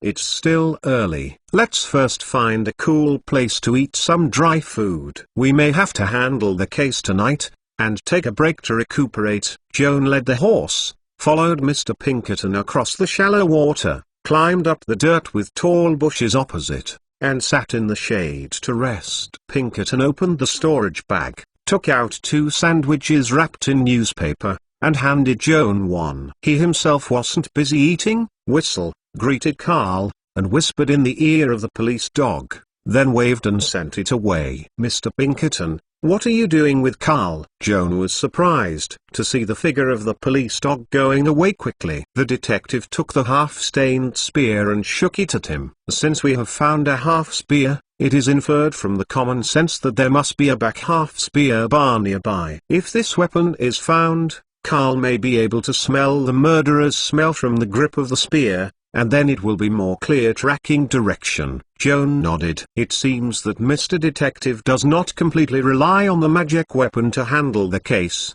nor does he lack a meticulous mind and rich criminal investigation experience. Mr. Pinkerton, I'm curious about your chaser mirror. Can you lend me a look? Of course, there is no problem. The detective handed over the mirror box generously. After Joan thanked him, he became obsessed with observing the chasing mirror. Some kind of prophetic school spell must have been attached to the mirror, in order to see the spell configuration. Joan drew a portable water pen from the storage bag. This new type of water storage pen has been invented less than 10 years ago, and can only be made in high-end stationery stores. The price is 100 times higher than that of ordinary goose feather pens. The person who bought this pen was either a wealthy young lady who was keen on catching the fashion and wasn't short of money, but only regarded the new invention as a little toy to show off. Either the master class like Joan, they are the true core users of the storage pen. Compared with the traditional quill pen,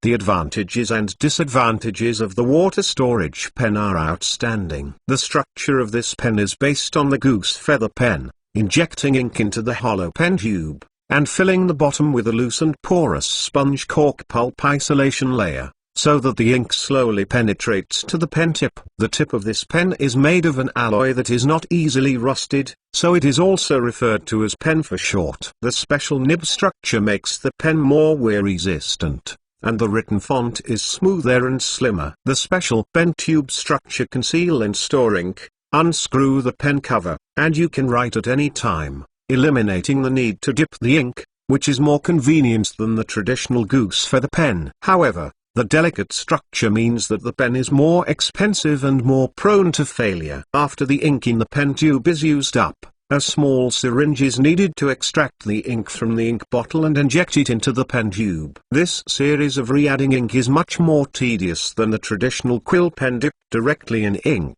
Therefore, the convenience of the new fountain pen is only reflected when the ink in the pen tube is sufficient. Considering the link of refilling the ink, it is more troublesome, but the mage is not afraid of such trouble. Carry a bottle of ink with you, as long as you use a magic trick to refill the ink instantly. Because of this, the pen clearly does not have any enchanting special effects, but after it was launched, it quickly swept the circle of wizards in the old and new continents and became a veritable special pen for mages. Like Master Mr. Joan, please collect www.mentalnovel.com. Master Mr. Joan's literature update is the fastest. Chapter 932 Blood Message 1. Kiaun has long known that the pen is very convenient, but considering the high price, he has not been willing to buy it. At this moment, the gold-plated fountain pen in his hand was a small gift from Mrs. Josephine. The writing was very smooth and the hand feel was good enough to make writing a pleasant enjoyment. Kiaun has filled the pen tube with deep-sea squid ink,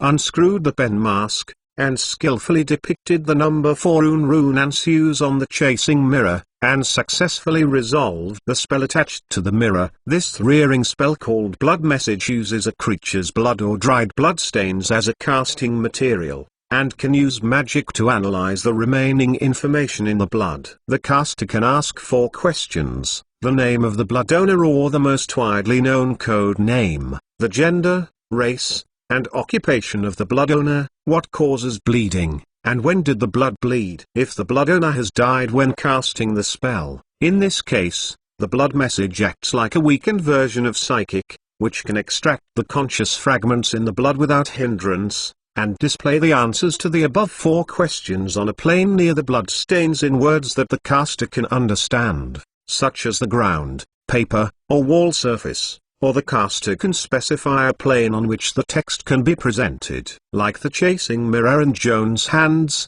the mirror is designated as the display medium for the blood message. In addition, the blood message can also be displayed on living people. For example, if someone is injured and bleeds, but has not died, the spell can also cast blood on it, and inquire about the above 4 questions. In this case, the blood message is very suitable for ruling cases of violent conflict. For example, both parties claim to be the first move of the other party, but they are just legitimate defenses. In the absence of other witnesses, the blood message can play a role in revealing the truth. Casting blood identification on blood stains, and then comparing the testimony of both parties to the conflict, can often restore the true situation of the scene of the fight. Who should bear the main responsibility is clear at a glance. However, there is a hidden danger in casting blood on living people. For example, if the blood message is cast on the blood of a fugitive, if the fugitive is in a state of survival, he will feel it no matter how far apart he is, and he can resist the blood message by his own willpower. If the person's willpower is firm enough, it may lead to failure of the spellcasting,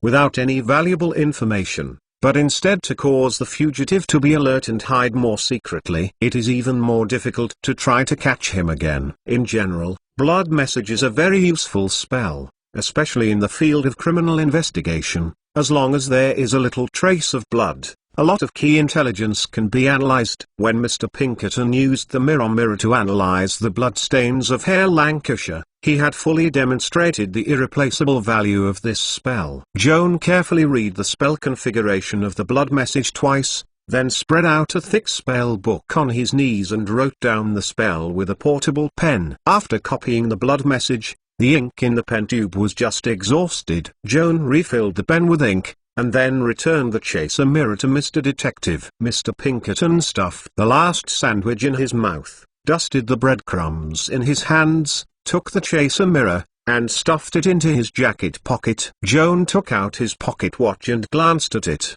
Past 5 in the afternoon. Carl has been away for almost an hour, and has not returned yet. He and Carlton can only wait patiently in the shade. Mr. Pinkerton took out the kettle and took 2 sips, then lit a pipe of cigarettes, and sprayed the clouds back and forth against the tree trunk. Joan also sat under the tree to cool off, while eating the fried egg ham sandwich, while thinking about the clues given by the chaser mirror just now. At this moment, Mr. Pinkerton turned his head and asked casually, "Joan, what do you think of the case?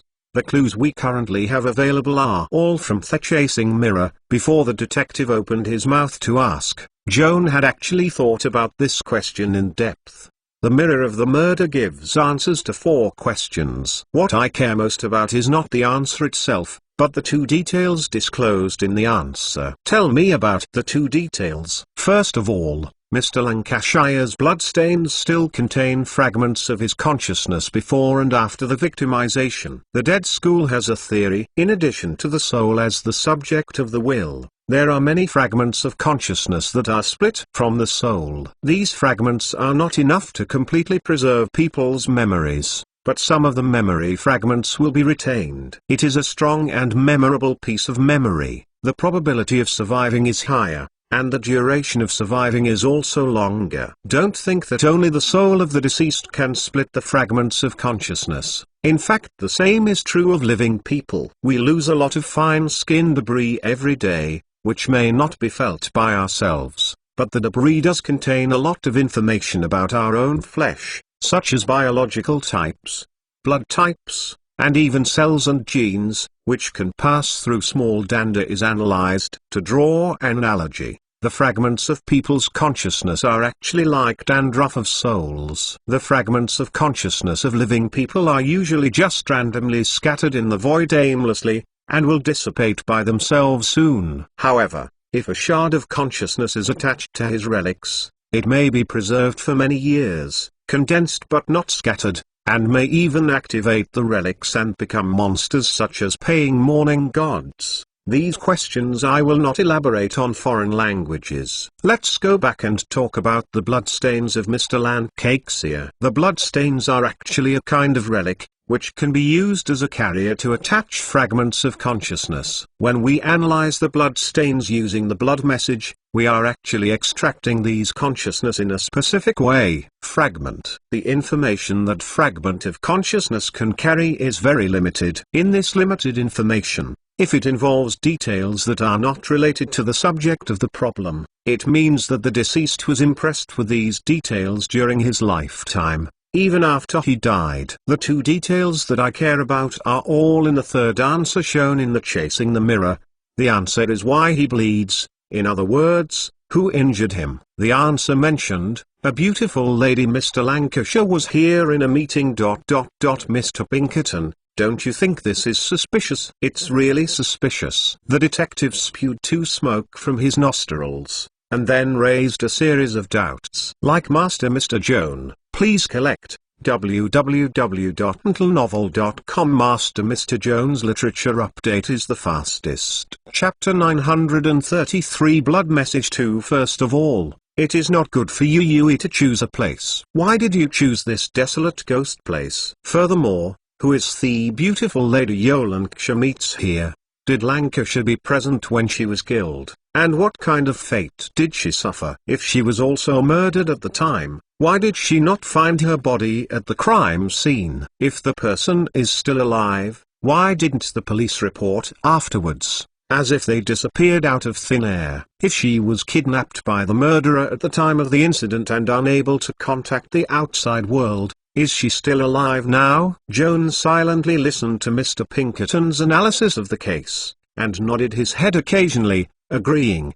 The doubts pointed out by Mr. Detective are indeed worth pondering. In addition, Joan also put forward his own views from another angle. Mr. Lancashire was a resident of the Hot Spring Palace Hotel before he was killed. It is inferred from common sense that the lady he dated with, even if he was not a resident of the same hotel, at least then stayed in the resort of Baden. As for whether it is a foreign tourist or a local resident, it is unknown. I understand what you mean, Joanne, and now we know that there is such a woman who was once closely related to Herr Lancashire. There is a clear goal. By asking hoteliers, residents and local residents inquire, it is possible to confirm the identity of this mysterious lady. Mr. Pinkerton smiled approvingly at the young mage. This is a good entry point, Joanne. You are really smart. The old fox of Moriarty is right. You can help me a lot. Joan smiled slightly. You have won the prize,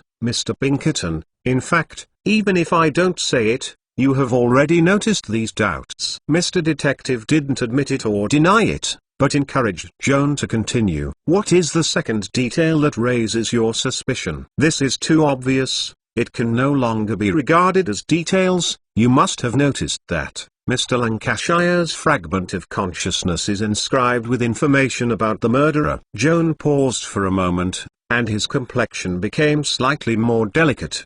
The third answer shown by the Chasing Mirror shows that when Mr. Lancashire and his mistress were dating near the wetland, they were accidentally attacked by a group of monsters. He probably died in the hands of that group of monsters. The shards of consciousness have a deep memory of the fierce methods of the monsters. In addition, they also mentioned that they look like giant human toads. If we analyze this text from the point of view of etymology, there is no ambiguity between big and toad, but human form is worth playing with. Joan, human form is just a very common word. What other meaning can it have? Mr. Pinkerton asked with great interest. When we talk about taxonomy, the word humanoid is often used for two phrases with different meanings. One is humanoid and the other is humanoid monster. But we must consider that Mr. Lancashire may not be familiar with the knowledge of taxonomy, so the monster he sees may also be neither a humanoid creature nor a humanoid monster,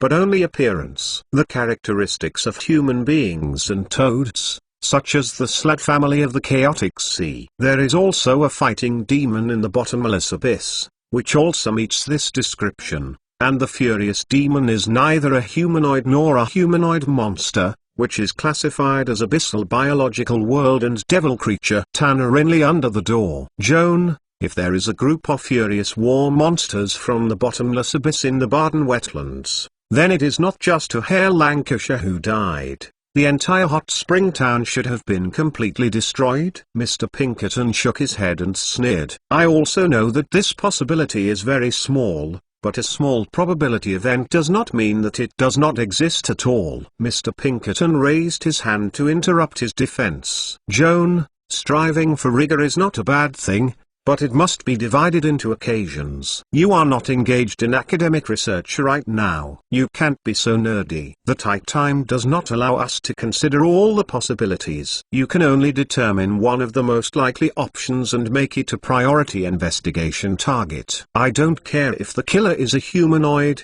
monster or a Danari demon. I just want to know what kind of creature it is most likely. So can you give me a simple and clear answer? Okay, I understand your intentions. Joan sighed and gave some helpless answers that Mr. Detective wanted. According to the descriptive text of the Chasing the Mirror, combined with the environmental and climatic factors of the Baden wetland, I think that the murderer is likely to be the frogman. After a little hesitation, Joanne still couldn't resist the rigorous way of thinking, and added another candidate. If it wasn't a crazy frogman, then the most likely one was a marsh toad. A mad frogman or a marsh toad. Mr. Pinkerton murmured, thinking. Both types of human creatures, at first glance, look like humans. But look carefully at their skulls, webbed hands and feet, raised eyes, wide mouths, swollen abdomen, and smooth, sticky, wet skin, which are clearly characteristic of amphibians and anurans. There are a lot of differences between the appearances and habits of the frozen frogman and the marsh toad man,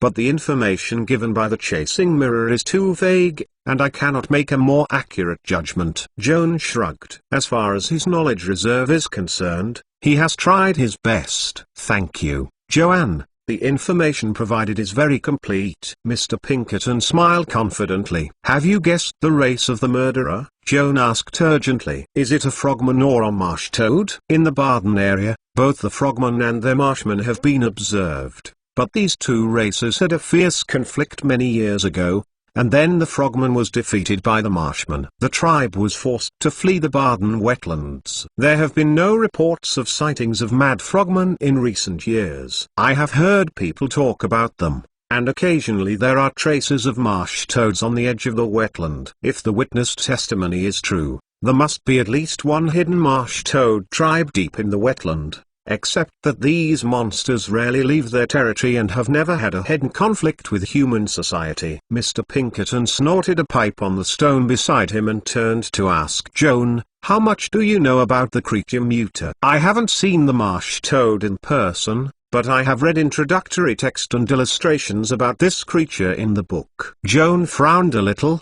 and was fascinated by the memory of the marsh toad man entry in the Book of Vale's Monsters Human Creatures. Like Master Mr. Joan, please collect www.mentalnovel.com. Master Mr. Joan's literature update is the fastest. Chapter 934 Wonto Swamp. The habitat and appearance characteristics of the marsh toads have been introduced by me just now. Needless to mention, as for the civilization level of this humanoid creature, according to the literature, it is still in the Stone Age, but it is long with that obsidian. The workmanship of the spears is exactly the same. It can be seen that the weapon is probably from the hand of the marsh toad. The marsh toads not only look like toads, but also retain the characteristics of toads. During reproduction and development, females lay eggs in the water, and the fertilized eggs hatch to become tadpole-like larvae. Before the hands and feet grow, their tadpoles can grow. At nearly 3 feet in length, you can hunt fish and shrimp to survive in the depths of the swamp. Fully developed marsh toad larvae,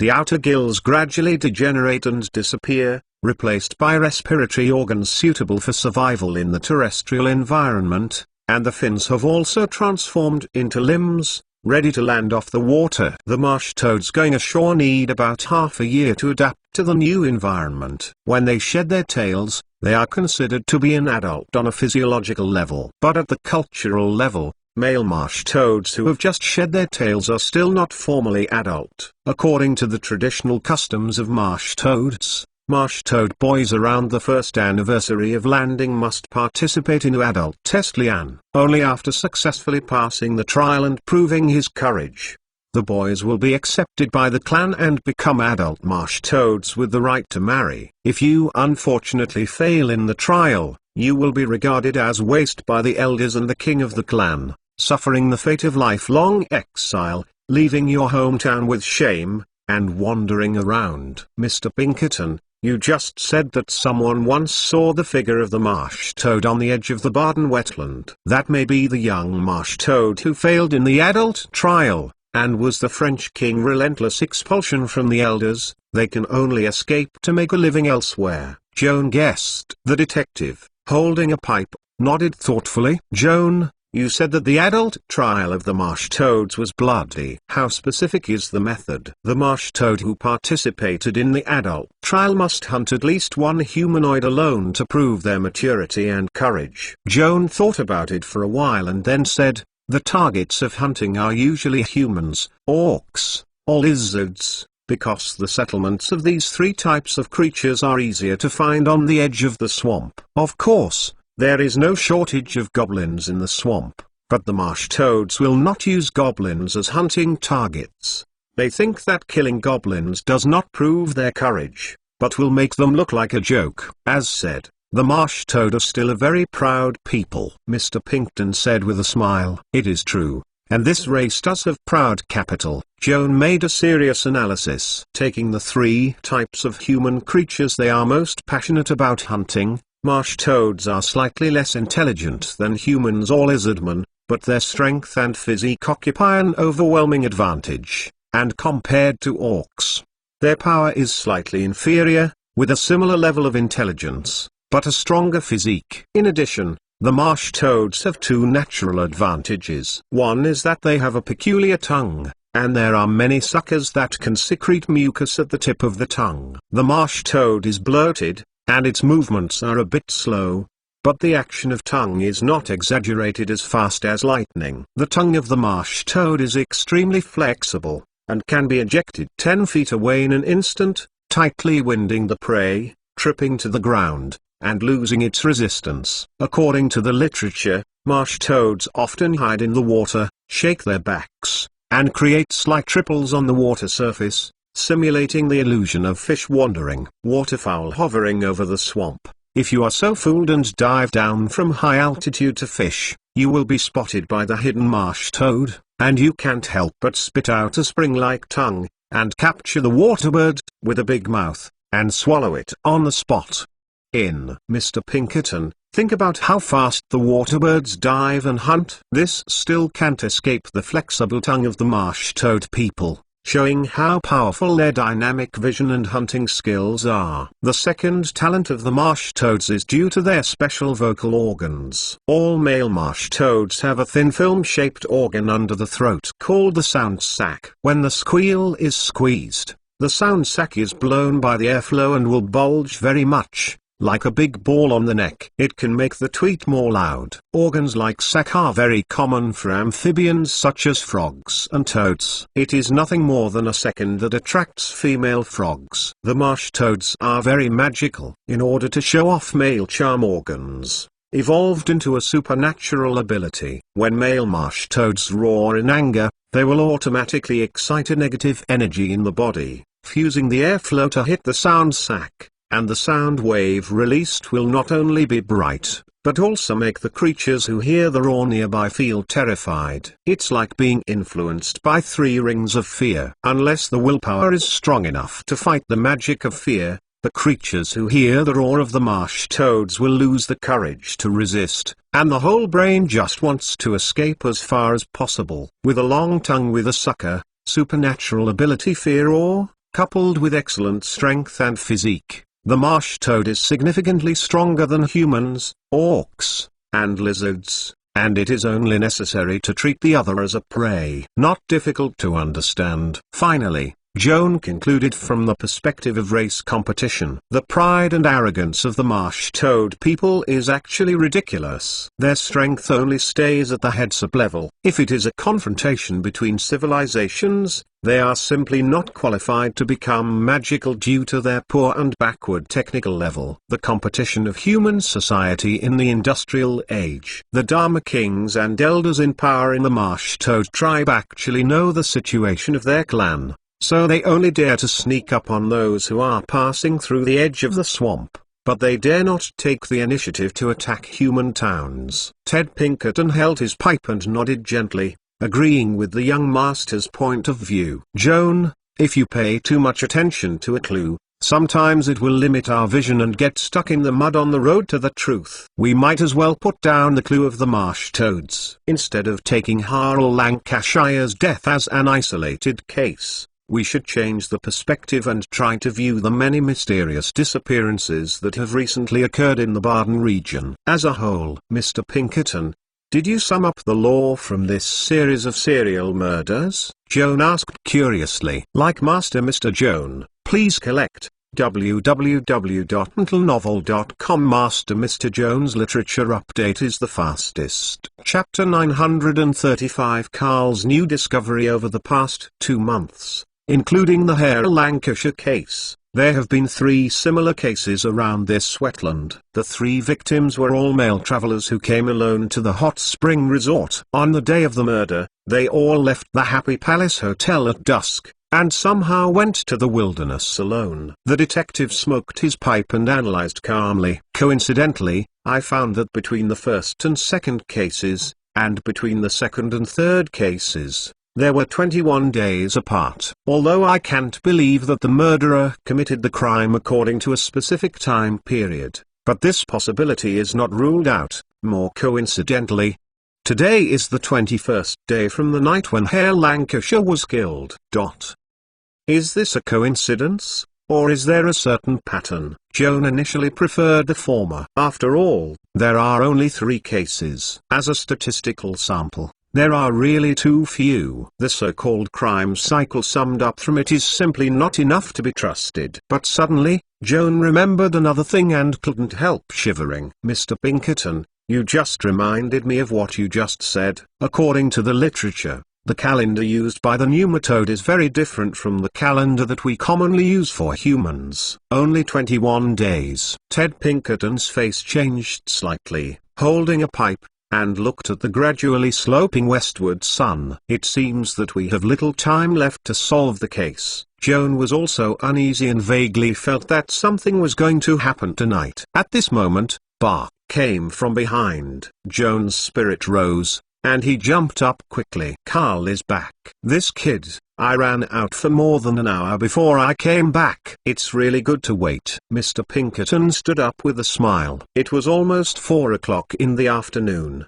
and Carl went out to wander for almost an hour and a half. Joan Pinkerton quickly walked down the slope, eyes staring at the police dog from far and near, but the expectations in their eyes quickly turned into disappointment. Carl is back, but his mouth is empty. Nothing. Old man, did you find the second half of the spear? Ted Pinkerton forced the disappointment to ask the police dog.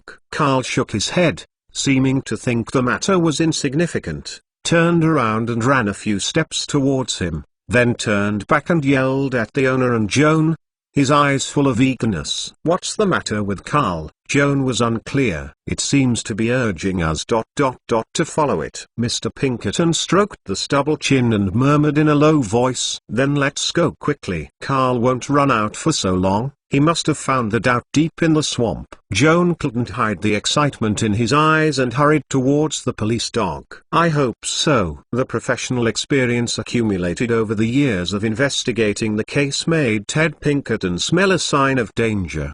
He quickly inspected the revolver he was wearing and confirmed that the magazine was full of lead bullets. He then raised his cane and strode to Carl and Joan, who had ran away. Carl led the way ahead, stopped, and sometimes bowed his head to sniff. Joan Pinkerton immediately followed the police dog and went deep into the swamp from east to west. 2 people and 1 dog, trekking in the muddy swamp for nearly an hour. When the sun was setting, Carl finally stopped and yelled at the dense grass in front, looking a little nervous. Joan hurried up, gently stroked the dog's neck and calmed California. Looking in the direction of Carl's glare, there are endless wetland plants growing on the water, tall reeds and cattails like dense forest, low-rise onions and rushes. The lush vegetation covered with thick green eyes blocked Joan's sight, and he could not see what dangerous things were hidden deep in the grass, so that Carl was like an enemy. Dayton leads here. Ted Pinkerton felt the storage bag, and there was a copper-shell telescope in his hand. He observed the movements in the water and grass through the telescope, and his face looked strange afterwards. "Mr. Pinkerton, what did you see?" Joan asked in a low voice. "Look for yourself." The detective handed the telescope to the juvenile mage with high curiosity. Joan's eyes were already good.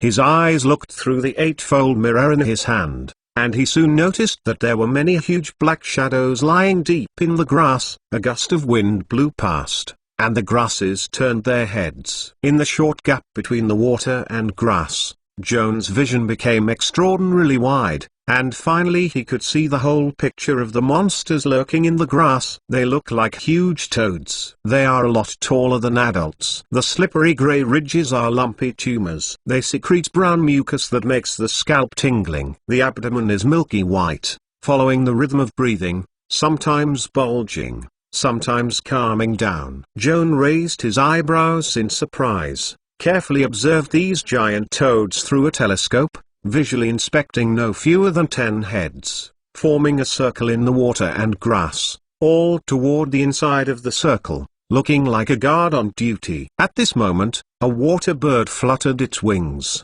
landed on the reed stick, twisted its head to pick its feathers with a pointed beak, but did not pay attention. Just in the grass 15 feet away, a giant toad was already eyeing it. The eye of the giant toad close to the side of the water bird turns slightly, and then adjusts the squat position silently, pointing the wide mouth at the water bird standing high, and suddenly opens his mouth, and red flashes in his mouth. Light. Joan had been staring at the giant toad intently, but he still couldn't see its predatory movements. He only felt that there was a flower in front of him. The water bird had disappeared out of thin air, and only the reed stick it had just placed was still swaying in the wind. Suddenly, Joan turned the telescope to the mouth of the giant toad, and had no time to see the small shadow in its unclosed mouth shaking, obviously the water bird that had just been sucked by his tongue. Even miserable. It was too late to be swallowed by the monster. During this brief observation period, Joan also noticed a strange thing. Generally speaking, the big difference between frogs and toads is that the former has good teeth development, and can eat hard foods like bone, such as various snails and birds, while the latter has no real teeth at all, can only prey on mollusks or insects. But the giant toad that hunted the water birds just now had sharp teeth arranged tightly in the upper and lower jaws. Joan can only think that these giant toad recipes are already different from their smaller distant relatives. In order to fill their stomachs, giant toads must capture larger prey, such as beasts and birds, and thus evolved to develop teeth suitable for chewing muscles and bones. Like Master Mr. Joan, please collect www.mentalnovel.com. Master Mr. Joan's literature update is the fastest. Chapter 936. Giant crab. A little water bird is just an appetizing dessert for a giant toad weighing more than 300 pounds. During Joan's observation, other giant toads also spit out their slender, flexible, and extremely sticky tongues at the right time, capturing any living creatures that dare to be close to themselves within 15 feet. This includes both waterfowl flying in the air and close proximity. Swimming fish ventilating on the water. Call out. The red light flashed and the water surface rippled. A fat carp was rolled up by the giant toad with his tongue, and was instantly sucked into the mouth, and was swallowed after a few chews. The giant toad, who had enjoyed the delicious meal, smacked his mouth with satisfaction, and made a torpedo-like toad, and the neck airbag swelled up. Ted Pinkerton rubbed his ears that were hurt by Chan Ming, close to Joan, and asked in a low voice, "Dude, What does it mean that this group of big toads are in a circle here? Is it a meeting? Or is it going to be hold a beauty contest? Joan was almost amused by Mr. Detective's whimsy and replied with a smile, although the giant toad is much smarter than the ordinary toad, it is far from the level of understanding of meeting or beauty contest. If I don't guess wrong, they should be performing security tasks, and their masters may be hiding deep in the grass surrounded by giant toads. Master? Ted Pinkerton immediately grabbed the key words in Joan's words. You mean, this giant toad is a domesticated pet? Accurately speaking, it is a domestic animal. Joan made a further explanation. The relationship between the giant toad and the common toad is much farther than it seems on the surface. They are closer to the magic beast in the supernatural field than the animals in the natural world. Their intelligence has reached the level of domestic animals, so there is the possibility of domestication. Those who have lived in wetlands and have advanced intelligence and social anomaly, supernatural humanoid creatures, such as mad frogmen and marsh toads, are very good at domesticating their huge distant relatives as servants. Crazy frogmen are very good at cultivating and domesticating giant frogs, while marsh toads are proficient in domesticating giant toads, which is like our humanity in domesticating cattle, horses and hounds. Of course, it is difficult for us humans to communicate with domestic animals on a spiritual level, and the nematode can communicate in depth with the giant toad. This may be due to the fact that they belong to the supernatural eras and have a close relationship, so more it's easy to understand each other's minds. Mr. Pinkerton nodded and looked at the thick reed-covered grass behind the giant toad. That is to say, in the reed swing 300 yards in front of us, an unknown number of marsh toads are lurking. It's very possible. Joan first made a positive guess, and then added, when the marsh toad people travel long distances, they will always bring a domesticated giant toad, and when they are tired, they ride on the back of the giant toad. So usually, a giant toad corresponds to a marsh toad. Mr. Detective took the telescope he returned, and after a little observation, murmured, there are 12 giant toads in our field of vision. According to your algorithm, there should be at least 12 marsh toads in the reed swing. People. This is not very easy to deal with. Joan, is there a way for you to investigate the situation in the reeds more deeply? I can give it a try. Joan didn't say too much. In fact, detecting enemy conditions is one of his best skills. There are too many spells to achieve this goal. The first thing Joan thought of was his prosthetic eye that integrated many prophetic spells. He lightly touched his right eye to inspire 3 rings of eagle eyes and put an invisible observation point into the reeds, exactly in the center of the circle surrounded by 12 giant toads. After completing the cast, Joan transferred his consciousness to the magic observation point. After a moment of dizziness, Joan slowly opened his eyes and looked around alertly. The surrounding scenes confirmed his prediction that a large group of half-human and half-toad monsters gathered in the reeds, a total of 12. These guys are all squatting in the puddles, and they look bloated and fat, but they are not short, and they will not stand up to 6 feet tall. Compared with the illustrations Joan saw in the book, the real marsh toad gave him a stronger visual impact. The figure of the marsh toad depicted in the illustration has a neck that is too short to be seen, and a pair of large raised eyes appear stupid, covered with scabies, and the texture is like a corpse soaked in water for half a month, giving people puffy and clumsy impression. In contrast to the live marsh toad people, Joan can't say that the illustrations are drawn differently, but he can't express the charm of marsh toad people. Yes, the appearance of the marsh toads looks a bit stupid, but their eyes are firm and serious, and there are large muscles under the skin and surface fat, and they throw up their hands to exude a wild and aggressive style. Obviously all trained brave warriors, far from the image of the fat house depicted in the illustration. Joan also noticed that the 12 marsh toads all wore soles made of animal skin. The fronts of the scapes were symmetrically inlaid with 4 rows of beige bones, which looked like horns. These tough and elastic bone pieces greatly enhance the defense of the sleeveless leather armor and make the fragile abdomen of the marsh toad well protected. The scene before him forced Joan to correct one of his prejudices. The marsh toads are indeed not good at making ironware, but that is not all, because their level of civilization is too low, and the main reason is probably limited by their habitat. After all, the inconvenience of digging and smelting iron ore in wetlands makes it difficult to develop a corresponding steel civilization. However, judging from the fine workmanship of the standard armor of the marsh toad warrior, it is already close to the level of inlaid leather armor made by human craftsmen. It can be seen that they are no less than the level of human craftsmanship, at least in the field of leather and bone products processing. These 10 marsh toad warriors, in addition to the inlaid leather armor worn on their bodies, obsidian spears behind them,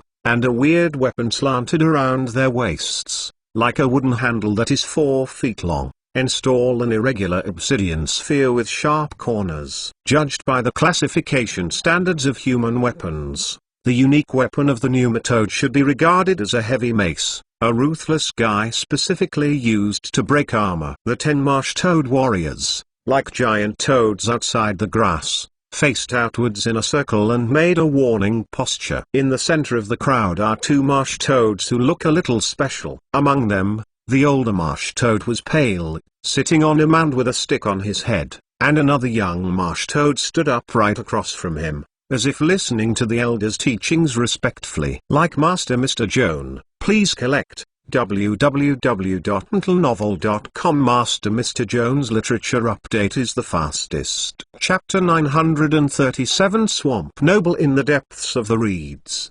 The 2 marsh toads in the middle of the crowd also wear studded leather armor, but unlike ordinary samurai, the back of the armor they wear is painted with red dye on the back. Kiaon carefully observed the pattern behind the young marsh toad. The curved red line outlined a beautiful toad with a wide mouth, and 2 lines of sharp teeth were painted with red dye in his lips, like a tribal totem representing noble blood. It is like the noble family crest or coat of arms of human society. The elder, sitting cross-legged on the opposite side of the mound, had a significantly lighter skin tone than the younger ethnic group, showing a white and fatter body. Joan recalled the records of their marsh toad in the illustration of the monster of Vales and confirmed that the skin of the elderly marsh toad would indeed turn white. The pneumatode tribe has a tradition of respecting the elders. The noble elders hold the power of the tribe, and the most virtuous among all the elders are routinely elected by the noble parliament as the French king,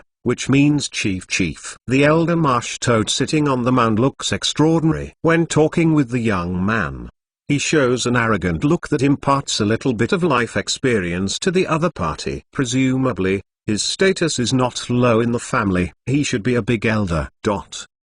Joan also noticed that the elder marsh toad held a pale cane in his hand, faintly emitting a magical aura, causing unnatural disturbances in the distribution of the surrounding magic net. Joan adjusted the observation angle a little bit with curiosity, and found that the cane seemed to be composed of a whole spine, about 4 feet long, and the top of the vertebra was inlaid with a pale skull, which looked like some kind of monitor lizard or yalong skull. According to his experience, Joan guessed that this cane was anything but a magic wand, and it was a staff. As for the specific spell attached, it was temporarily unrecognizable. Joan shifted his gaze from the bone rod to the elder marsh toad who was holding the rod. With the help of the magical observation point, he eavesdropped on his instructions to the noble youth. Eagle eyes can make Joan eavesdrop on the surveillance subject's conversation from a distance, but he can't understand the other party's language. As a mage,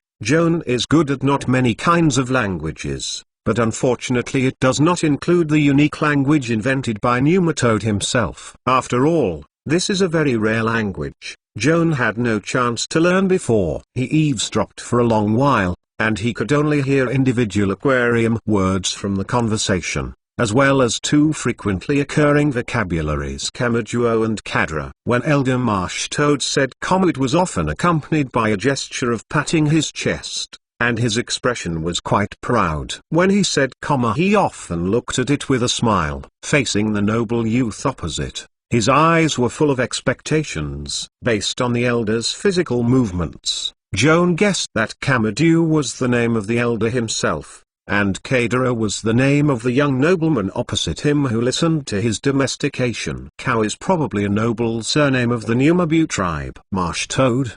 Did you put your surname in front of your name? Joanne found this interesting. Colonists from the Old World, the naming convention is to put surname after first name. For example, Joan Vida. Joan is the first name, Vida is the last name. According to the naming method of Marsh Toad, he should be called Vida Joan. In Joan's impression, only a part of the Azandwana indigenous peoples in the entire New World adopted this type of naming in front of their names. Joan wanted to know exactly what Elder Komodo had said to Cordra, but unfortunately he couldn't understand it. There is no need for the master to learn the language of all races, as long as Joan blesses himself with a 3 ring of smart words. He can overcome language barriers and understand any language. But now there is a problem. Kionzu only works for him, but he can't extend the spell effect to the observation point created by Eli. What can I do? After a few seconds of condensing his eyebrows, Joan's eyes lit up, and he thought of a spell he learned not too long ago, which happened to be Aki use for this occasion. After clarifying his thoughts, Kiaon opened the casting material package, took out a small ceramic pyramid model, held it in his hand, and chanted the chant in a low voice. 10 Westi. When he finally pronounced a Kenya word representing language, the pyramid model in his hand was quietly decomposed and turned into countless glowing runes flying around him, and in a blink of an eye he converged into his body again. Joan exhaled slowly, sensing the magic wire around him.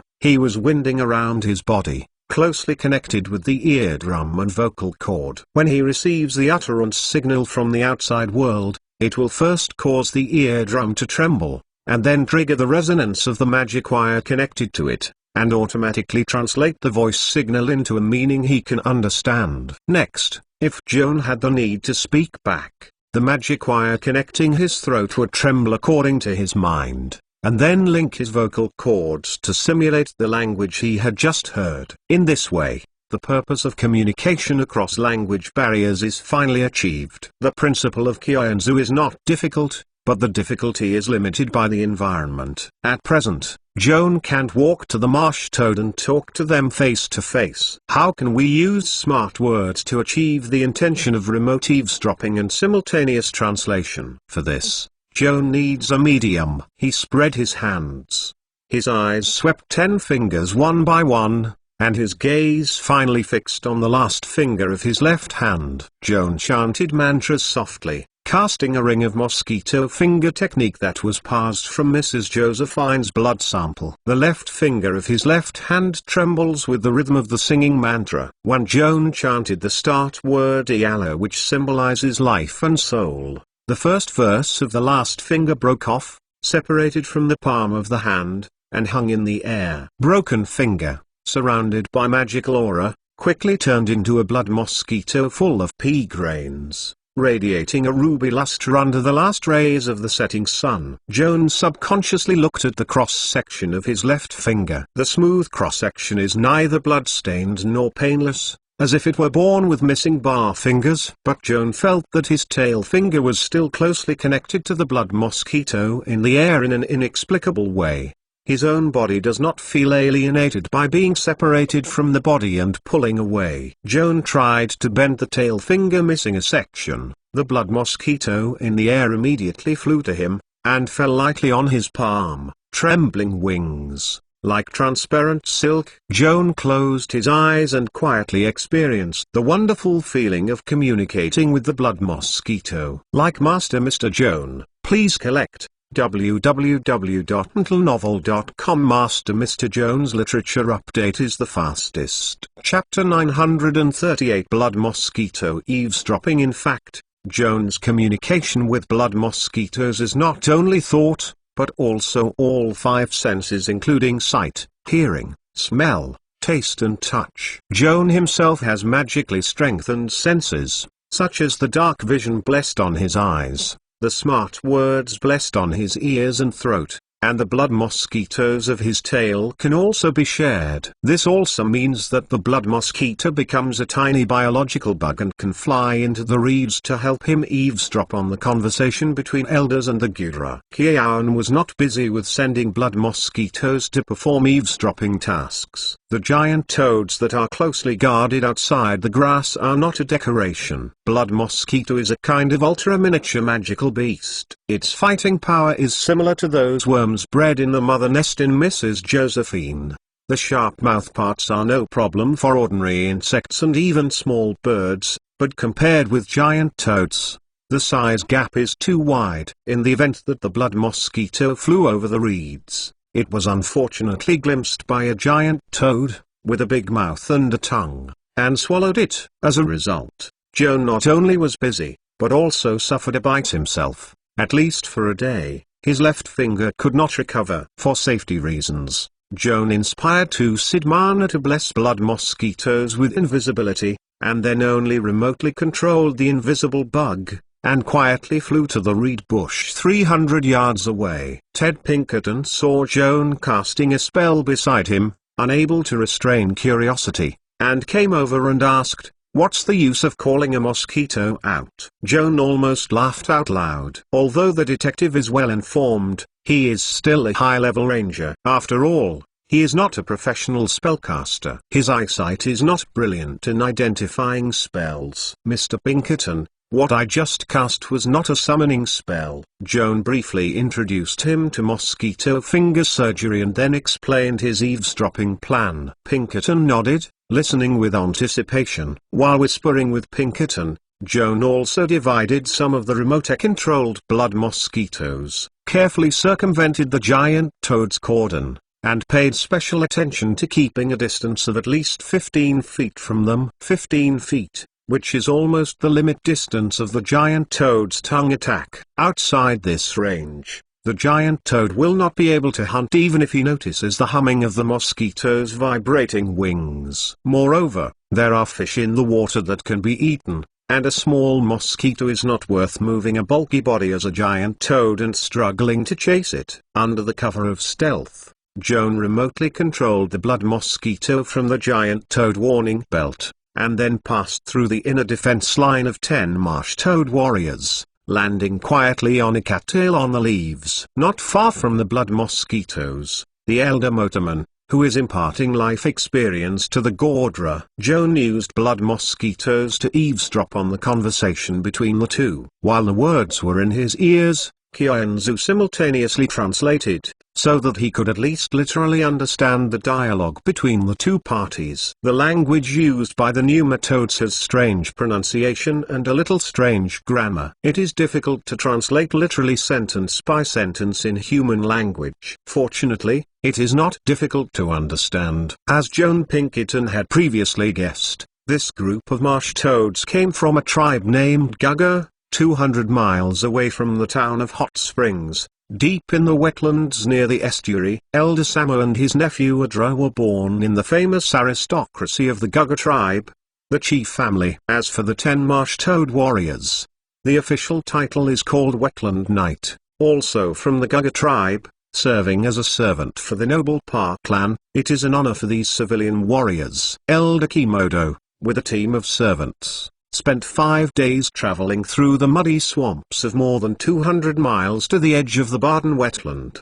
The purpose is only one, that is to hold an adult trial ceremony for the nephew Adra tonight. According to the unique calendar of the marsh toad, today is the first day of summer moon. By convention, the first day of each month is the trial day of the Gulga tribe. On this night, all the middle-aged and young people on the first anniversary of going ashore must take part in the adult trial, and successfully kill the prey in the trial to be considered a true adult marsh toad. No matter whether they are from aristocratic or civilian families, they have to pass this level. The losers will be exiled, and no one can be an exception. In fact, the noble youths of the Gugger tribe need to withstand the pressure in the trials and face more challenges than the civilian youth. At this point, Joan could hear from Elder Komodo's instruction to his nephew Jira. Elder Kimodo has repeatedly and solemnly emphasized that not all young marsh toads, like his nephew, are qualified to use dangerous humans as opponents in trials. The marsh toads of the Gugger tribe put their humanoid groups living around their homes in order of danger. The sturdy lizardmen and fierce orcs, although of course ranked high,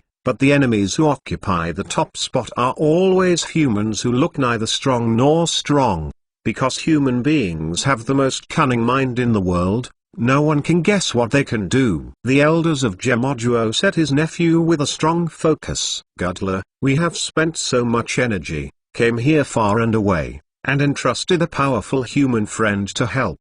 We have properly arranged the trial tonight. You must fight for it. Uncle, you can rest assured that I'm ready, and no one can stop me from winning. The young and flamboyant marsh toad aristocrat Gudler exuded confidence in his words and expression.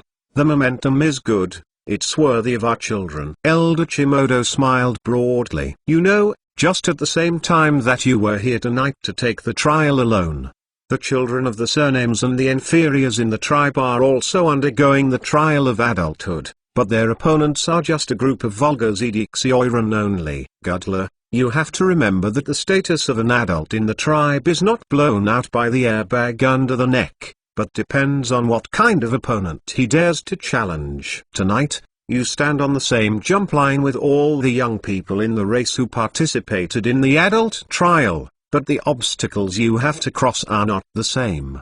Boy, I hope you can win on the jump line. In the days to come, you will always be ahead of your competitors by a jump, which is worthy of your noble surname. Uncle, in case I can't pass the trial tonight, I'd rather commit suicide on the spot, and never let our famous shame. Gudra, the noble youth of the Gugger tribe, raised his right paw and vowed with a determined face. Like Master Mr. Joan, please collect www.mentalnovel.com. Master Mr. Joan's literature update is the fastest. Chapter 939 Monthly Tracking. Very good. My child, now you have something to eat, take a good rest, and recuperate. We will start after dark. Elder Kimodo waved his hand and sent his nephew back to rest, recuperating for the trial tonight. After Gadler left, the elders of Kamaju no longer made a sound, squinted a pair of bulging eyes, and seemed to enter meditation. The reeds fell silent, and only the wind blew the grass blades to make a slight rustling sound. Joan instructed the blood mosquitoes to hide in the grass to watch the marsh toads, and then withdrew his mind. Joan, what are those big toads talking about? Pinkerton can't wait to inquire. The police dog Carl probed his brain, and was also a curious baby. Joan sorted out his thoughts and then translated what he had just eavesdropped to the detective. Pinkerton listened silently, frowned, and habitually took out the pipe from the jacket pocket, but hesitated and then put it back in his pocket, lest the rising smoke would alert the marsh toad. Joan, judging from the conversation of the marsh toad, the crime cycle we discovered before is not a coincidence. Including Hare Lancashire, the 3 victims before and after, most likely all died in the hands of the marsh toad, and they were regarded as the so-called trial opponents. I also tend to think that the marsh toad should be responsible for this series of serial murders. Joan's tone was low and his face dignified.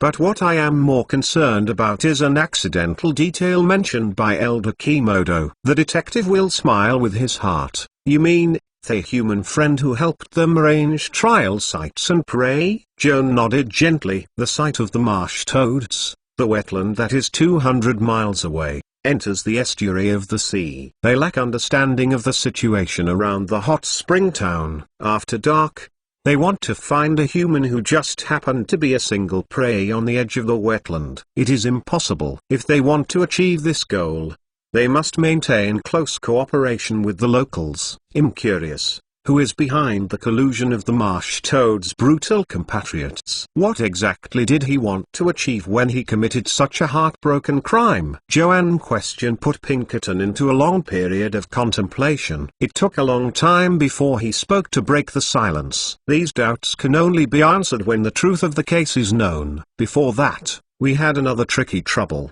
how to deal with the group of marsh toads who were about to rush to the next murder spot. Mr. Pinkerton, I don't hide it. I'm sure to deal with the swarms of marsh toads and their giant toad servants. Life is a matter of life, and Joan can't care about humility. As long as you say a word, we can always do it. Don't be impatient, Joanne. I totally believe that you have that strength, but now is not a good time to do it. The detective tapped the young mage's shoulder. If we do it now, we can destroy the marsh toad's trial plan and save a potential victim. But this clue is also broken. Even if we seize Gemodo or Jedra, and force the Black Hand behind the scene from their mouth, after all, it is just a one-sided word, lack of material evidence. People cannot deny it. We can't take him. Mr. Detective spread his hands and shrugged. Mr. Pinkerton, I can understand your concerns, but how can we get the hands behind the scenes? Joan asked urgently. It's better to wait a moment and follow the marsh toad to the trial site. If not unexpected,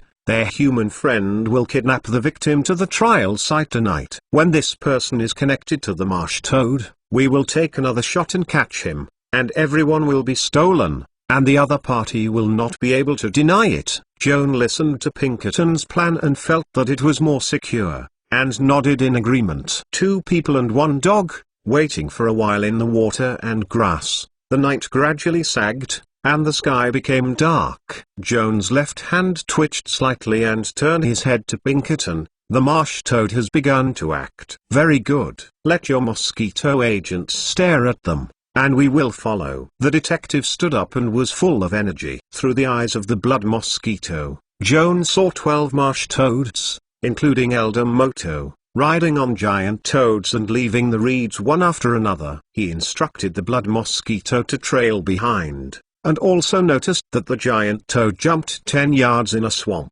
and it was as fast as a horse running on the ground. He can't keep up with these jumping giant toads by his legs alone. After thinking about it, Joanne Luo decisively summoned 2 phantom horses, and each of them mounted a horse. The phantom horse, shaped by magic, like smoke and fog, has no entity, walks on the water and does not panic, quietly and fast enough to catch up with the giant toad. The 2 rode on the phantom colt and took the police dog Carl. Under the cover of night, they followed the marsh toad and headed towards the East Mercedes-Benz where the hot spring town is located.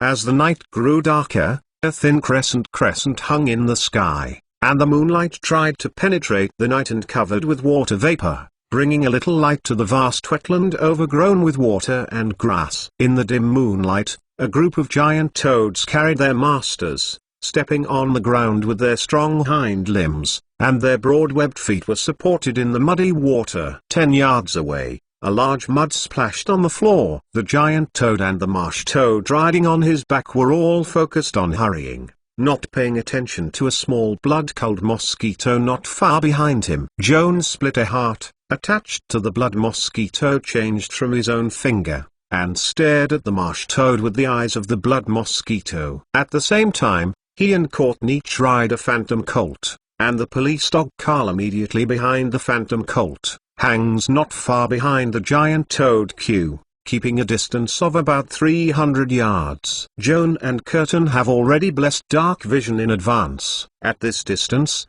with the help of a telescope, the blurred backs of giant toads and marsh toads can be clearly seen. Conversely, even if the tracked person looks back, it is almost impossible to notice that someone is trailing behind him under the triple shield of night, water plants and water mist. The protruding eye structures of giant toads and marsh toads are a bit like insects' compound eyes, and their dynamic vision is very developed. However, everything has its advantages and disadvantages. The special eye structure of chordate creatures makes them almost all natural myopia. It is impossible to see objects beyond 100 feet, and it is even less likely to find trackers thousands of feet away.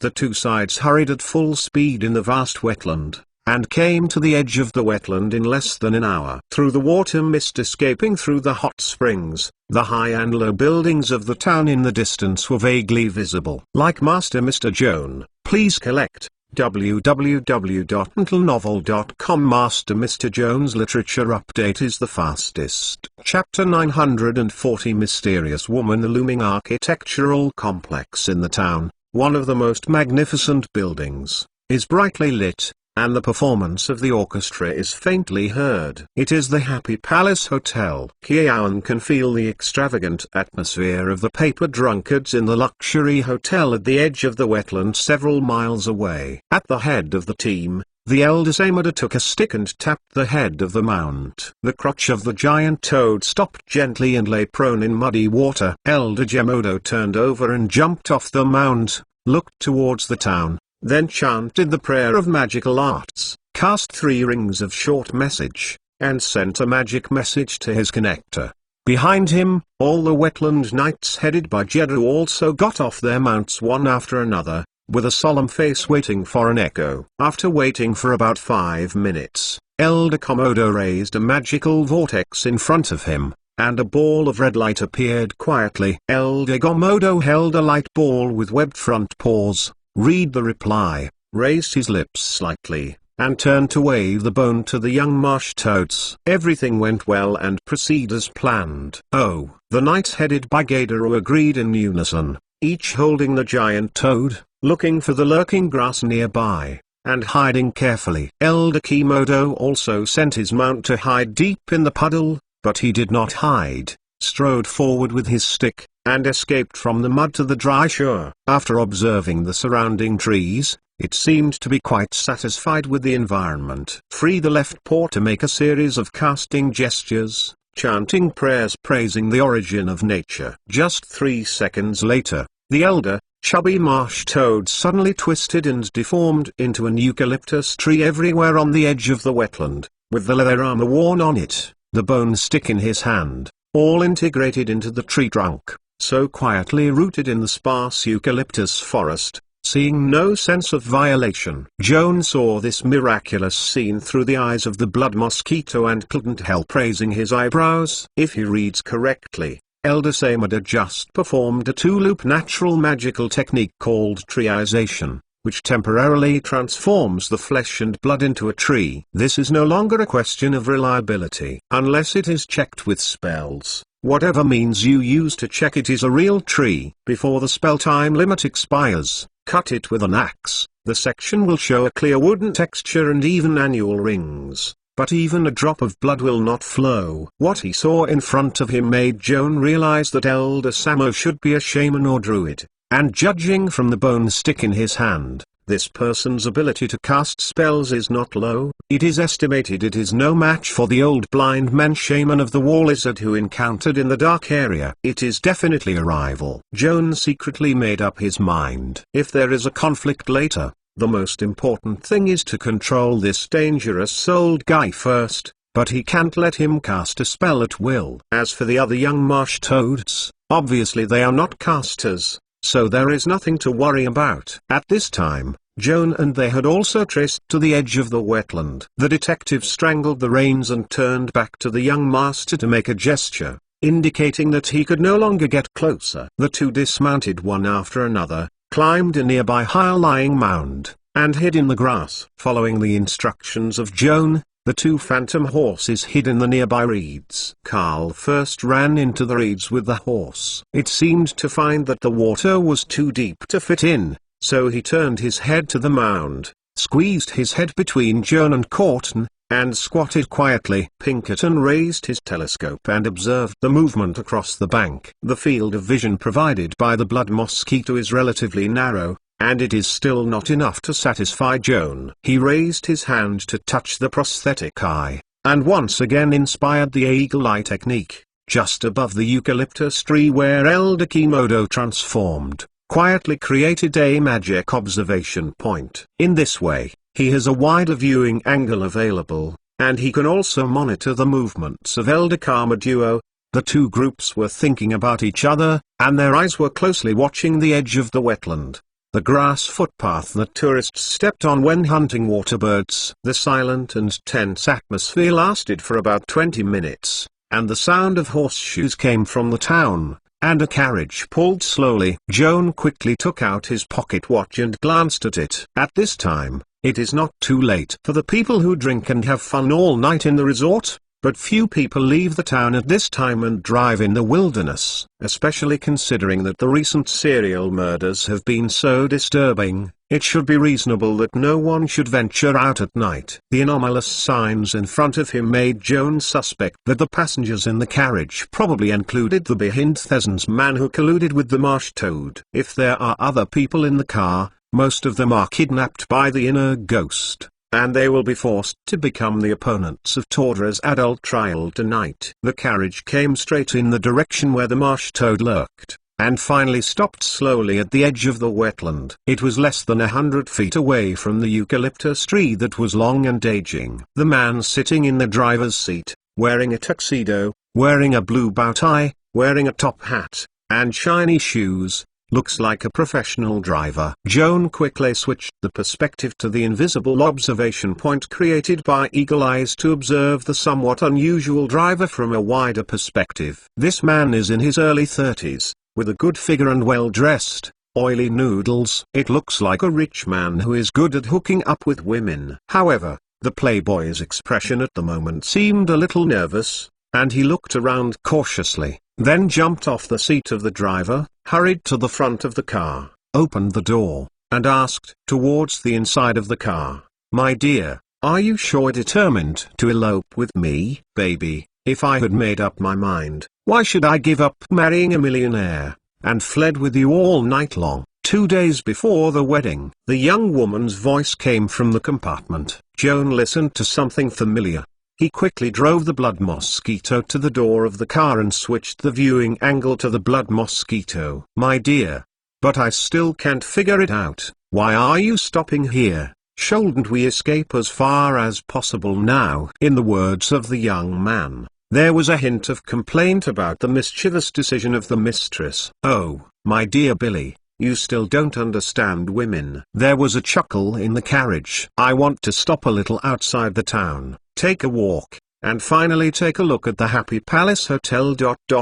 You have to know, I have promised to elope with you. How much did I pay? This includes what should belong to my big hotel." Like Master Mr. Joan, please collect www.mentalnovel.com. Master Mr. Joan's literature update is the fastest. Chapter 941 Zipan. Speaking of course, for our love, you will not hesitate to give up half of the family property Mr. Kaufman promised to give you after marriage. This is indeed a huge sacrifice. I am deeply moved. Dear Josephine, I only pay back your sacrifice with love, and swear to be loyal to you all your life. The man named Billy looked into the car with tenderness and affection. Joan eavesdropped on the conversation of the eloped couple through blood mosquitoes. The more he became more disturbed. The information revealed from the emotions of Billy's mistress, especially Billy also called her dear Josephine. Joan couldn't help but the Countess Josephine Antoinette de Poisson. The figure,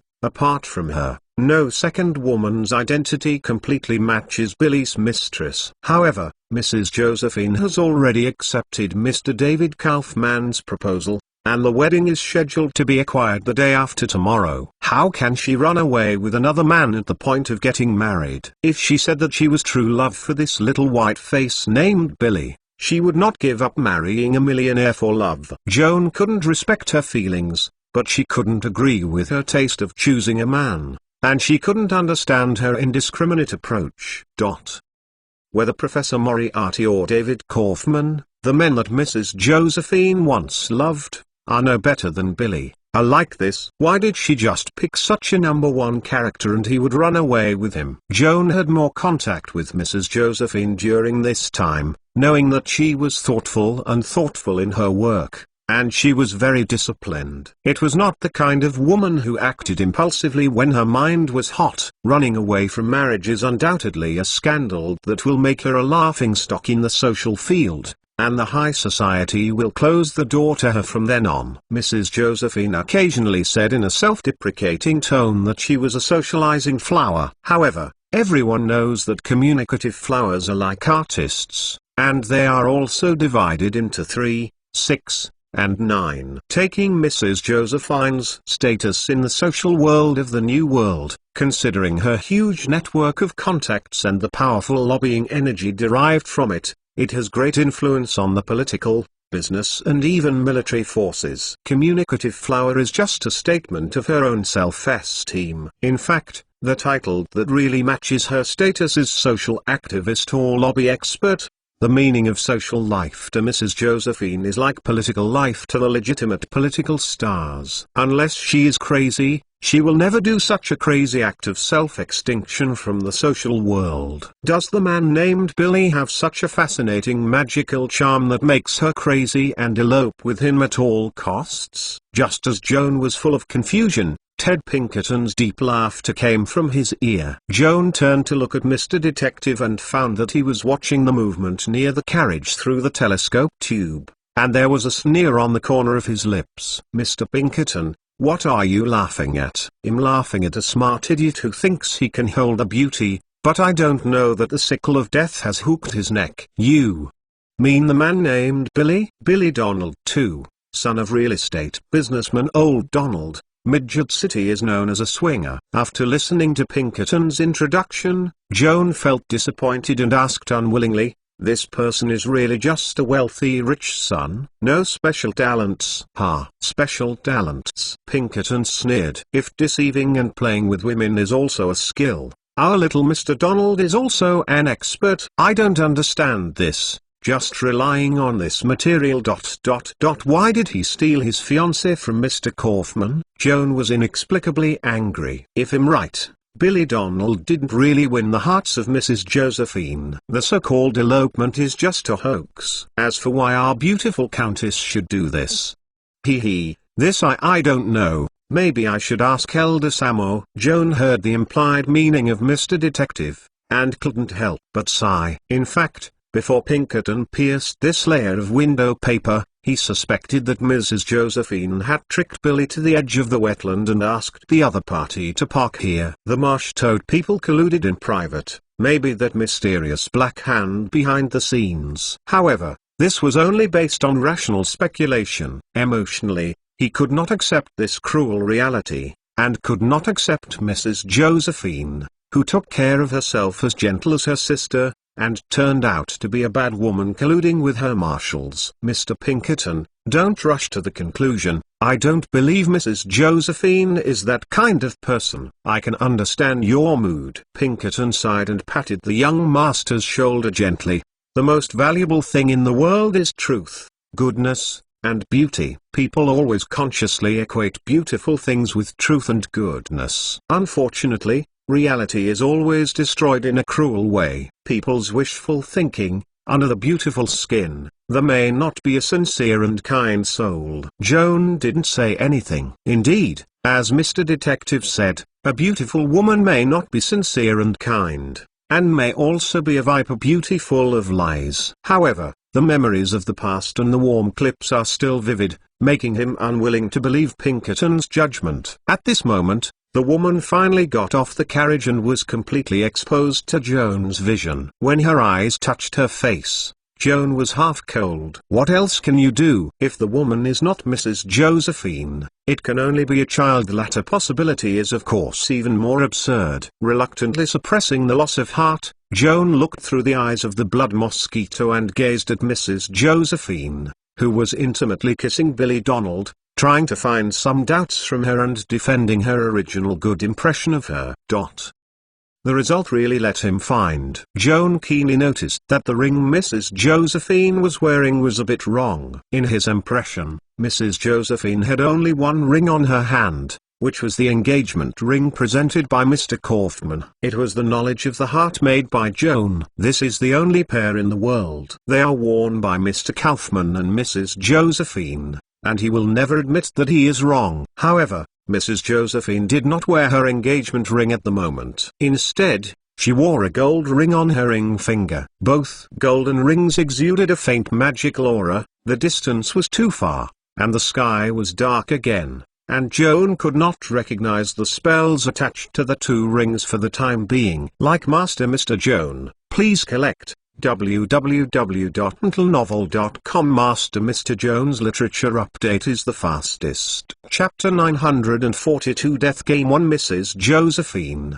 Why didn't she wear the engagement ring that her fiancé gave her? Is it because I feel ashamed of elopement with Billy Donald, so I am embarrassed to wear the wedding ring that David Kaufman gave her? Joan barely thought of a more reasonable explanation. Just when he was thinking about it, Mrs. Josephine suddenly pushed away Scale Donald, whispered in his ear with a smile, and then turned away from the carriage. Billy Donald quickly grabbed her hand and hurriedly dissuaded, "My dear, don't joke, maybe there is a murderess wandering around here, let's go." "Coward, I am not afraid. What are you afraid of? Look, how beautiful this month is. Come on, dear, take a walk with me and talk about what you know." Mrs. Josephine smiled with a smile on her face and shook off her lover's hand. When he realized that he hadn't made up his mind to follow up, he raised his left hand and shook his face. This action seemed to be an ordinary flirting, but Joan noticed that the gold ring on her left hand had a weird luster,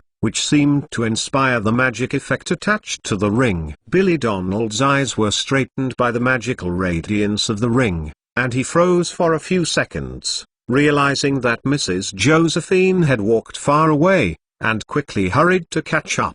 Mrs. Josephine smiled back and then quickened her pace, trotting along the edge of the wetland overgrown with eucalyptus, as if deliberately teasing her lover. Billy Donald was obsessed with it at this time, completely forgetting the frequent murders by Zipan and chasing Mrs. Josephine happily. The two chased and fled, gradually moving away from the carriage. Unconsciously or unintentionally, Mrs. Josephine went round and round, gradually approaching the area where the marsh toad lurked. Billy Donald, the obsessed playboy, thought the mistress was playing games with him, and also chased it ignorantly. Mrs. Josephine stopped by the water and looked back at Billy Donald. Through the invisible observation point, Joan clearly saw that the woman's eyes were as cold as a knife, implying a killing intention, and she couldn't help being cold. At the same time, Mrs. Josephine turned the magic ring on her right ring finger, and the whole body immediately diffused a thick mist,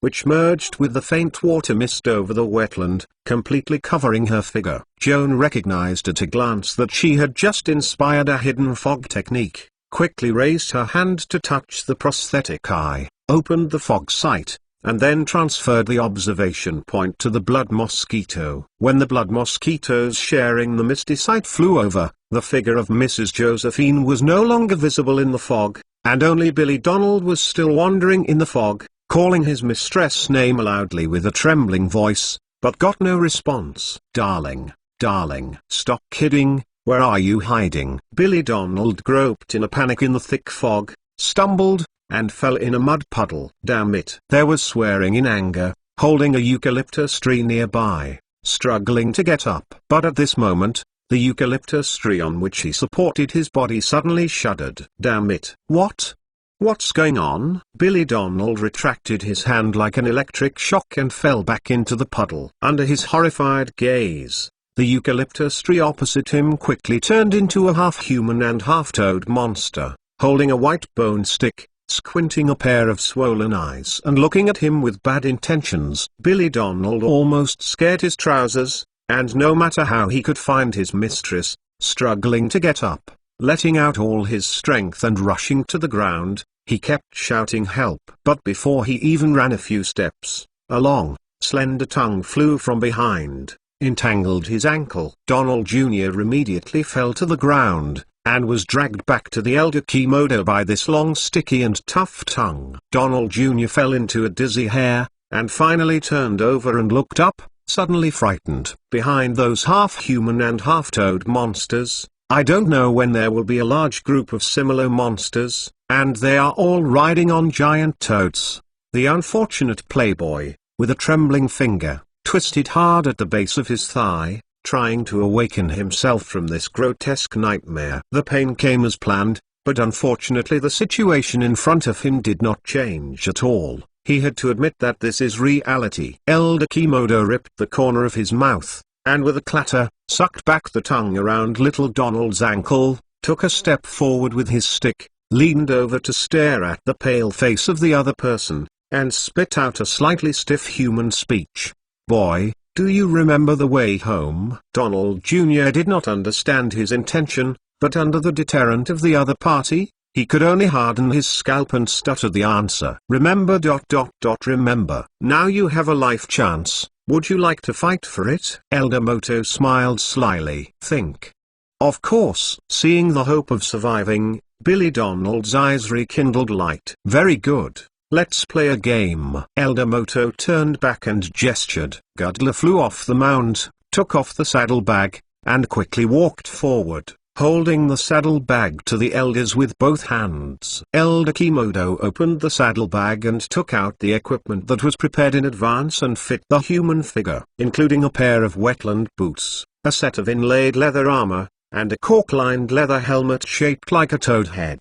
All handed it to Billy Donald, beckoning him to put on this set of combat equipment. Donald Jr. was so scared that he couldn't ask more, and he quickly put on his armor and boots. Elder Gemodo nodded his head in satisfaction and gestured to his nephew again. Gudella knew what was happening, and withdrew the obsidian spear diagonally behind him, took off the heavy mace with his left hand, and handed the two weapons to Donald Jr. The duel of weapons, the first choice of human warriors. "Sir, you don't take advantage of your cheap." In a very simple-to-sentence words, J. Della spoke upside down, but Billy Donald understood his intentions and waved his hands again and again. "No, no. Sir, I'm not a warrior. I love peace and don't want to fight you." "Ah?" Adra glared and glared. Little Donald shrank his neck in fright, and dared not to talk again, so he had to grab the spear in a hurry. Although the spears were rough in workmanship, they took advantage of the length anyway, and seemed to be more reliable than the short wooden stick with black stone attached to it. Elder Kimodo cleared his throat, and Shen Sheng introduced Billy Donald to the rules of this death game tonight. Like Master Mr. Joan, please collect www.mentalnovel.com. Master Mr. Joan's literature update is the fastest. Chapter 943 Death Game 2 Human, you listen. The duel rules are very simple. No matter what method you use, as long as you can escape the killing of Gudra and step into the realm of the Spa Town, even if you win. Of course, if you are a true warrior, you can also give up running and try to defeat the Gudra in a head-on duel. If you can do it, I won't hurt you even if you kill Jadra in a fight. I promise to let you go home alive. Human.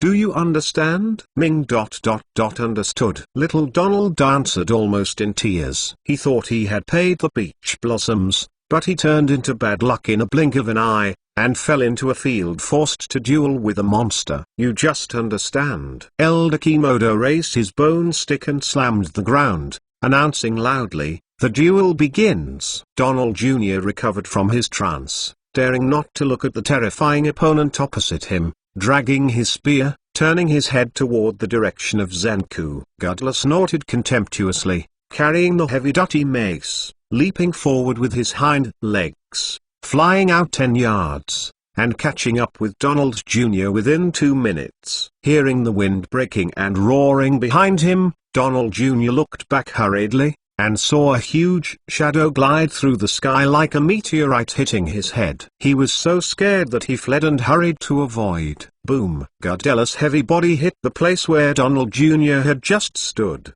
shaking the ground and shaking, and the agitated muddy water splashed his face. Anyway, Donald Jr. is still young and strong. He spent 2 years in the military barracks. He bought a captain rank and spent some money on fighting skills. At this time he had realized that he could run as fast as he could, but that monster, who was flying like a leap, simply turned his heart across, gripped his spear tightly, and struggling to pierce his bulging belly. Gandra pulled out a wide slap, firmly grasping the spear coming from the front, and at the same time raised the mace in his right hand and slammed it into Donald Jr.'s head. At this critical moment, Donald Jr. made a correct decision. Without thinking about it, he abandoned his spear, and in a very embarrassed way, barely avoided the mace that fell down. Boom! Gadla fell into the air, and the mace fell deep into the mud. unable to pull it out for a while. Seeing this scene, Donald Jr. froze for a moment, then suddenly recovered, fumbled around his waist, and finally pulled out the dagger he carried. Taking advantage of his opponent's timeless attack, he held the knife in both hands, screamed and rushed towards Ghidorah, slashing into the chest of the marshman. Puff! The dagger pierced the gap of the leather armor panel and penetrated into Ghidorah's flesh. However, he cut a shallow wound tightly and was bounced away by the smooth and tough skin. Good. This is enough. Godzilla was injured, but instead became more excited. At first, Donald Jr. with a stunned face grinned and the submandibular bladder suddenly swelled, and then a roar with fear magic was made. The billowing sounds were filled with rich negative energy, and spewed out from Godzilla's wide mouth. Donald Jr. flew upside down with sound waves, and fell to the ground with blood. The only remaining fighting spirit was crushed by the great fear of intruding into his heart. He dropped the dagger in his hand, and he only wanted to escape. Godzilla grinned his mouth wide, and his dexterous tongue fell slowly from his mouth like a small red snake, licked the bloodstains from his belly, and then retracted his tongue back into his mouth, sucking his mouth. The smell lingering on the tip of the tongue aroused his fierceness, and a pair of swollen eyes stared at little Donald's faltering back, shining with excitement. Godzilla grabbed the spear and chased it without any hassle.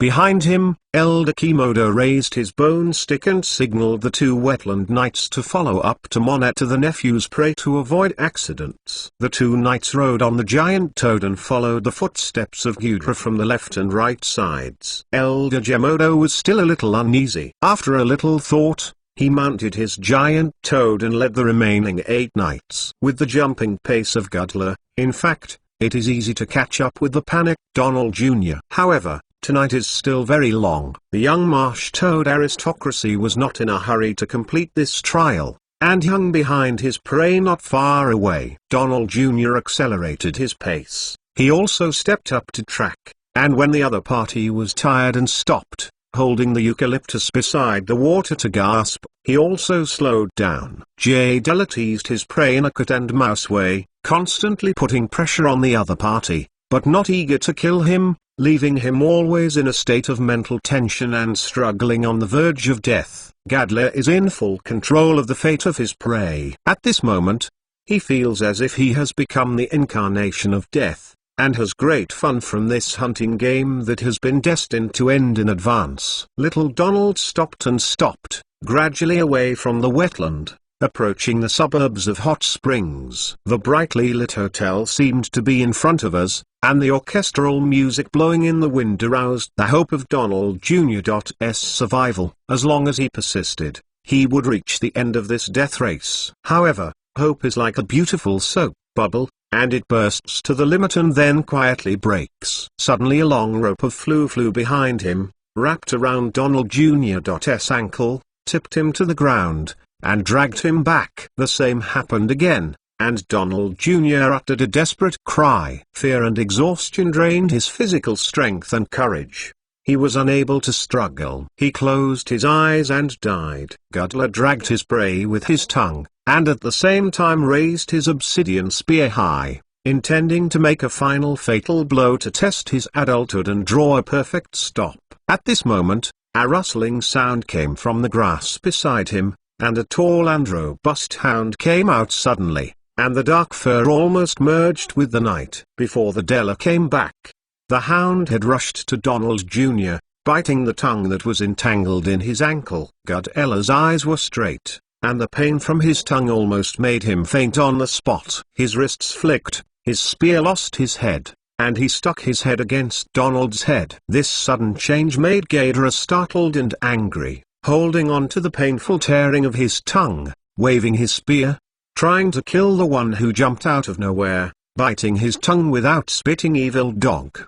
There was a gunshot suddenly in the night sky. Godzilla's right arm sounded with blood, and his spear fell off his hand. Ted Pinkerton followed the police dog Carl out of the bushes, his wrists trembling, and the cane in his palm flashed a magical aura, instantly turning into a slender, sharp sword. The detective rushed to Gordra and struck deep into the swelling belly of the marsh toad. Facing this enchanted blade, the marsh toad's inlaid leather armor, like a fragile piece of paper, was vulnerable. Godella's body trembles in the sword moment, like a deflated ball, and collapses to the ground. Like Master Mr. Joan, please collect www.mentalnovel.com. Master Mr. Joan's literature update is the fastest. Chapter 944. Manipulate the water level. The accident happened so suddenly that the two wetland knights ordered to supervise the duel didn't realize that the situation was good until the sword of Kimojuo fell to the ground,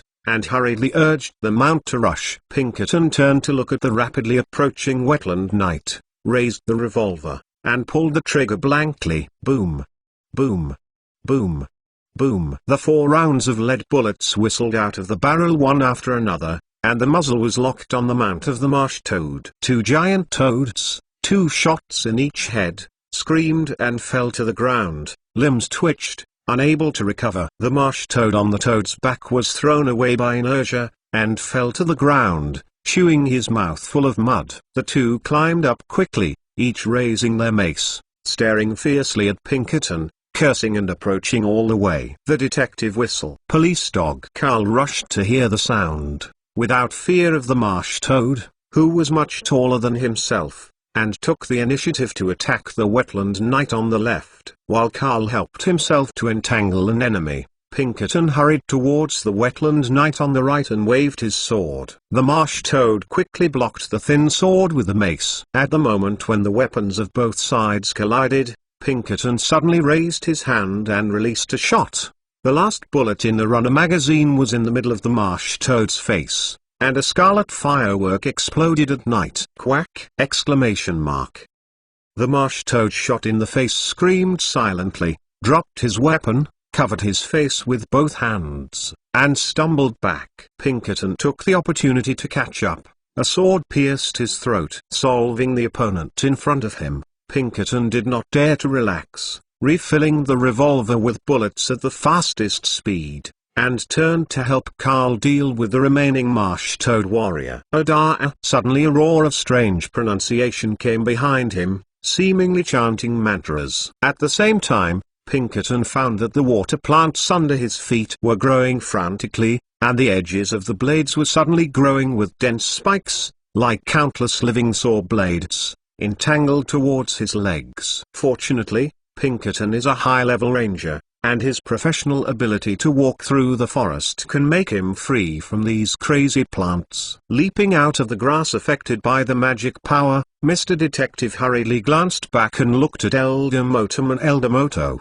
and immediately realized that the old monster had just cast a spell to attack himself. Damn mankind, dare to destroy the sacred trial ritual, use your life to atone for sin. Elder Gemodo pointed his stick at Pinkerton, and the skull of the stick glowed with golden light, and the surging wave of magic spewed out. Pinkerton immediately noticed that the distribution of the magic net around him was violently turbulent. He was surprised and confused at the same time, and he was not sure what spell the Elder Kimodo released with the bone stick. Mr. Pinkerton, leave that water. Through the spiritual connection, Joan's eager warning echoed in Pinkerton's mind. His heart blew, and he noticed that the shallow water that was originally only 1 foot deep was rising rapidly, and in an instant, the water level had risen to his waist. Pinkerton quickly waded into the water, trying to escape to the shore before the rising water level completely submerged himself. Elder Kimodo sneered and waved his bone stick, once again stimulating the magic in the stick, controlling the water to set off a vortex, like a prison formed by a torrent of water, firmly sucking Pinkerton, who was struggling hard in the water, making him unable to escape. In the grass not far away, Joan stood up and raised his gun to aim at the elder marsh toad with his back turned on. At the same time as he pulled the trigger, he activated the desensitization technique of the pistol enchantment. Newcomer. The crisp gunshots overshadowed the incantation, symbolizing deprivation of the senses. Lead bombarded on the broad back of Elder Kimodo, penetrated the leather armor and the slippery and tough skin, embedded in the back muscles, and the damage caused was not serious. However, the negative energy attached to this tiny lead projectile was blocked by flesh and blood, and directly eroded the perception and vocal organs of Elder Samo.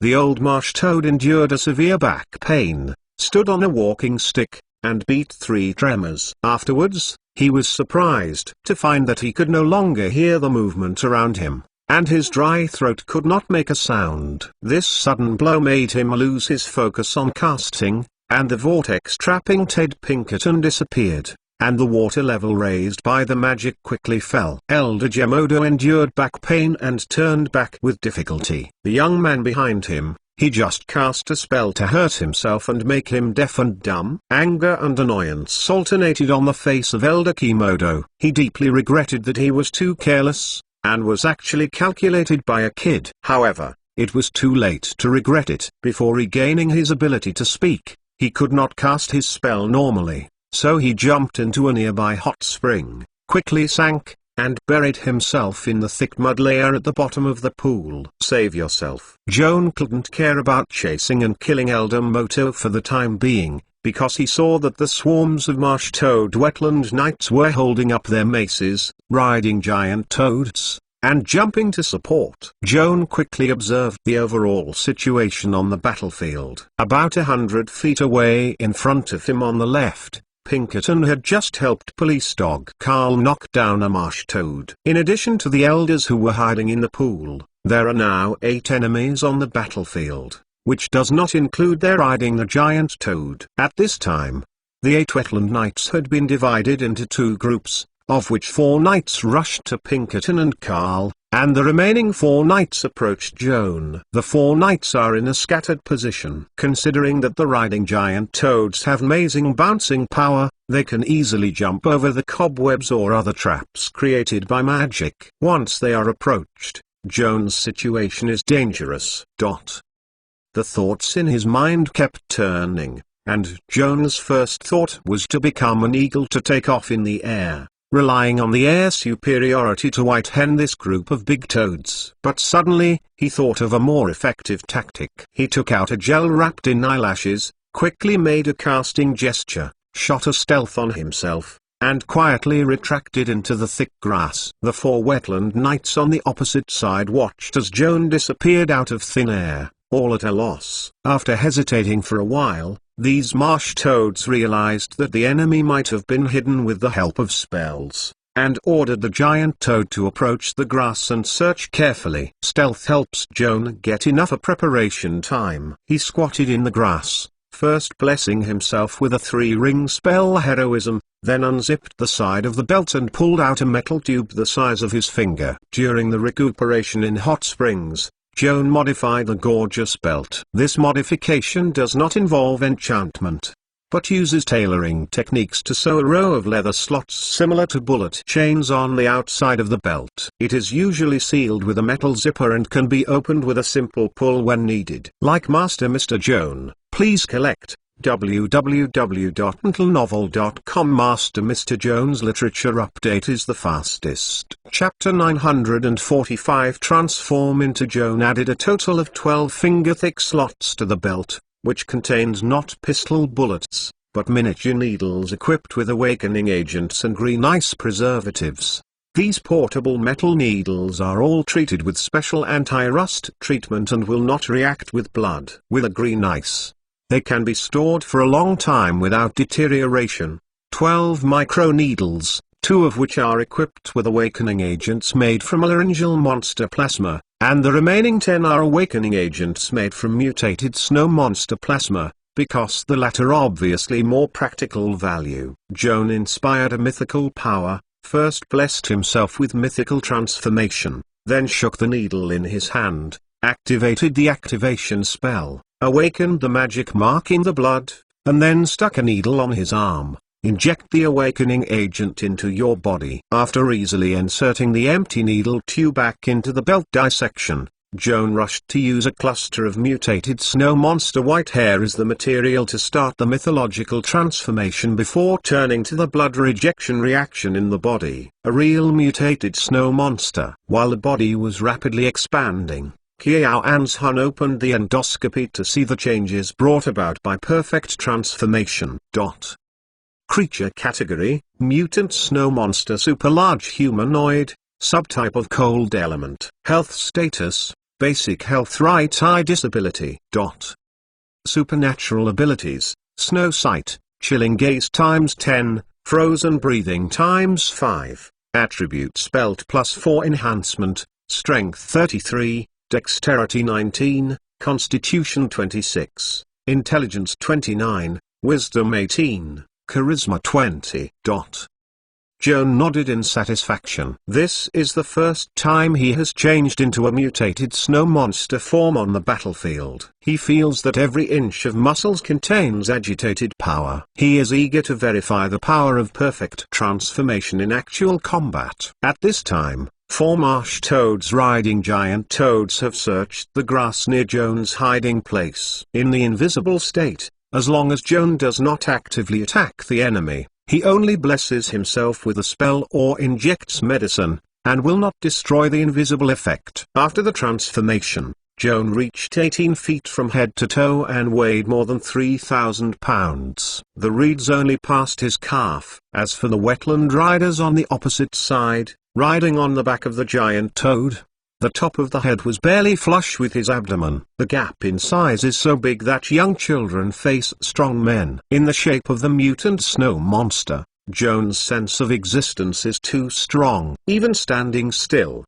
it is equivalent to a building made of flesh and blood, blocking the night wind blowing behind him. The marsh toad just across from Joan was relatively alert, sensitively aware of the change in wind direction, and quickly scolded the mount to stop, clenched the mace, and cast a surprised look on the opposite side. There is nothing in front of it. Why is the wind blowing on its head blocked? He suspected that the invisible little mage was hiding not far away, but how could a short man hinder the flow of the atmosphere? At this moment, the grass in front suddenly exploded around without warning, and the exposed soil layer was sharply sunken, showing 2 large and deep footprints. The strange scene in front of him made the wetland rider feel that something was wrong and hurriedly urged the mount to jump into the distance. However, it was too late. The wind blowing over the head, the marsh toad and the crotch mount, as if the egg slammed by the hammer, were crushed alive by an invisible meat mountain that fell from the sky,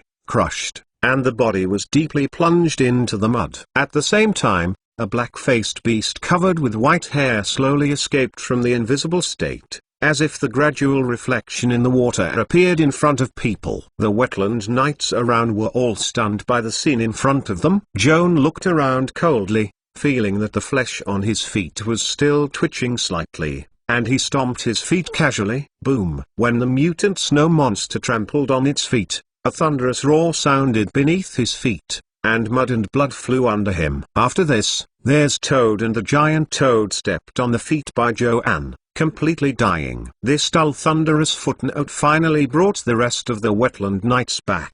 2 of the marsh toads endured the horror of their hearts and urged the giant toad to leap forward, and rushed to the mutant snow monster from the left and right sides. The 2 knights cooperated with each other and at the same time vacated their guns, trying to blind the eyes of the white-haired monster with obsidian hairs. Joan sneered, widening his mouth, inhaling deeply, and then suddenly ejected a silver wave with extreme cold magic power. The cone-shaped cold current swept across the sky, and in a blink of an eye, the 2 wetland knights and their mounts were frozen into solid ice cubes, and the ping-pong fell. The surviving wetland knight hesitated for 2 seconds between running away and deadly fighting. After that, he gritted his teeth and held a gun to make a decisive roar, trying to scare away the white hair and dark face on the opposite side with a supernatural roar containing fear magic. The monstrous behemoth, the swamp of the marsh toads, is astonishing. Shockwaves roared with cold negative energy, and Joan was dancing with white hair, but his body was still. The heroic spirit blessed in advance saved Joan from all fear of magic and supernatural abilities, opened his inner eyelid with a sneer, and shot a shiver gaze from the ice-blue left eye. The wetland knight on the opposite side shivered with Joan, and maintained a shocked posture, immersed in paralysis, as if turned into an ice sculpture, and immediately under the influence of inertia, the giant toad back from the front planted down. Joan flew a foot, like kicking a ball at random, kicking the giant toad that jumped into the air and flew out, falling into the mud pit on his back, breaking his stomach, wailing and wailing. Joan was too lazy to glance at the toad, strode forward to the frozen marsh toad, squeezed his neck to lift it, and turned to look at another battlefield beside him. Mr. Detective and his police dog are wrestling with the 4 wetland knights. Joan rounded his arms and threw the frozen marsh toad as a stone, slammed it on the back of the wetland knight with his back. Counting the 4-point strength attribute of the gorgeous belt, Joan is in the mutated snow monster form, with a power attribute of up to 33 points, which has exceeded the average level of the fire giant. The power of freehand throwing is comparable to a heavy cannon. The marsh toad with his back on Joan couldn't help being hit by a human bullet flying behind him, and after a violent collision, the target and artillery shell were all crushed on the spot. The giant toad who lost his owner stared blankly at his swollen eyes, his face blank. Joan rushed up and slapped the skull of the big toad with a slap. The entire head retracted into the chest cavity. The giant toad lay on the ground with his face up, showing his white belly, and the body was still kicking straight. Like Master Mr. Joan, please collect www.mentalnovel.com. Master Mr. Joan's literature update is the fastest. Chapter 946. Turn water into acid. Joan strode across the body of the giant toad,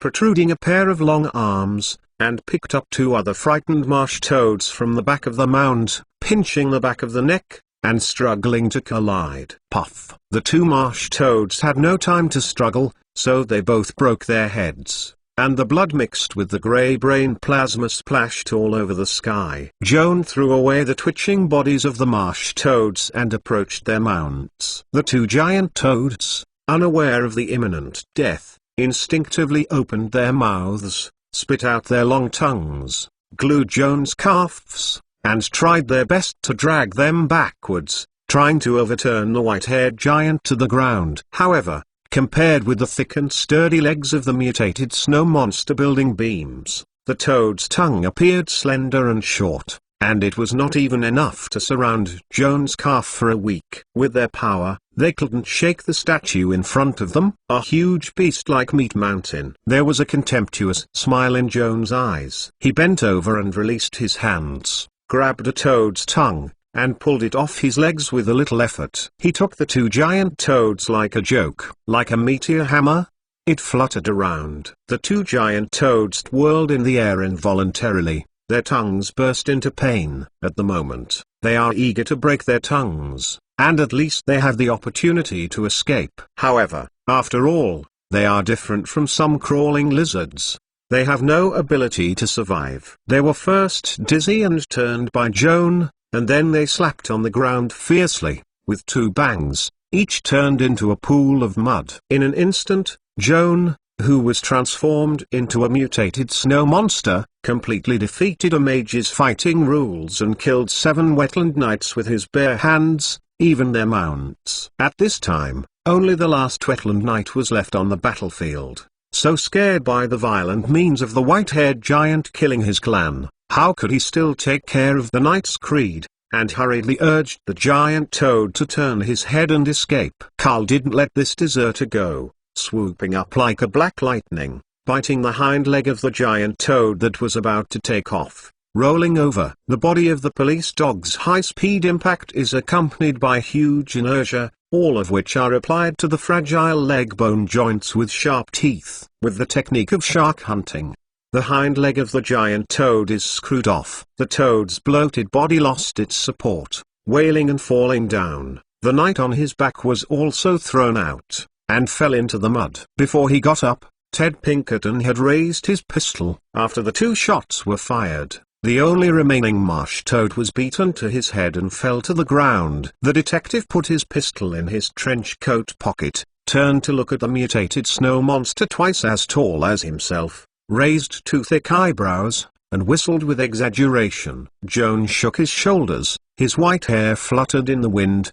and his body quickly shrank, returning to his original human form. "Mr. Pinkerton, aren't you injured?" "Neither Carl nor I are okay. There is a half-dead Jadra here." "Are you leaving alive?" As a detective, fighting is not Ted Pinkerton's main business. At this moment, he is most concerned about witnesses. If Joan rises and kills the marsh toads, there is only a seriously wounded captive, such as Doodler, and in the unfortunate event of hang-up, he will be busy tonight. "You can rest assured that I still have a big fish on my side." Joan turned and pointed to a hot spring with white mist. "The elder Kimodo is hiding at the bottom of the spring at this moment." "That old toad, shouldn't we slip away while we're not paying attention?" Pinkerton asked a little nervously. "I let the blood mosquito stare at the hot spring all the time.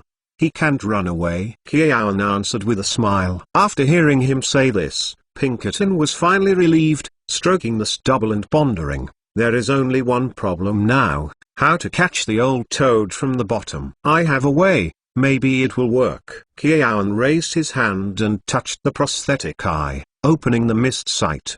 His eyes penetrated the mist and spring water, and penetrated directly into the bottom of the spring. According to his visual observation, the cross-section of this hot spring is comparable to that of an indoor bath, and the depth is not more than 7 feet. From the outline of the underwater bulge, the elder Samadu apparently hid in the mud. Joan raised her lips and stepped forward to the hot spring. She first took out the net from the storage bag, and then inspired 3 mythical powers, all of which were used to cast the 3-ring spell that was interpreted from Miss Betty's blood not long ago. Liquid alchemy transforms the spring water near the hiding place of the elders of Kimodo into fuming sulfuric acid with a concentration of more than 100%. The conversion limit of liquid alchemy is proportional to the caster level. Taking Joan's current Mage level, and counting the mythical mana, he performed liquid alchemy 3 times in a row, and converted a total of 21 gallons of fuming sulfuric acid, directly turning the bottom of the hot spring into a sour pool. Concentrated sulfuric acid exotherms when it encounters water, and the high temperature generated instantly heats the originally high temperature spring water to the boiling point. The noisy steam evaporates, and the entire hot spring seems to become a scorching fountain. Joan stepped back to avoid the splashing high temperature acid, and at the same time he used the misty sight to watch the movement in the spring. The strong acid corrosion combined with the hot boiling water made the elders of Kamadu seem to be in deep purgatory. They couldn't squat. In order to save their lives, they could only rise to the surface with their scalp on their backs. However, before he jumped to the highest point, a large net of gold and silver intertwined in a hood. Yalla. Joan chanted mantras, activated the spirit web, and wrapped Elder Kimodo tightly. The harder he struggled, the deeper and thinner the silk thread plunged into the skin, striking the crisscrossing blood stains. Elder Kimodo struggled to no avail and quickly turned the druid's signature ability into natural transformation, trying to turn a small water snake into the mesh. The spiritual web contracted sharply. The fine 50 mesh, let alone the water snake, couldn't even get out of the earthworm. The elders' agonizing fate was purely in vain. Instead, it caused more pain to themselves. Joan called out the mage assaulting the palm, dragged the spirit net, and then switched the spirit net into a rope form, firmly trapping the elder Kimodo elder, and picked up the bone rod that could manipulate the water level. "Good job, Joanne. We have caught the big fish of Jmo. And now we are only the last key suspect." Teddy Pinkerton looked around and seemed to be searching for something. "Joan, your mosquito scout. Did you notice Mrs. Josephine's trace?" "Unfortunately, Mr. Pinkerton, since she hid in the mist created by the magic ring, she hasn't shown up since, and I don't know where she went." Joan replied softly. "Like Master Mr. Joan, please collect www.mentalnovel.com. Master Mr. Jones Literature Update is the fastest. Chapter 947 Water Control 1. Joan said regret, but his inner emotions were more complicated than that. He admits that Josephine is very suspicious, but he is reluctant to believe that she really colluded with the marshals of the marsh toads to kill her compatriots. and he is not willing to personally arrest the Countess who has been taking care of herself. Pinkerton glanced at him, perhaps sighing deeply as he saw the entanglement in his heart. Failure to catch this cunning woman will cause us a lot of trouble in the next investigation. The longer the time, the more unfavorable to us. Joan, you have to work hard tonight. We can't go back, so as not to alarm some people who are likely to be closely related to the case. Do you understand what I mean? Joan nodded gently. If Mrs. Josephine learned that what she had done was seen by him and Kempton, most of them would flee overnight, leaving them a little time to pursue the suspect. After all, Pinkerton was very experienced and calm, not eager to track down the whereabouts of Mrs. Josephine. First returned to the edge of the wetland to observe the traces left on the scene, then breathed out, and a smile appeared on the corners of his lips. Joan, did you find that there is one thing missing here? Mr. Pinkerton, are you referring to the carriage that was originally parked here? Joan noticed that the carriage that Mrs. Josephine and Billy Donald had arrived was no longer there, leaving only a few lines of rut marks on the scene. Yes, judging from the traces of rutting, Josephine may have taken advantage of the Donald Jr.'s neutral gear to be controlled by the marsh toad, and quietly returned to the carriage and drove back the same way alone. Ted Pinkerton showed Joan the rut on the ground with his cane. After careful observation,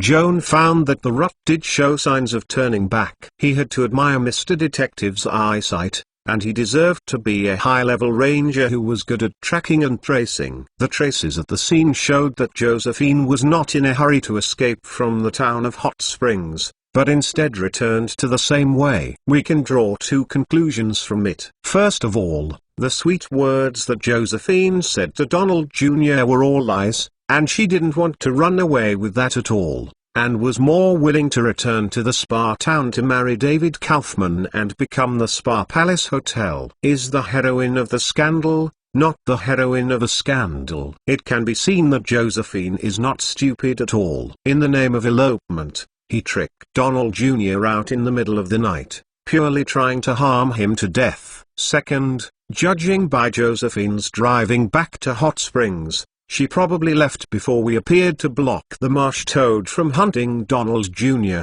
and I didn't know that she had exposed her foxtail. It is undoubtedly good news. Joan nodded his head and fully agreed with the detective's analysis of the current situation. Mr. Pinkerton, what are you going to do next? In order to avoid alerting the suspects, we can't take the Donald Jr. and the marsh toad back to the hot spring town. We can only sleep in the wild tonight. Joan, would you like the kind of spell to build a temporary camp? We need a rest and the safe house where prisoners are held. No problem. I will cast the spell immediately. Joan opened the casting material pack, took out a crystal bead, and immediately cast a spell on the edge of the wetland to create a refuge hut. Pinkerton was not idle. He first found the injured Kuma, and applied medicine to his abdominal wounds, so as not to continue blood loss and endanger his life. The police dog Carl found Billy Donald and screamed, finally making this dude who was scared and paralyzed and dared not open his eyes. He followed Carl into the refuge cabin and thanked Pinkerton and Joan for his help. Yep, we don't say polite words. Mr. Donald, you are the key witness in the case tonight. We need you to stay here temporarily to assist in the case. This is also to protect your safety. I don't think you will object to this arrangement. Pinkerton lit the pipe and took a deep sip, his sharp eyes fixed on Donald Jr. The shocking was shocked by his words and quickly asked, Mr. Detective, can you guarantee my safety? As long as you don't leave this magic hut without permission, I guarantee you will not suffer any harm. That's good, that's good. Donald sat down on the ground, leaning against the force field shield, looking tired. Pinkerton held the pipe and turned to Joan, whispering, Brother Joan, I will leave for a while. You and Carl stay in the hut, keeping an eye on Donald Jr. and the two marshmen. But don't let them slip away. When are you coming back? Joan couldn't help asking. I went back to town to find two old friends, one of whom was Sheriff Gleason, the town's sheriff. At this time, the case has basically been sorted out, and the next step will involve arrests. and the police must be asked to come forward. If nothing else, I can get back before dawn. Joan nodded deliberately. Ted Pinkerton is only a private investigator who can independently investigate the case, but has no law enforcement power. If he needs to arrest the suspect, strictly speaking, he must be assisted by a police officer to be considered legal. After the explanation, Ted Pinkerton hurried out of the refuge cabin, mounted the phantom horse, and galloped toward the town. Joan took Carl around in the hut. Billy Donald suffered too much fright this night, and now escapes from death. His tense nerves relax and he will soon fall asleep. Gudler had a sword in his abdomen, he had lost too much blood, and was still in a coma. Jmodu was deaf and dumb, and was deaf and dumb. He was firmly by the spirit net and lay straight on the ground, resembling a mummy. Joan rubbed the police dog's head and whispered in his ear, "Carl, stare at them carefully." Carl shook his tail, and the alert eyes showed that he would never relax his guard. The night was dark, time passed by, and the inside and outside of the hut was silent. Joan had nothing to do, so he took out the bone cane taken from Elder Kimodo, and held a pen on the smooth head of the cane to depict the number 4 rune Ansius, analyzing the spell attached to the cane. After some appraisal, Joan confirmed that the staff was charged with 10 rounds of energy. For every round of energy consumed, he could activate 4 ring spells to control the water. After the energy is exhausted, it will automatically fill up the next day. If you don't mind the slightly horrifying appearance of the bone stick, this is a water one made with standard enchanting techniques. The stick body is made of a whole pale spine bone. The head of the stick is fixed with a sublate bone. The skull cavity is filled with clay and coarse salt particles. After high temperature baking,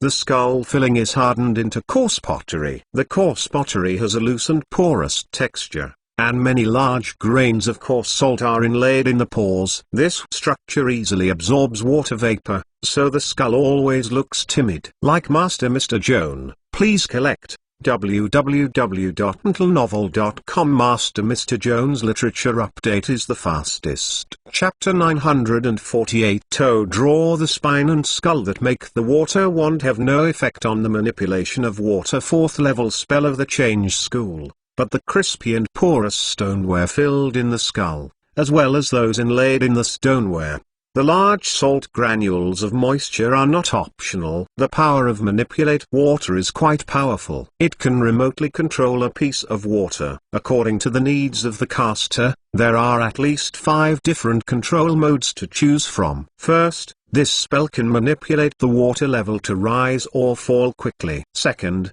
the spell can also remotely control the flow of the river, or create an invisible watershed with magic power, forcing the river to flow. Finally, the spell can also create a high-speed rotating vortex in a calm body of water, drawing enemies in the water into the vortex until drowning and dying.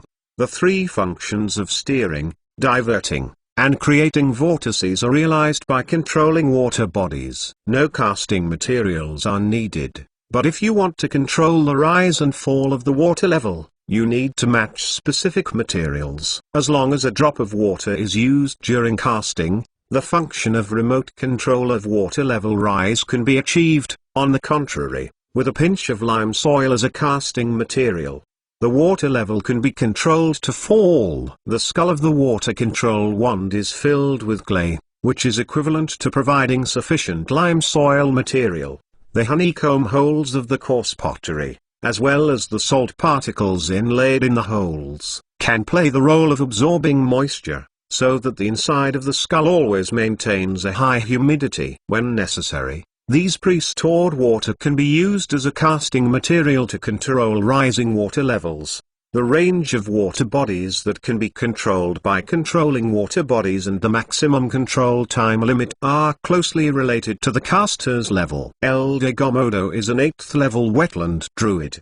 The water wand he created by his own hands can control the volume of water more than 100,000 cubic feet for every energy excited. At Joan's current level, he was unable to learn this powerful 4th level spell. So he opened the spell book and copied the spell configuration passed out from the wand. leaving it for further study in the future. When he became a 7th level wizard, Joan was in a good mood to get a water wand. This afternoon, he accompanied Mr. Pinkerton to investigate the case in the mud. I don't know how many mosquito bites he suffered. Finally, he didn't have any hard work putting the water wand in the storage bag. Joan still had some intentions, so he got up and walked to Elder Kimodo, with his hands on his knees, leaned down, and gave him a slightly shy smile. "Good evening, old sir. I am an Austrian and law graduate student at Mage University and need to collect your blood for some research. You seem to be a good person,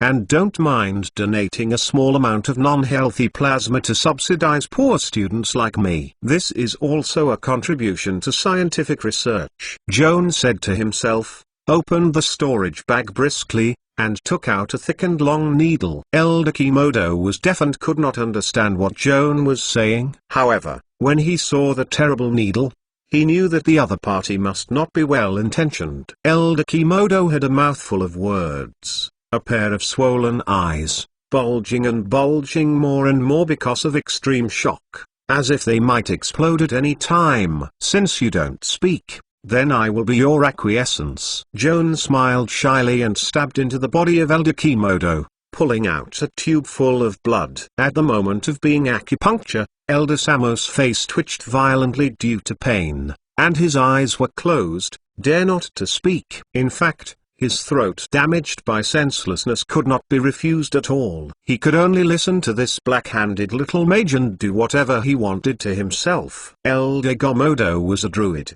magic spellcaster, and Joan couldn't decipher the arcane art to learn from his blood, nor did he find a new super magic skill. The good news is that Joan has passed out a set of magical imprints from blood samples, corresponding to the unique supernatural ability Fear and Roar of the Pneumatode people, and finally did not let the Elder Bai of Moto devote himself to the cause of scientific research. Back. Looking closely at the magic mark of Fear and Roar, Joanne found that it could be divided into 2 groups of functional modules, and each group of modules corresponded to a spell configuration that he was very familiar with. When the marsh toad utters Fear Roar, it will first emit a harsh sound wave covering the 30-foot cone in front of it. If the body is not strong enough, it will be overturned by the shock wave that accompanied the sound wave, dizzy and deaf. In addition, objects with a brittle texture such as a glass potion that you carry with you will also be shattered by sharp sound waves. As far as this function is concerned, Fear Roar is very much like the 2-ring spell Crush Sonic. In addition to this, the tomb of the marsh toads also contains negative energy, which can make the creatures that hear the roar fall into fear. Obviously, this function is very similar to the 3-ring Fear. It can be seen that Fear Roar is like a combination of Crush Sonic and Fear, and the corresponding magic energy level is equivalent to a 4-ring spell. Joan transcribed the magic mark of Fear and Roar on his spell book, and then stored the remaining blood samples in the Kingbing refrigerator. With the generous contribution of the Elders of Kimodo, Joanne can prepare a brand new awakening agent and add Pneumatode to the perfect transformation candidate list. Joan was busy with the research on the blood of the marsh toad, and the sky was already bright. He yawned and felt hungry in his belly. Only when he remembered that he hadn't eaten dinner, he took out the dry food and water. In addition to his own hunger, he gave Carl and Donald Jr. some. As for Gemodo and Jedlu Uncle,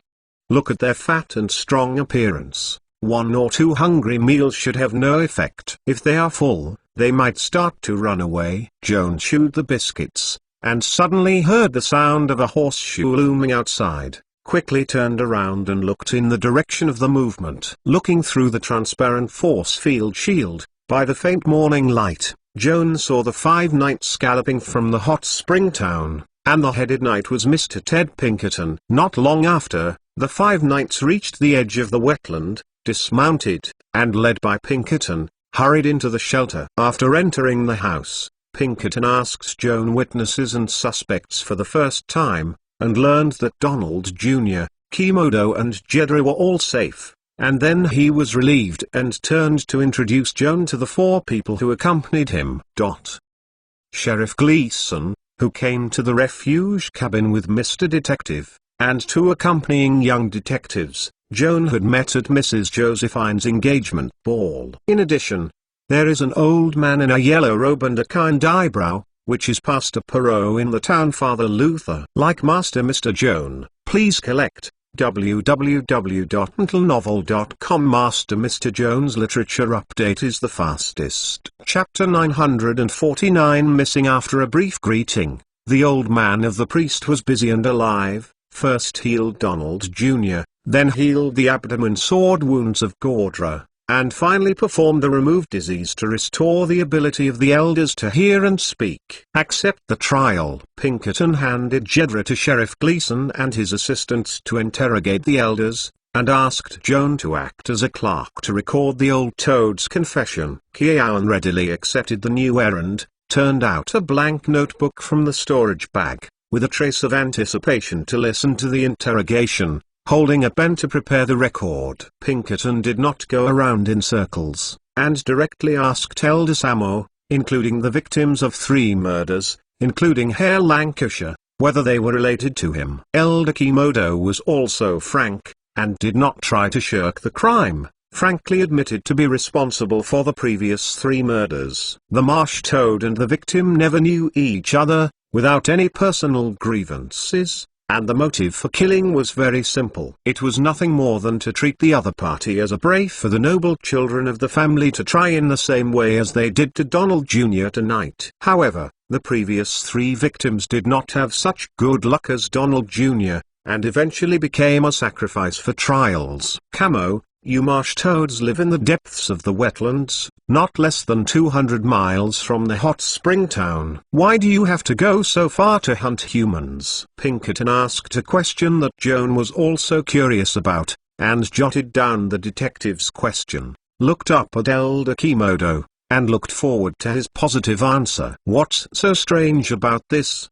The old marsh toad groaned angrily. The hot spring town, even if it is the closest human settlement to our tribe, not to mention that we have human friends in the town, the other party can always help us. The trial site and prayer properly arranged, except for the accident last night. It's funny, old guy, tell me, who are your human friends? Pinkerton asked directly. Elder Moto hesitated. Old fellow, you better know each other. If you don't say that, we have to ask Zadra. That kid is your nephew, right? From the point of view of Jedra's performance in last night's trial, it seems that he is an honest boy, and I think he is unlikely to lie to us. Pinkerton ignited the pipe and smiled threateningly. Unfortunately, the kid's tongue is not very clear, and even people don't speak smoothly. In order to avoid misunderstanding of the testimony, I don't mind slaughtering him, and then ask our Pastor Dad to perform psychic treatment on his body. You are a magic spellcaster,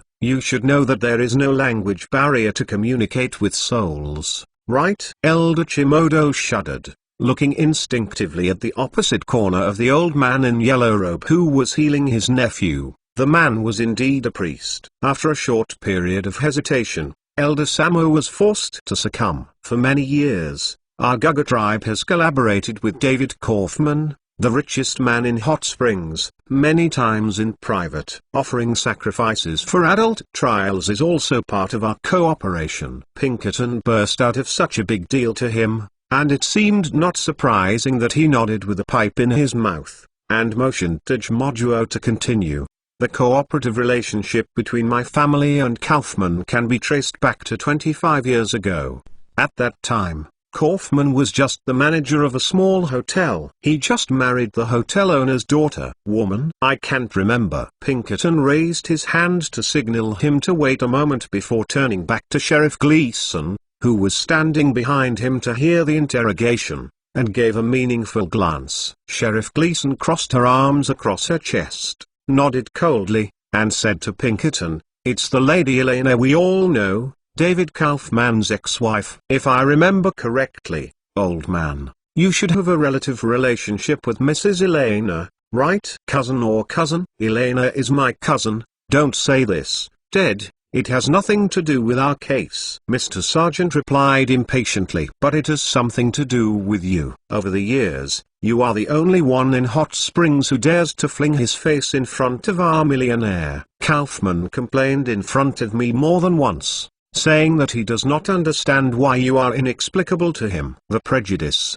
Gladson, can you talk about it openly? There's nothing to say. I just can't get used to David Kaufman's arrogant style. Sheriff Gleason's face was somber. If you refuse to tell the truth to your old friend, I can only think that you have loved your cousin deeply. After many years, you are still jealous of the man who married her. Enough, Ted, you just give me enough. Mr. Sheriff severely interrupted Ted Pinkerton's speculations about the old scandals, and finally restrained the excitement, barely revealing his knot. Elena takes good care of my cousin. Our sister and brother have always had a good relationship, but they don't have the kind of private feelings you said. When she initially decided to marry Kaufman, frankly, I was dissatisfied. After all, Kaufman had no money at the time, let alone status. I even doubted that Kaufman pursued Iraq. Lena, just to please Jelena's father, that is, his boss. Jelena is the only daughter in the family and the only heir to her father's property.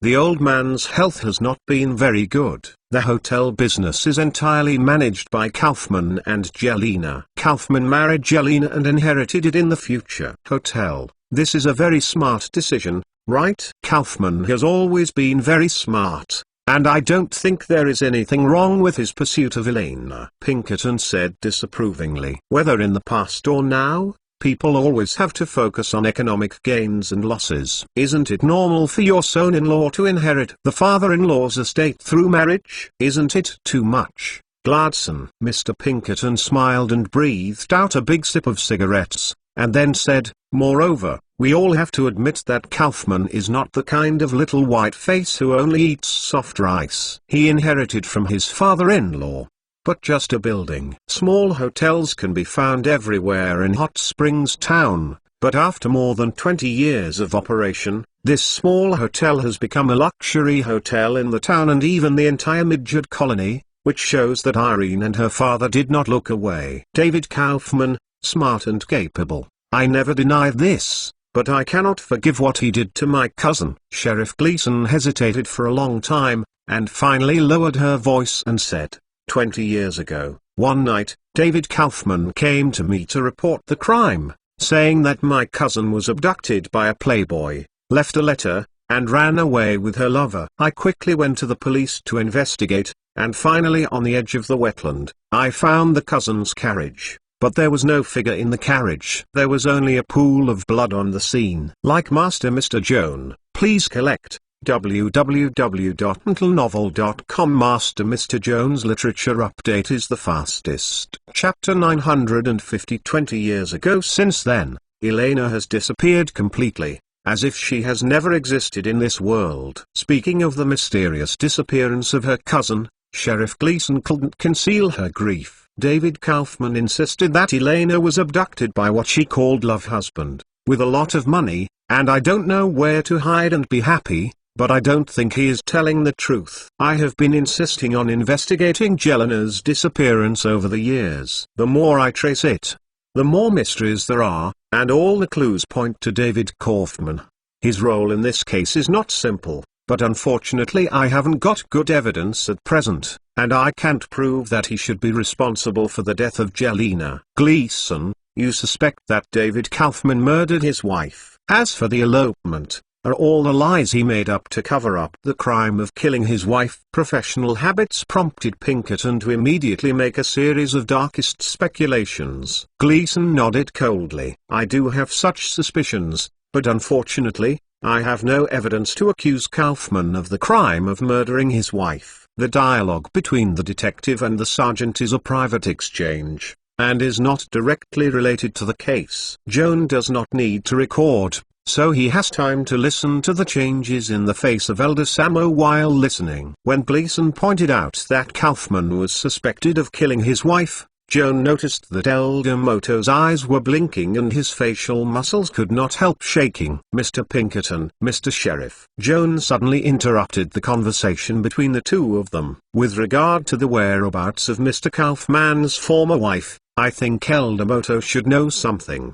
Why don't we listen to him talk about this, the inside story?" "I don't understand what you are talking about." The old toad bowed his head guilty. "Old guy, you certainly know what we are talking about." Pinkerton sneered and approached him 2 steps, pointing to the decayed Della sitting against the wall, and then gestured a cutthroat gesture on his neck. Gleason turned to look out of the cabin window. Pinkerton's threatening of suspects, as a sergeant, cannot publicly support it, but he can pretend not to see. The moral orientation of the Nematode Society is not the same as that of the Human Society, but the emphasis on family and family is more than that. Pinkerton threatened Gomoda with Ktra, as if pinching the weakness of the old toad, forcing him to bow his head again. "Okay, I admit that I have done some dirty work for Kaufman, which includes dealing with his unfaithful wife." Elder Kimodo sighed, and seemed to feel that the matter was not very glorious. "My cooperation with Kaufman will start from 25 years ago,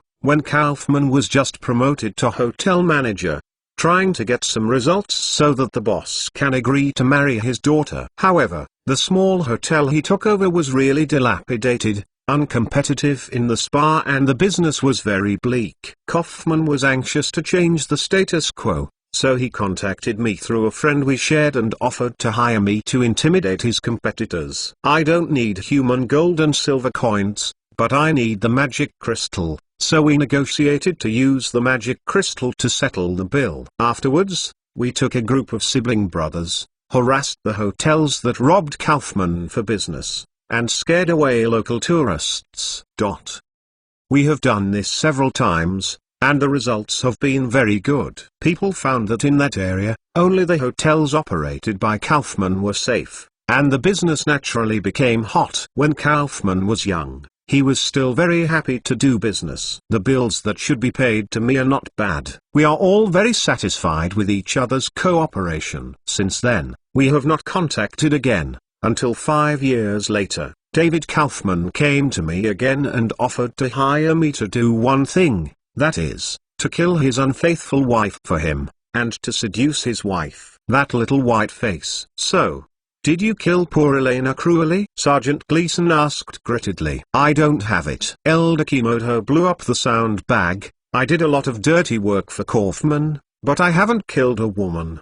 Don't tarnish your reputation." "Why don't you know what a reputation you are, monsters?" Sergeant Gleason sneered. Joan couldn't help coughing twice, and stopped writing. "Mr. Sheriff, please allow me to make some explanations for the suspect. According to the tradition of the Nematode, an adult man, especially a man of noble origin, cannot kill women and children in any way, otherwise people will be regarded as cowards, tarnishing the honor of yourself and your family. Don't kill women and tadpoles," Elder Kimodo corrected. "The tadpoles go ashore and fade their tails. They are not children. We hold adult trials at the edge of the wetland. The prey we choose are all adult men in humans. Never start with your women and tadpoles. We humans, if we don't count sperm and fertilized eggs, there is no larval stage of metamorphic development of tadpole in the growth process." Kiaon solemnly refuted. Okay, now it's not time to discuss academic issues.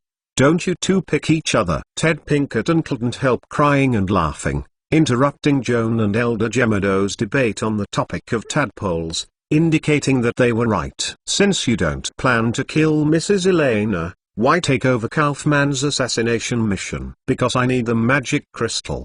The magic crystal is an indispensable material for making a magic wand, and it is also the currency circulating in our tribe." Shimojo glanced at Joan resentfully. "My water wand was snatched by the little mage." Joan's face was hot and he quickly turned to look out the window, whistling and pretending to look at the scenery. "I don't want to kill women by myself, and I don't want to offend Kaufman as a gold prince, so I came up with a compromise and invited my elder sister Jesslyn to perform this infamous task together. Jesslyn is the mother of Gandra, a fierce mother-in-law. A woman kills a woman, not to mention tarnishing. Pinkerton nodded and asked, "That is to say, Mrs. Elena and her lover eventually died in the hands of your elder sister Miss Gaslin?" Duo shook his head gently. His face became strange. "Accurately, we did not kill Kaufman's wife, but slaughtered her lover." Pinkerton and Gladson glanced at each other, and they couldn't believe it. "You didn't kill Mrs. Elena, so where did she go later?" "She was dead before we started. She was dragged from the carriage by her lover, strangled alive, and then threw the body into the bottomless mud." When Elder Chimodo talked about the past, his eyes looked a little gloomy, especially when referring to Mrs. Elena's lover. She showed her inner contempt. Like Master Mr. Joan, please collect www.mentalnovel.com. Master Mr. Joan's literature update is the fastest.